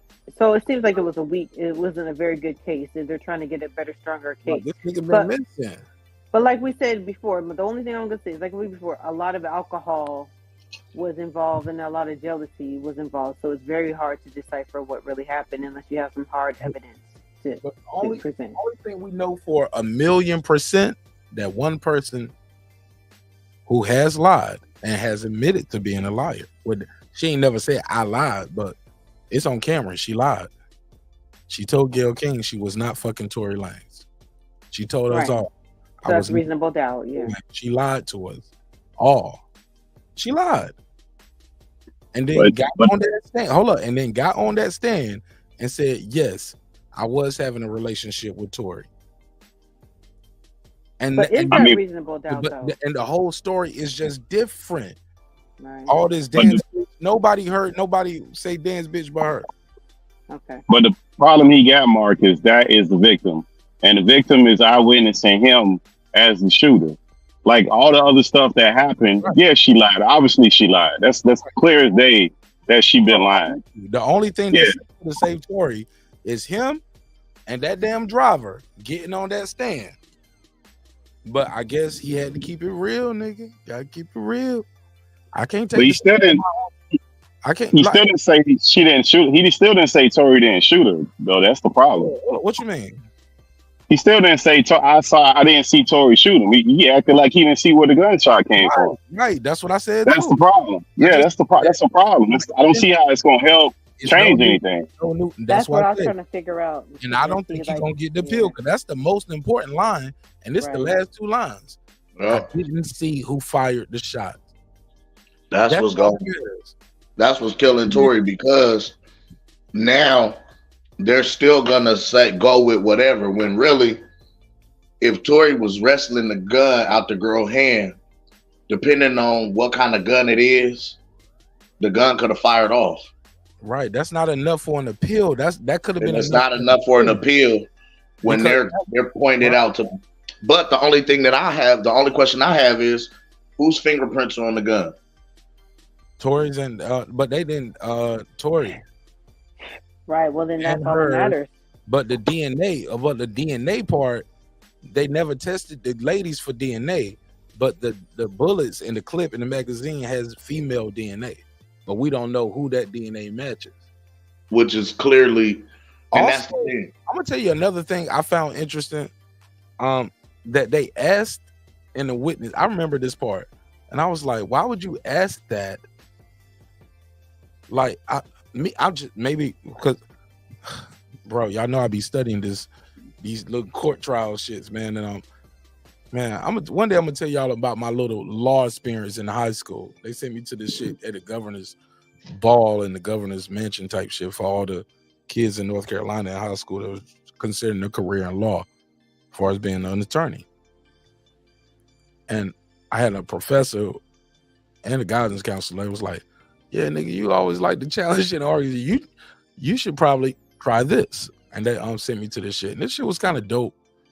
But and I met a lot of people. And a lot of them people are lawyers now. You know what I'm saying? But I need to get some of them on the show. These the homies. Long story, less long. You don't ask a question that you don't already know the answer to. Or if you're trying to impeach the witness, you want to call the witness back for something. They asked the gunpowder residue witness, hey, you know, people in your field can tell based off how much gun particles somebody have on them who fired the weapon, correct? Yes. Did y'all run the test for that? Do you have the numbers for it? And the motherfucking witness didn't have none of that. If you're gonna ask that, you should already know. The person fumbled through said he was like, I'll get back to you on that, or I can get back to you. All right, we'll get back to me. That's what we leave that with. Man, you're supposed to call them back. That's supposed to be the glove don't the forensics. Yes, man. The evidence. Like, hey, look. Yeah. This motherfucker got 480 particles on her. This guy right here has 22 particles on him. That is consistent with him not being the person that fired the weapon. You get what I'm saying? I don't know. We how all it watch works. CSI to know that shit. Yep. Like, Yeah, I don't- you ain't gotta go to no youth apprenticeship at law Yeah. camp for the summer, nigga, or for a weekend. Like, you don't need that. Yeah. I'm just near you. So the shooter would have more particles than the But person why who ask was that standing to close come to the out of shooter, rescue yeah. person, and they don't have the information? You don't have the information to present it to the people, and then you say y'all gonna bring it back up later, and y'all never bring it back up. Well, they have to. They have to have the information. For whatever reason, it wasn't got presented it. in the case. I don't Right? know. Well, pull it up. Where is it And at? I don't know why the judge allowed that. Motion to suppress. No. Well, no. You. Not in a as- criminal case, you can't do that. No, and If they motion to suppress the evidence and motion to sequester the no, Under sir. what grounds, though? Sir. At that point, let me tell you something. At that point, you hearing it in court. That's not when you do your motion to suppress. That's not. I'm talking about That's called an objection. And when you trying Right, to do and that, the, and the judge would only sustain that under what And ground? at that What point, ground? the judge has already admitted all of this evidence. Right. It's already admitted. They legally have to. You can't suppress that type of evidence. Like, nigga, what? It ain't no motion to suppress right now. Yeah, under what ground? Like, it's already admitted. You asked a question that a motherfucker didn't have the answer to. All right, what's your next question? if they sequester that goddamn me witness, he's No, it ain't no sequester the witness, nigga. You, I'm telling you, bro. we're talking about the evidence. You fucking me up right now, real quick, The nigga. You evidence. fucking me up because you using wrong terms and you just blurting them out. Sequestered, yeah. But I'm telling you, bro, the don't sequester, if they sequester that witness, his testimony stricken from the record, it don't even matter. Wrong terms, bro. So that's not what sequester means. Cam, just let Pittsburgh T talk, man. What's up, Pittsburgh T? What's happening, man? I think, hey, look, I think this whole Tory Lanez thing, I think he got bad counsel, man. I think it was going to be, no matter what happened, unless he could prove it, it was going to be hard for him to come up out of this case. The best thing he could have did was take a plea deal, because at the point where, even if he thought he was going to win, at the point when he got that gag order where he couldn't publicly speak, and she was out there doing interviews and lying on the fucking interviews, like, he should have knew the gig was up. He didn't have a bunch of evidence to prove that it was wrong. Thinking on him not taking the stand, Pittsburgh T, and keeping it gangster. Man, but the person who got shot is pointing at him, saying, "This is the person who shot me." The person who got shot said he did it. He got to overcome that. No matter what we think, the person who got shot said he did it. Like, and it's a woman, bro. And I'm with you on that. But look, and so it's hard. So it's gonna be hard. I think he got bad counsel. But man. what you're missing is the key thing. He immediately tried to keep it gangster. Yeah. Right. Perception. But First thing he should have did was say, "Look, man, this ain't no snitching shit, but I'm just keeping it a buck. Man, them bitches was fighting. I tried to take the gun from the bitch and she shot her homegirl in the foot, yo. Swear to God, that's what happened. He should have told his side of the story early and just kept it a real. Whether you smoking a blunt while you doing it, having a drink, I don't give a fuck, nigga. Like, I'm gonna tell y'all this real for real. Real shit. Like, I'm gonna do but maybe that's me because I do lives all the time.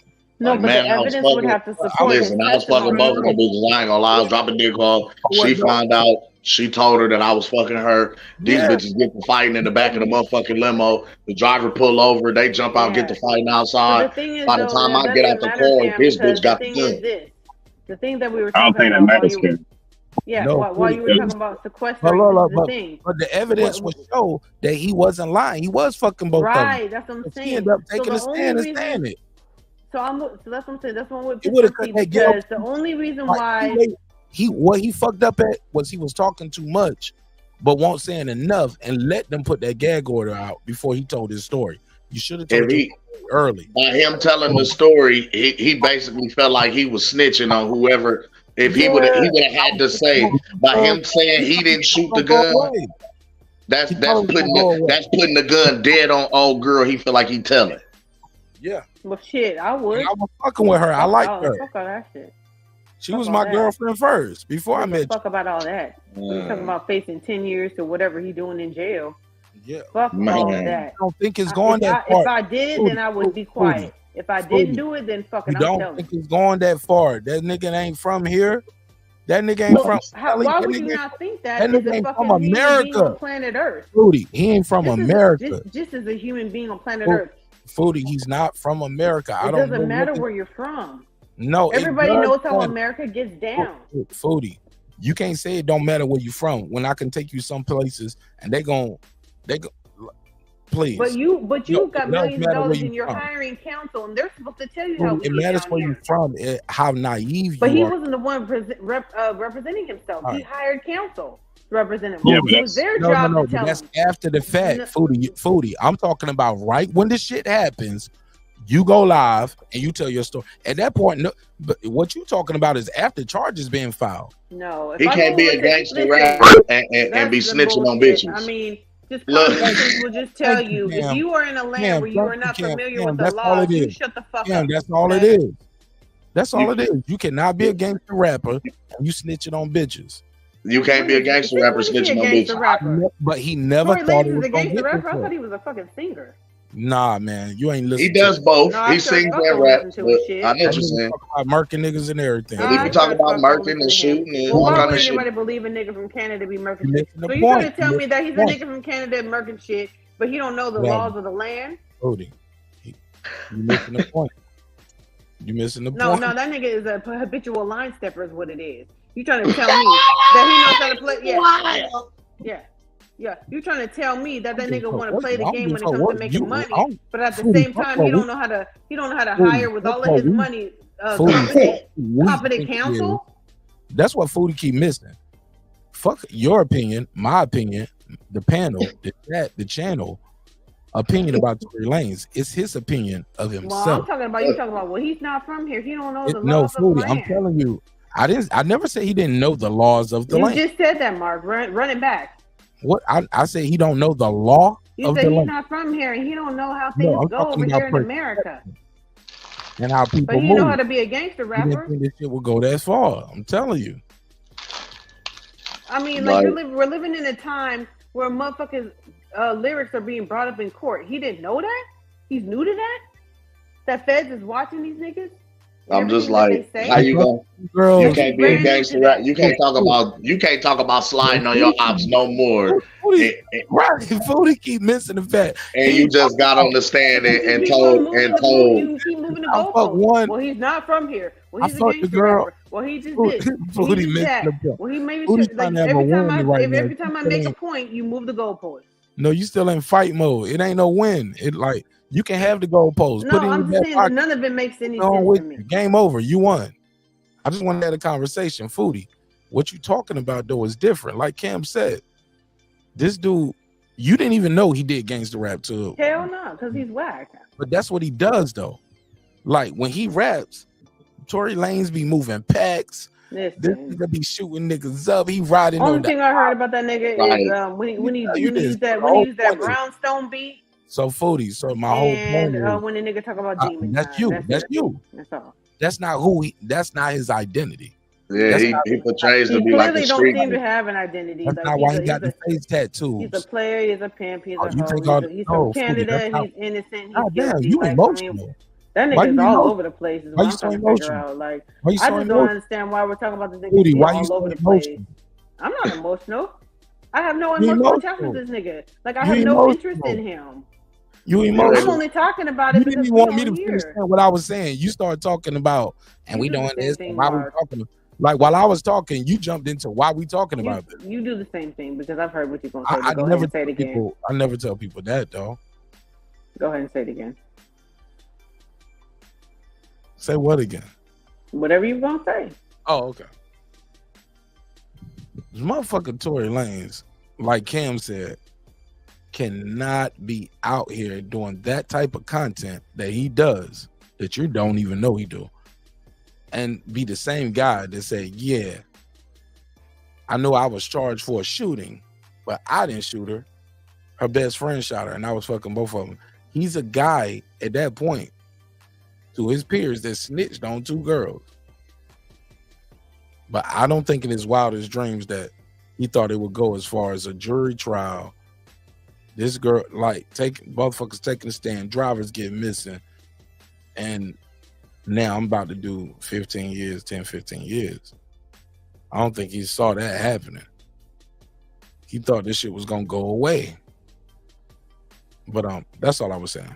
Go ahead. Yeah, and I hear what you're saying, because I understand you saying he has an image or so called to uphold, but niggas snitch all the motherfucking time. Like the nigga with the rainbow hair is out here doing fucking that's not music. But he, I know him. People know him more than Tory motherfucking Lanez. But Foodie, let's to be fair, like you just said, you're not familiar with him. You only know him for one song. Well, that's a lot more than not familiar with him. That's a lot. I'm familiar with a lot of niggas. But I'm not familiar with him.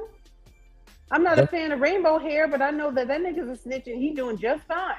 Like, niggas snitch all the time. Niggas come home from snitching all the motherfucking time. Niggas snitch all day, every day, and they be doing just fine because we living in a new day and age. So I don't understand who was gonna hold him accountable to snitching. His hood, what hood? I don't think his career would have been the same. The Toronto hood gangsters, like what? Where? No, his career would have been over. What? Where?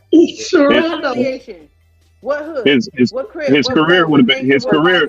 Yeah, but his career would have been over, Foodie. That's the thing. Like that guy tied himself. He's in prison. No, but that's after the fact. That's after the fact. Right. But you know what? He can come back after 10 years. Redeem his career. Listen, he could get out in 10, 15 years and have street credibility. He went to the bench. He held it down. He was solid. He didn't say nothing. No, never. That's never going to happen. That's a fantasy world.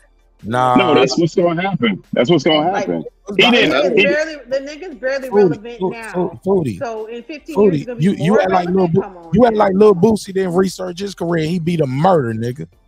Damn. But he's got nah, vouch for him. Foodie, Who the fuck is Tory Lanez? That should be the song. Somebody need to write. Who the fuck is Tory Lanez? You know what? Some people was like, who is Lil Boosie? So he came home. A lot of people know who Lil Boosie is. Not like how they know him now when he came home after beating a murder. They knew him because he had a fucking. He had everybody knew. Even if you don't like even if you don't like Boosie, everybody knew "Wipe Me Down." Look, everybody know the rappers get big. What's Tory Lanez's biggest hit? Look, you either die or you go to jail. What's Tory Lanez's biggest hit? That's all I'm saying. What's Pimp C did. How long did Pimp do? Come on, man. Tell me, what's Tory Lanez's biggest hit? Yeah, like Marq Nash just invented this shit tonight on Breaking Beat. I'm waiting. Dead rappers get better promotion. Rappers in jail get better promotion. It happens. Is that a saying or is that an actual song? Look it up. Yeah. Well, everybody knows "Write Me Down." I don't know no motherfucking song. Shout out to Jadakiss. Jadakiss said it in the verse. Yeah. So, like I said, because everybody knows. You talking about Boosie versus motherfucking Tory Lanez? He said, "I never heard of Lil Buddy." Hold up, Foodie. Not even comparable. Foodie. It's a big hit. All my life. Nope. Been trying to get I hear it all day on the radio. Tory Lanez? No, you you just being reactionary now. You're not even listening. I'm literally trying to argue. You're not even listening. I don't know any You're not even letting the thought develop. You're not letting me get 3 sentences off being reactionary. Let me say this. The point I'm trying to say is, even in that song, it's a big hit now. And the catch part in the record is J. Cole says, I never heard of Lil Buddy. Did somebody murder Lil Buddy? Now I'm on my phone searching Lil Buddy. And then he starts talking about how radios start playing the nigga record once he died. He said, so I want to start a new rule. Like, if you won't play this nigga shit when he was alive, don't play his songs once he get hit. You get what I'm saying? It's a metaphor too. He was like, if you won't playing it and trying to make it a hit when he was alive, don't try to play. Nobody cares about none of that shit. No, man, it matters. It don't. That's hyperbolic. Like, no one cares. It don't. I mean, that's not necessarily the on the entire West Coast. They hear me say that. We don't know that. I don't know that. Somebody wanted to hear. No, you can't say that because it's a bunch of rappers that died that wasn't known when they was that was out there blue. That's a subject matter. I'm asking you, what is from earlier? When I cooked her earlier. What is Tory Lanez's biggest hit? Nobody has been able to say that. Y'all Say talk it. about Probably shit that J. Cole done said. No, and all that that's shit. because nobody heard that question. Because in the middle of you doing that rant, he was trying to get his bars So what off. is it? It's Talk to Me. Who gives a shit? I don't know that fucking song. Might be That's you. So he's not a big star. Is it top No, 40? just because you don't know him How doesn't many mean streams he's does not he a big have? star. And the man's a Is it platinum top 40? recording artist. It's top 40. What's But the for he platinum? got multiple How platinum many records. streams Yes, does he it have? was. He's a platinum recording artist, Foodie. So who Multiple cares? records. Like I'm saying, like y'all keep on talking, oh, he's But what's Grammy the point nominated. about- okay, A lot of people were fucking Grammy nominated that are dope ass. No, Megan was the Grammy nominated artist. We didn't say nothing about Tory Lanez being Grammy nominated, nothing. She wasn't at the time though. She wasn't at the time. So that don't even matter. Like that's that jealousy nonsense that the DA was running with. Like that at that time, she wasn't. That's some stuff that they introduced. And they were effectively able to introduce that and people repeat that. So like he was really handicapped with a lot of that stuff. So I just didn't see that he was going to be able to get out of that. And at that point, I don't even like. There's a difference between what really happened and what you can prove. And I don't think he had enough to prove that he didn't do it. We know she was lying. We know she ain't telling the truth. But he couldn't prove that the witness that got shot, that's saying you did it, he couldn't prove that she was lying. Like no matter what they say, girl did it.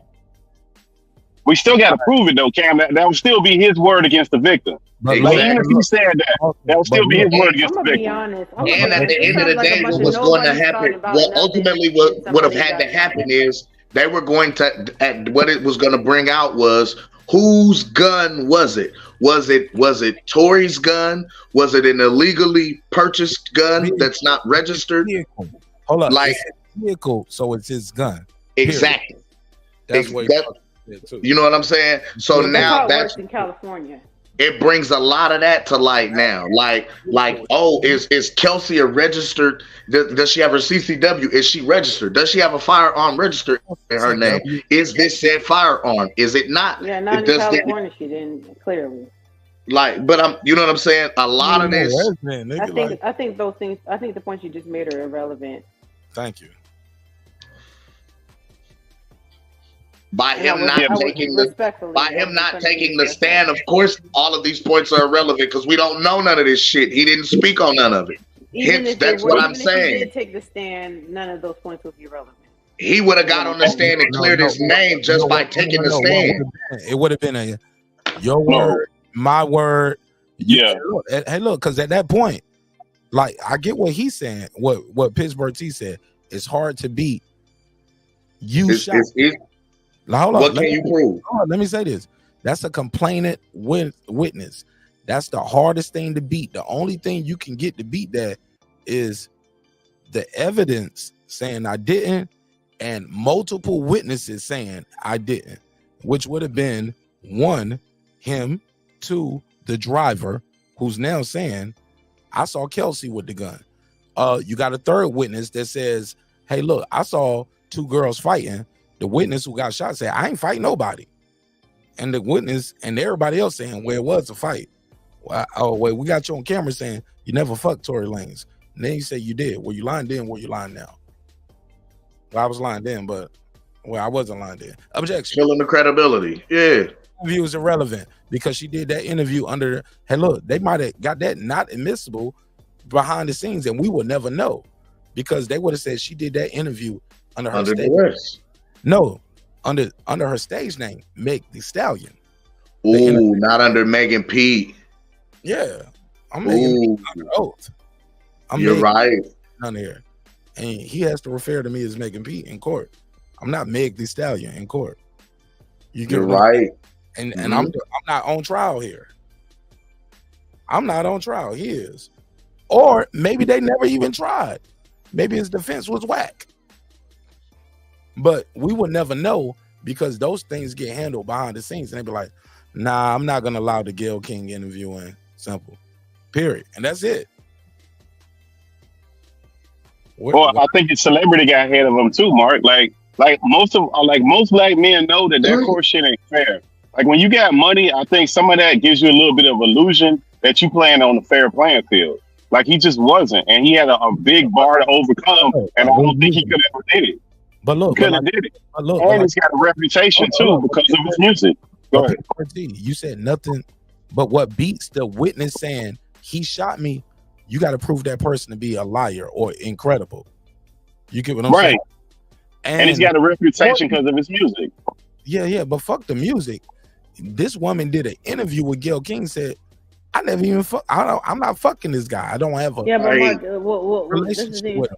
Once that part is in play, that goes to motive for why the other person shot him. And of course, he should have taken his own defense. If we prove that you're a liar, your if I just prove that you're a liar on the record, that potentially strikes your credibility here in the court of law, because now I don't know if you're lying on this man or not.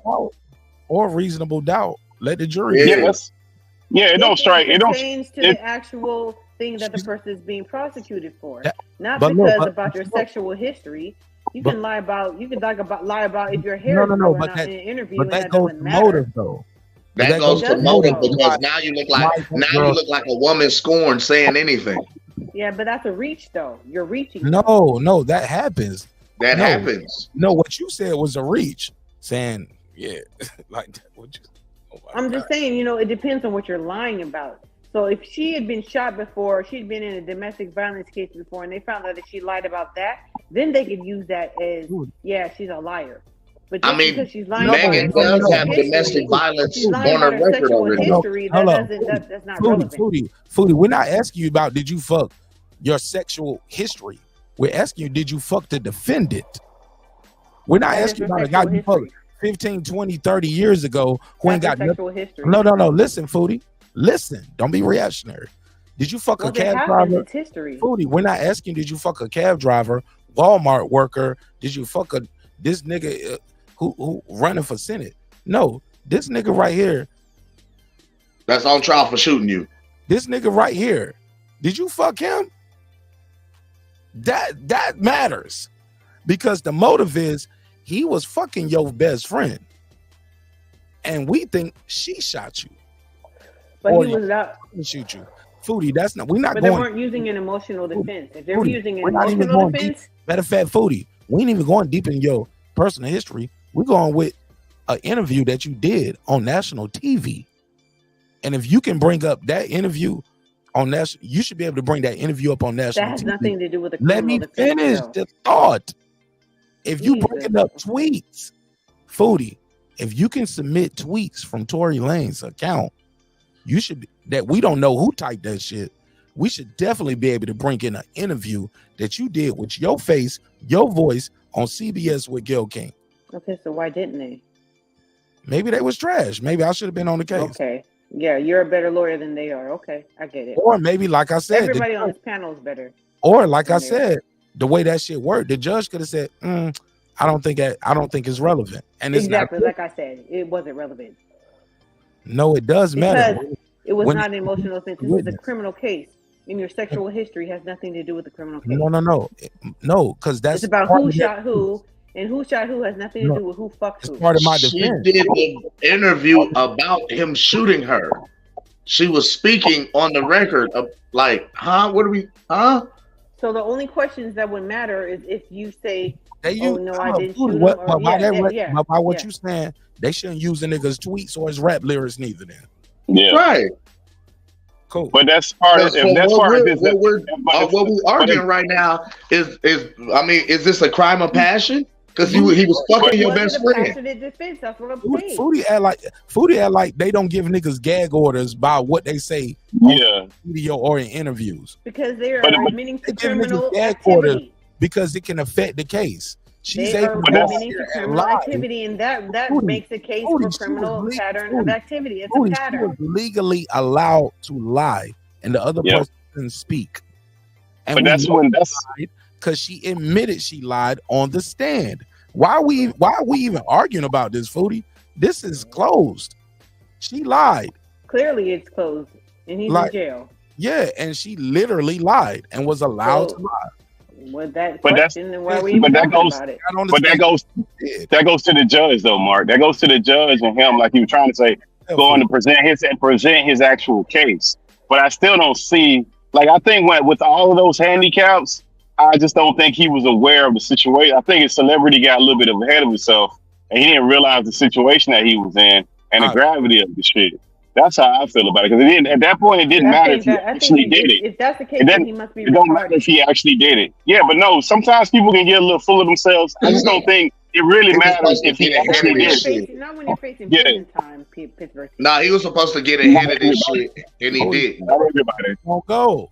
He thought he was gonna beat it. He thought he was gonna beat the shit. He was supposed to get ahead of this shit. Just like you said, Mark, as soon as this shit happened, I'm on the record like, hey, I ain't touched the bitch. I ain't pinched the bitch. Like this I bitch said, got the fighting he gun. thought he was gonna beat I it tried to based on wrestle the what gun evidence. from this Like bitch, and that lawyers came to motherfucker him. went off and hit the bitch. I don't know what His happened. lawyers came to him and said, All right. "You don't need to take the stand based on what? Why would he not need to take the stand?" His lawyers told him not to. Cross-examination. Because of the cross-examination of what potentially came out. Yeah. Because the cross-examination is going to put him in a position where who had the gun? Did you have it or did she have it? Stop. It ain't even that. We got to move forward because we've been here too long, and Foodie didn't follow the case at all. Like because the question that she I asked, did not. the question that she asking were already addressed. The reason why he didn't take the stand, and I don't want to open this up Pandora box and keep this debate going, but this was fun. But Foodie, it was brought up that they were going to be allowed to ask him about all of his criminal past. Past, present, current, closed, all case, probation, like everything was like it was no limit on it during cross. That's why he was advised not to. Just to answer your question. And Okay. a lot I of have people, my thoughts about that, but we won't keep it going. Go ahead. yeah, we'll do it another day. We can revisit this another day if this goes anywhere. Because like I said, it sounds like it's a little too late for me. I think the panel agrees this shit is not enough to get Tory Lanez out. The guy is not saying somebody else shot him. He only thing he clarifies is it was some girls fighting, and he clarifies what they were fighting about. And he says Tory, only thing he says was he saw the gun in Kelsey's hand. Tory ran from behind him and Meg, tried to disarm Kelsey. Shots were fired. He didn't see who fired the shots.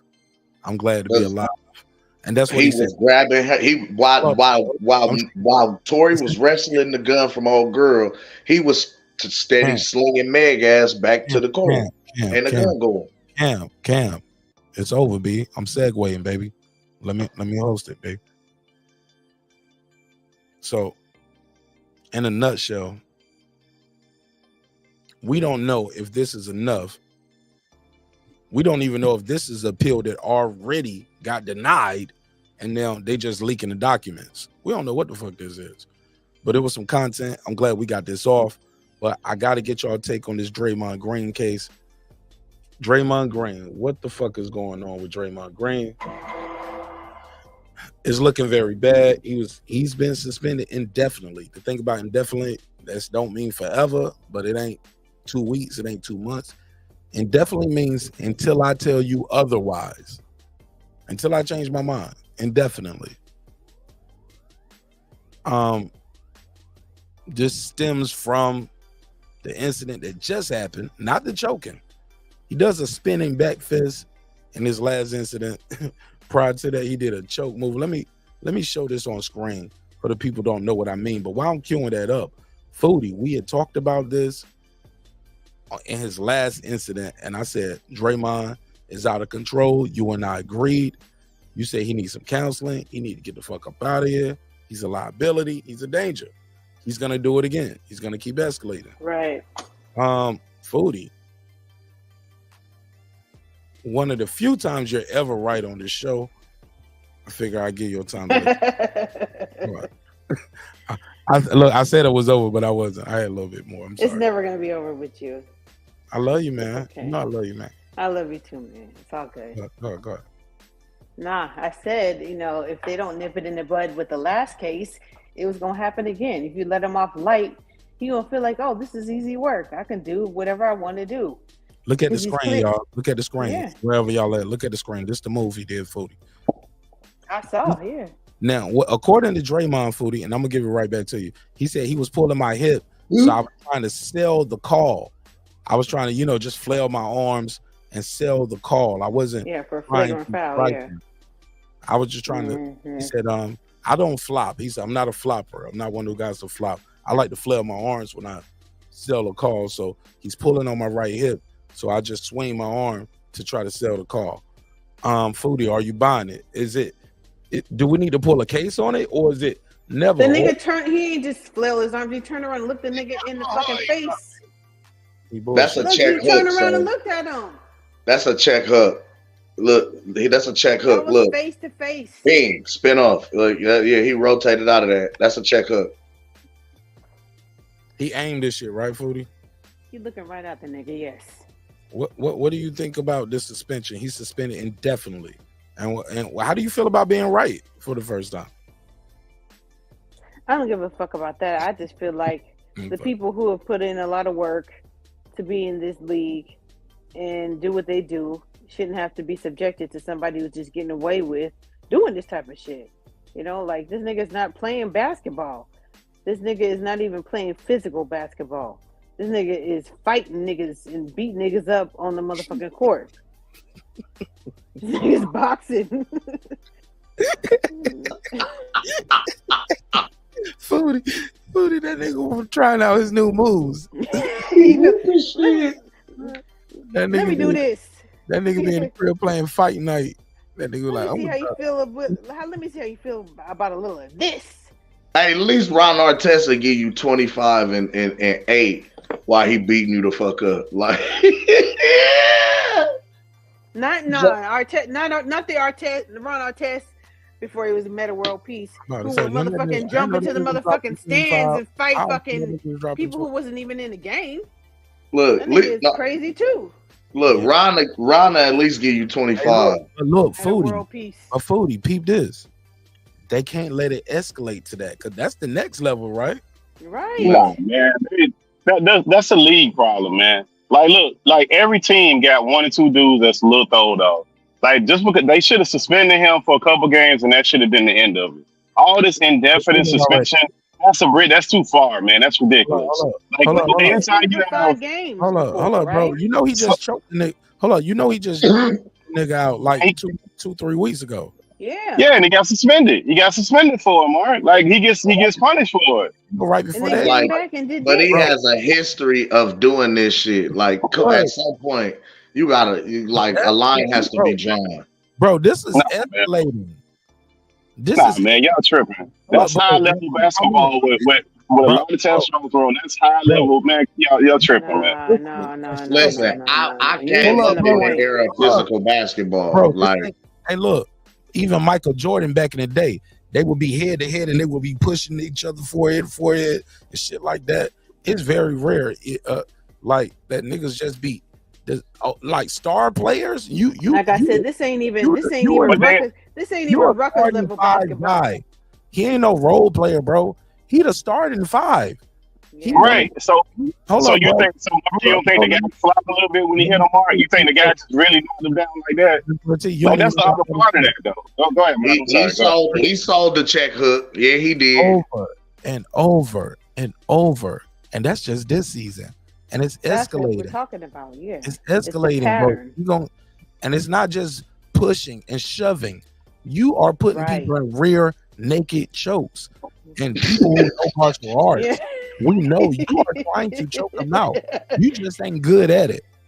You got mental health issues for sure. And now you just do it. Shut up, little joke. Now you just do a spinning back fist. But wait, how we gonna ban him indefinitely when we got referees out there fucking up the whole game with all these technicals and all this crazy shit? Because we got no problem with that, but we got like when he gets whatever he does. No, because whatever he does, did he get suspended for the last time, and the time before that he got suspended. It's not like he's doing it and he's not losing money, he's not losing time. That's what they're supposed to do. That's the point we're talking about. Pittsburgh, if you want us to make a new rule for Draymond, I'm all for it as an NBA fan. Because man, that's ridiculous. Hold on, no, let me tell you something. This ain't pushing and shoving, brother. This is not physical basketball. Right, Yeah, like, bro, this smooth MMA. bro, this is a rear naked chokehold against a defenseless opponent. This nigga, But Mark, that's one incident, Mark. And he didn't even have his hands on him that long. That's one incident, bro. No, he didn't even choke him that long. You talking about the choke? You talking about the choke? You talking about the choke? Like he really choked him, man. Like you talking like he really like put him in. He was in the DDT or something, man. Like he really like that's like You sound like a domestic violence. You sound like a domestic violence. off the top rope. He or didn't really something. choke him that hard. It wasn't even that hard. He said he didn't have his hands on that long. That is insane. Goddamn thing. I'm gonna tell you one thing. I put my son in basketball, and somebody run up behind my son in the middle of a basketball game. Another player, grown ass man, put my son in a rear naked chokehold. I'm gonna throw my stiletto at you. My nigga, like, Trying to kill him. what's up, bro? Like, what are Trying you to kill talking about? Like, bro. Like, this ain't part of the game. What part of the game is this? What part of the game picked the wrong move too. He picked the DDT. No, a DDT is a different position. Like, Yeah, that's what I'm saying. Like, no. Like, bro, the guy wasn't even in the mix of the shit. Like, right. He ran from hey, look, it's a clip out of there of Draymond Green kicking niggas in the nuts. Nuts. They, like Pittsburgh T. He did it so clearly, Like so he ain't got often. none. I want Pittsburgh T to defend this shit. He did it so clearly, so often that people start making jokes about it. Yep. That ain't no Talking accident. about that shit. And Bro, now it ain't funny no more. Bro, Mark, every team has a guy where like LeBron James, all the stars. No, wait.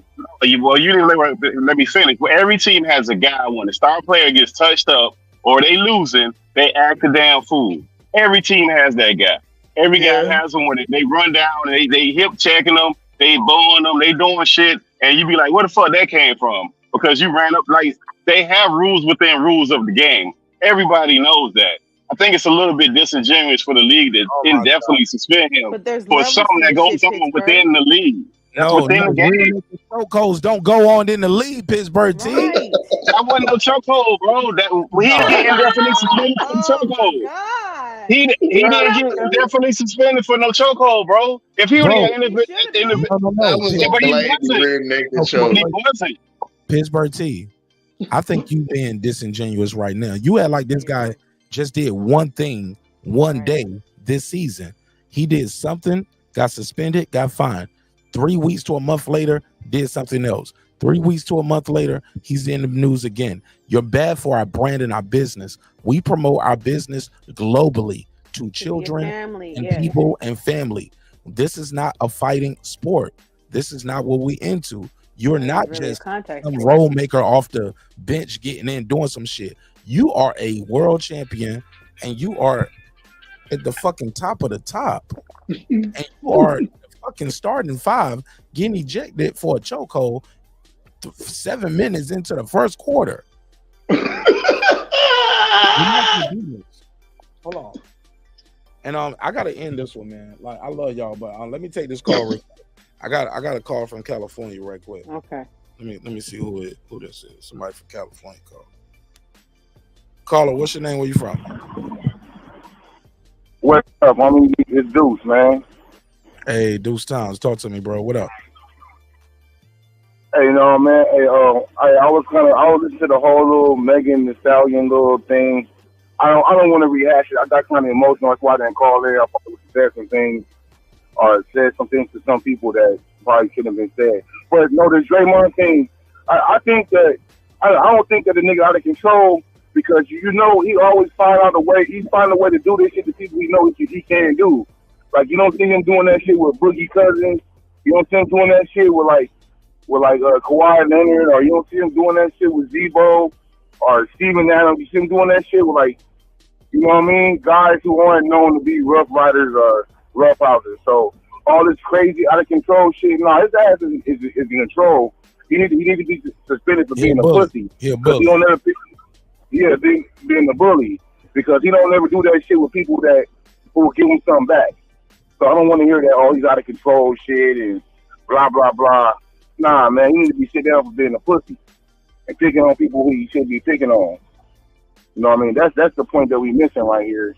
Because like I was saying, you don't see him going up against people that's tough like him per se, or perceived to be tough. Some of them ain't even gonna play with him like that. Yeah. Or if you try to do that, or he don't do it to like the big star neither, because like the other motherfuckers, they gonna fuck you up behind a big star. You get what I'm saying? Who was that he stole on in practice? Yeah. Poole. Yeah, that was Jordan Poole. He snuck him. That wasn't even I a don't know. He walked straight up to him though. I ain't gonna lie. He walked straight up to him and just punched. But I think Jordan thought it was gonna be more pushing and shoving. Draymond threw a punch. Yeah, he didn't think he was gonna take off on him. And then, hey, look, and when he hit him, as he was falling, he threw a Muay Thai knee. I'm telling y'all, this nigga Draymond is working on. I don't even know what the fuck that is. I'm telling y'all, man. Well, like Bruce Lee said, that's when you grab somebody's head and you slam your knee to their face. Oh damn! Yeah, He ain't gonna try that shit. He would try that shit with a pussy. But watch that. The dude is falling, and as he falling, Draymond knees him to the face. He does a rear naked chokehold. He just did a spinning back fist. I'm telling y'all, this nigga he one of them rich niggas that probably got a personal trainer. And he doing MMA shit. And then he basketball. He practicing his head training. Like, yo, first nigga try some shit on me in the game, yo. I'm gonna do this shit. I'm gonna try the new shit I just learned. He said, "Let me show you something." Hey, let me show you something. These ain't jokes, man. Y'all, watch my words. Y'all gonna look up one day, Draymond. Like, yeah, I've been training Ashley for like 15 years. Yeah. Mark, so you ain't see that guy flopping around after he got hit? Like, he got hit, but he ain't get hit like that, bro. Like, that's the other part of this, man. Like, he did not get hit like that, bro. Exactly. So if you basing it off of like the guy got hit and his reaction, and we know that they exaggerate the reaction, bro. No one is talking he got hit, bro. He got hit. He talking about selling the car himself. Oh my God. How tall are you, Pittsburgh T? I'm 6'1". How much you weigh? 225. Do you know how much Draymond Green weigh and how tall he is? No, I don't. Draymond Green Nurkic is bigger than him. Draymond. What do you mean? He bigger, right. But I'm just saying, but this is a big ass dude. This ain't no dude he hit was a big ass dude. Exactly. But he was an unsuspected victim. Man, stop it, man. He playing basketball, man. You don't like to do like He playing basketball. He wasn't playing Muay Thai. Draymond was gonna fucking check him in the fucking neck. Spinning back from a Draymond, what, like 6'9", 6'10"? And the other guy about the same size though. Like y'all like to do shopping, he just ran behind the snuff on something. They were engaged, bro. They were engaged. You ever heard of him playing basketball? There's no way engaged, man expected that man was gonna get hit with a spinning back. Hey, he threw a check. You sound like an apologist. I know. But they should have suspended him for a couple games, and that should have been the end of the league. Is trying. Look, the league is trying to remove. So what? The league can't remove him off a team. That's the league is trying to remove him off of a team that the team ain't trying to remove him from. That's what y'all missing. Because it's not their job to do that. But if they definitely suspend him, he can't play. That is what they're doing. He can't play because they're right for you. But you're saying that the team ain't doing it. But it's out of their hands now. Yeah, nigga, like this ain't shit that like this. Hey, look, Draymond Green is setting the precedence, man. Man, stop it, man. They will lose money. People be flopping all over the place, man. They also don't want to see dudes falling like they got shot in the leg and nobody. Dudes be falling on the ground so much you got to watch the replay to see how they get hurt. All these dudes are flopping all over the place. Y'all tripping. No, you delusional as fuck. This nigga is talking about physical play. We are talking about rear naked chokeholds. Right. Man, that's one incident, Mark. That's one incident. You he's choking people. Choking people. No, I got people. Pittsburgh T. Matter of fact, watch I cook this nigga. I'm about to play this Twitter video that's going on with Draymond Green. It's a compilation of all this shit. Yeah, and I want Pittsburgh the T to call this physical play. Like this nigga's delusional, fam. This nigga's delusional. Like y'all tripping, man. No, it ain't physical play. That's not physical play. Hey, look, That's bro. not physical play. Pittsburgh T. No. Pittsburgh T. You talking and not listening. Maybe you uninformed. Kicking in the nuts is not physical play. Rear naked choke, not physical play. Spinning back fist, not physical play. Literally running from one end of the court to the other end just to tackle a guy and foul him. Literally a tackle. Like water boy. I know why you're doing it. And I know why you're doing it. And I'm gonna tell you why, and I'm gonna tell the audience why. We all know why, but go ahead. Want me to say it? Do I gotta say it? Please say it. They all need to know. He's black. Yeah. And the guy he did it to was a white guy. Yeah. So Pittsburgh. I thought he was light then. I didn't know he was white. Look at this. Look at this. Look at Draymond Green right here. Look at this. This physical play. Watch him get up, run straight down, full speed, and a defenseless guy driving to the hole. First down. Oh, we never seen nobody do that before, Mark. You gonna act like nobody don't do that in the league? That's what we gonna act like. That's what I'm saying, man. Y'all doing this in a vacuum, man. Like people do that every night. No. The same person can't do it. If it's 82 games, you can't do it 40 times, dog. Right. You can't do it 40 out of 82 games, dog. That's all we saying. Not in this league. Spread the love a Not little in this bit. league, but shit. Pittsburgh T, what are you waiting for him? What are you waiting for to happen? Bill Lambert went to All-Star games doing shit like that.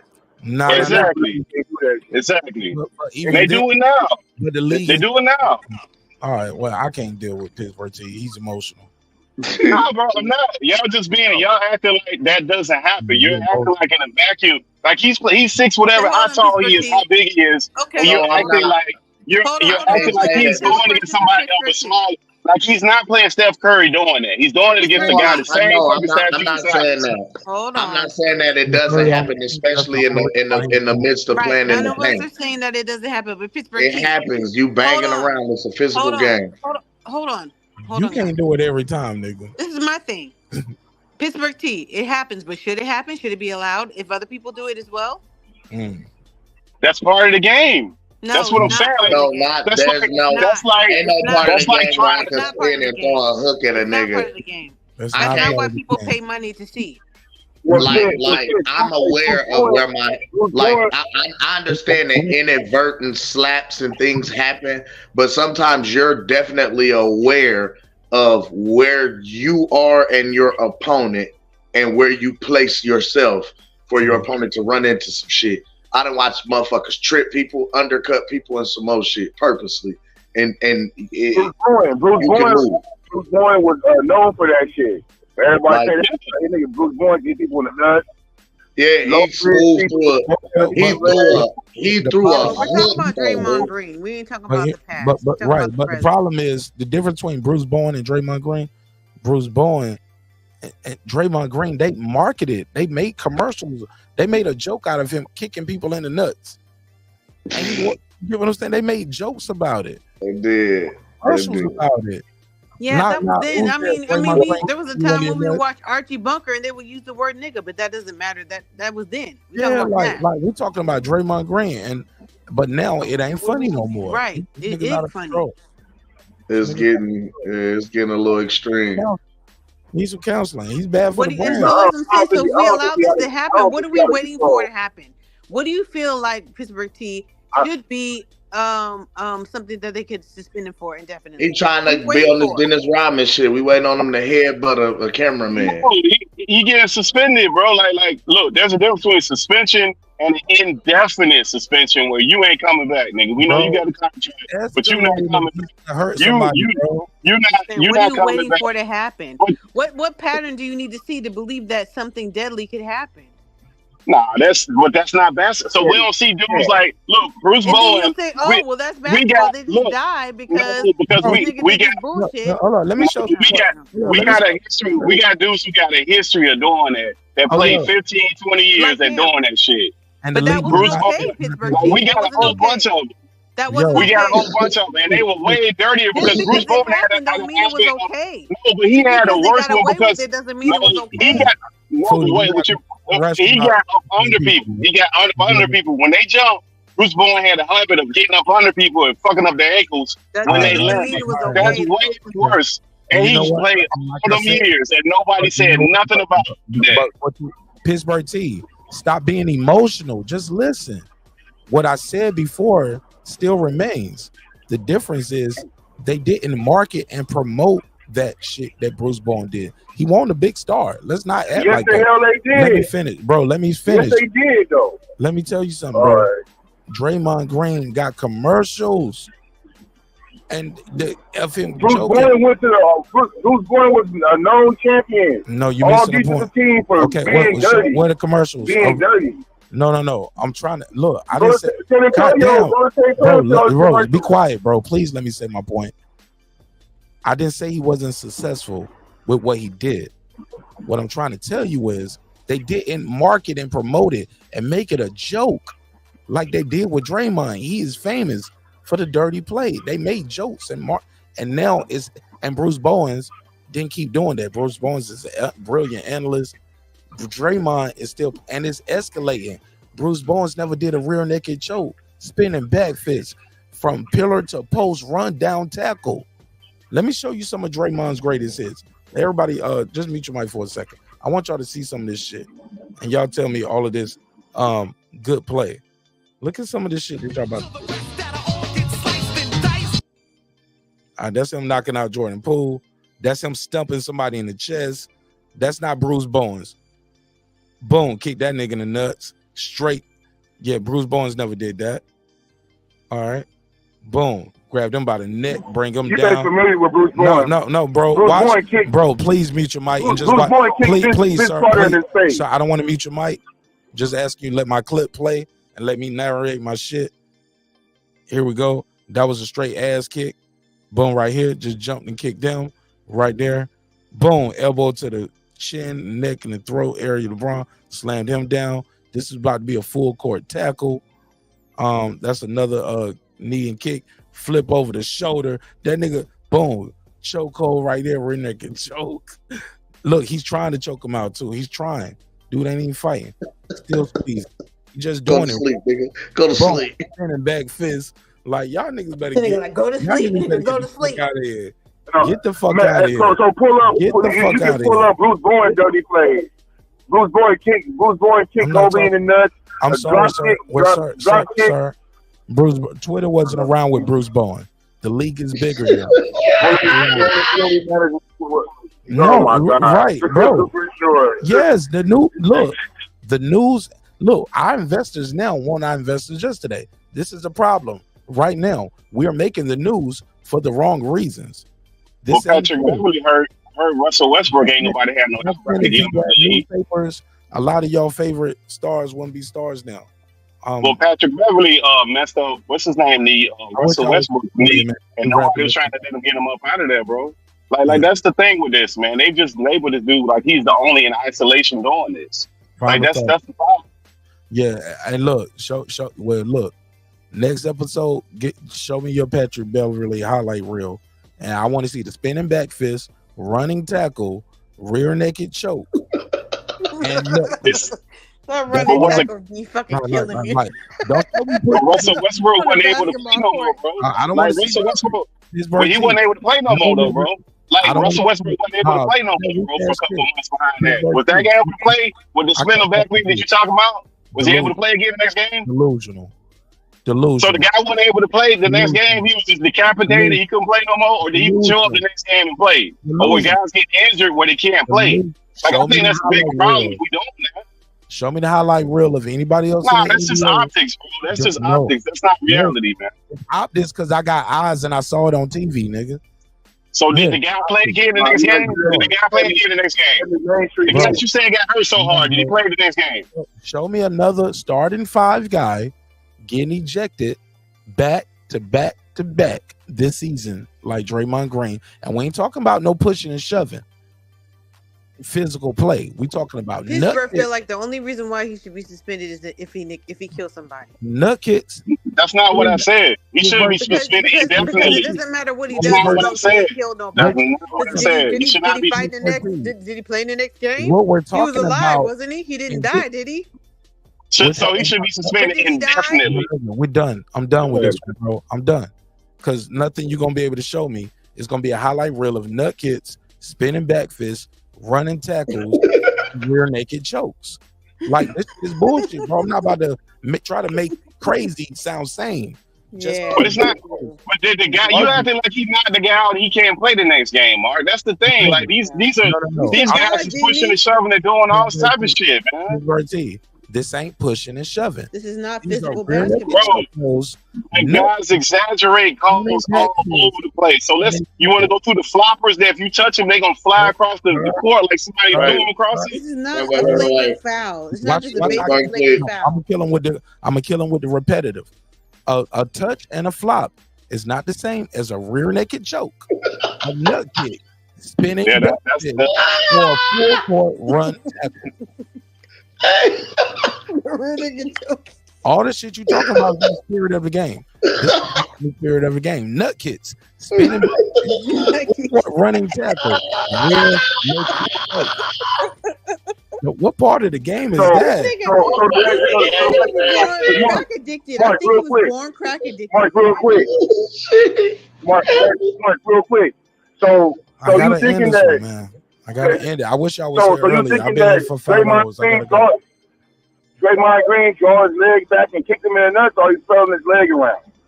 Sir, according to what I'm gonna tell you, I got check this. This how I'm gonna kill you with this. It don't matter what Marq Nash think. Don't matter what you or the panel or the chat thinks. I know, right? Let me tell you. Whatever they tell you. No. Whatever they tell you, I know. No. Not what he say. The professionals who do this for a living, who are Hall of Famers, who get paid to commentate this shit, millions of dollars, and they did it for a lifetime. They've been doing this game since they was babies. And they tell you, hold up, homie. They did it. This is what they do. They done it their whole life. Got to the highest level, won championships, got paid millions of dollars. They say he did it on purpose. So that's it. I can commentate, give you my opinion, but I'm telling you what the pros say. I know. And the people that do it for a living. Now, what the niggas do at the gas station, I don't know what they be saying. I know. Just like Malika Andrews get to talk about whatever she get to talk about. I don't even watch her. I don't even watch Shorty. I know. Well, you know the controversy is going on with her. I don't follow You know her, the controversy is going on with her, though. I know, you bro. know the controversy, No, I though. don't. Don't play dumb. Hold up, my G. So you don't know about my G. Let me tell you something about Marq Nash. Let me tell you something about me. Let me tell you something about me. Well, if once I see somebody's show, I don't like their show, I don't watch it no more. I don't go back. I don't go back to keep watching shows just to hate on it. I don't like how she you're completely oblivious to what's going on with Malika Andrews. Are you trying to tell me? Tell me what's going on, bro. I am. Who? So you don't know what's going on.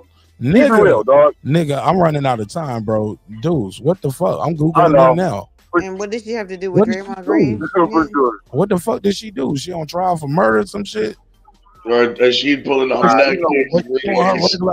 What's she doing her regular hating on niggas shit? Or is that what they tell her to say? You think she can go up there and freestyle and just talk about what she want to talk about? I don't watch. I don't know what the fuck she said, bro. No, I know. That's crazy. You know she hate on niggas though. Yes, and I heard that. All it took me one time to hear that, and I don't watch it no more. And you think that she come up with her own thing when she read on the teleprompter? You think she come up with her own topic to talk about, her own things to bring up? You think that? Bro, you can't think that. Bro, I don't watch I never seen a full episode. I saw a highlight reel that somebody, I think it was clips. I don't think she even has a show. She's just like no. I don't think she even has a show. She's like a commentator. She got a show from what I know. Well, she had a segment or something, and there was people there. No, she's a commentator. Whatever it is. She's a commentator. It's like a Molly Karam type thing, but she was the lead. I don't know. I don't fucking know, they bro. They tell her what to say. But it's been years though. They tell her what to say. Who is they? Just like the people, the programmers, the producers, and all that shit. Absolutely. I agree with that. Just like, but all these millionaire stars talking about. But motherfuckers be having leeway. Hold on, don't think everybody is painted up to do what somebody else is winding them up to do. Niggas just some of these people. This is who they are. If they don't, they won't be on that screen no more. No, bro. Some of these people. So you believe that? No, dudes. Some of these people, that's who they are. You ain't got. They would do it for free. This is who they are. Sure. Okay. Ain't nobody on TV for free. No, you missing the point. No, the thoughts and the views and their opinions. Some people really feel like that. She might just be like, fuck y'all niggas, y'all ain't shit. Like, you ain't gotta pay her to do that. Like, I would have to tell her. Do I gotta pay you? Hold on, dudes. Do I gotta pay you if I did a hip hop show every week and it was East versus West? Would I have to pay you to talk about Biggie the way you do? No, nigga, that's how you feel. I didn't buy you off. You ain't on camera and joking. They're like, yeah, man, and I'm just cooning and shit. I know. That's my exact point. That's my exact point. That's my exact point. That's my point. I'm not on camera. No, I'm not on camera, dog. Nobody's telling me what to do. Never mind. You're missing the point. No. The point is your thoughts and your views are how you feel. Right. Whether you're on camera or not. Yeah. You feel that way. No. Right, when you on camera, I gotta go. Camera, Deuce, I wish you was here earlier, right, man. I wish you was here early. All right, man. Final thoughts. All right, appreciate you, man. Yeah, gotta end it, man. Gotta go. That was like 22-minute call. I gave him a lot of time. Final thoughts, man. I gotta go, man. I really gotta go. Anybody? Hey, appreciate you, Mark, man. Foodie, Cam, man. Everybody listening. Have a great night, man. Great show as usual, Mark, man. Everybody have a great morning. You too, my guy. Appreciate you. Yep. Hey, Mark, one love to you, man. One love, Foodie. Appreciate y'all, man. Make sure y'all hit the like and subscribe. I gotta go. Peace. Yes, sir. Yeah, Mark. Thank you. Thanks for having me on. Love you, man. Love all y'all. Everybody join the Patreon. You know, we'll be having some good conversations over there, and I'll catch you on the next one. Yeah, we do. All right, man. Peace. Hey, man, it's been another great episode of Breaking Beats, where we break down business, entertainment, art, technology, sports, anything else you and I feel like talking about. It's a hip-hop political sports show with a comedy twist. We like to let the jokes fly. You know why life is serious enough, man. Shout out to everybody. Yeah, dudes, I wasn't trying to kick you off and be rude, bro, but we was going in a circle, and I got to go. Like I said, I wish you was here earlier, man. I've been here 5 hours, man. I got to go. So don't be like, oh, that nigga ran me off. Nah, nigga, I was here for 5 hours. You just got here. All right? Or you just decided to call in and click in. But I appreciate y'all, man. Whether we agree or disagree, that's cool, man. One thing's for certain, two things for sure. Homeboy, homegirl, never forget this. Dreams require sleep. Goals require effort. Go out there and get your goals, man. I'm on to the next episode, man. Sometimes we're going to agree. Sometimes we're going to disagree. But, hey, look, man. Respect is free. Disrespect can cost you everything. Your family, your freedom, your finances, most importantly, your life. So let's show each other love. Let's show each other respect, even if we disagree, man. But we got to agree to disagree. And we got to move on. This was a little fun tonight. I was picking on Foodie a little bit. She was picking on me. And, yeah, man. And I got love for all the homies that was here that called in. Shout out to a special guest, Brian Norman Sr., for calling in on this episode. If you just tuned in, go back and watch this one, man. He spoke on pretty much all these topics that we was talking about, except the Tory Lanez joint. But other than that, man, peace.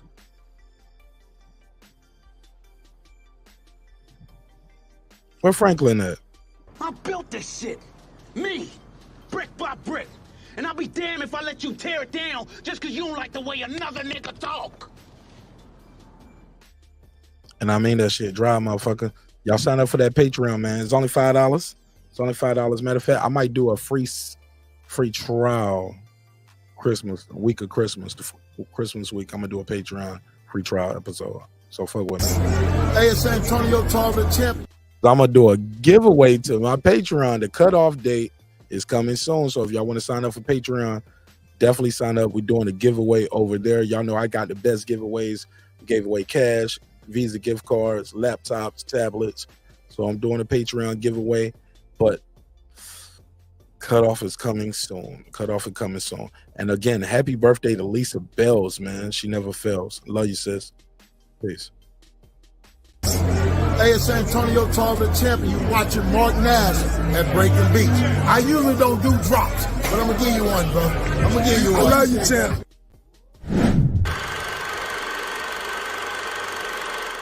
This that squad sound.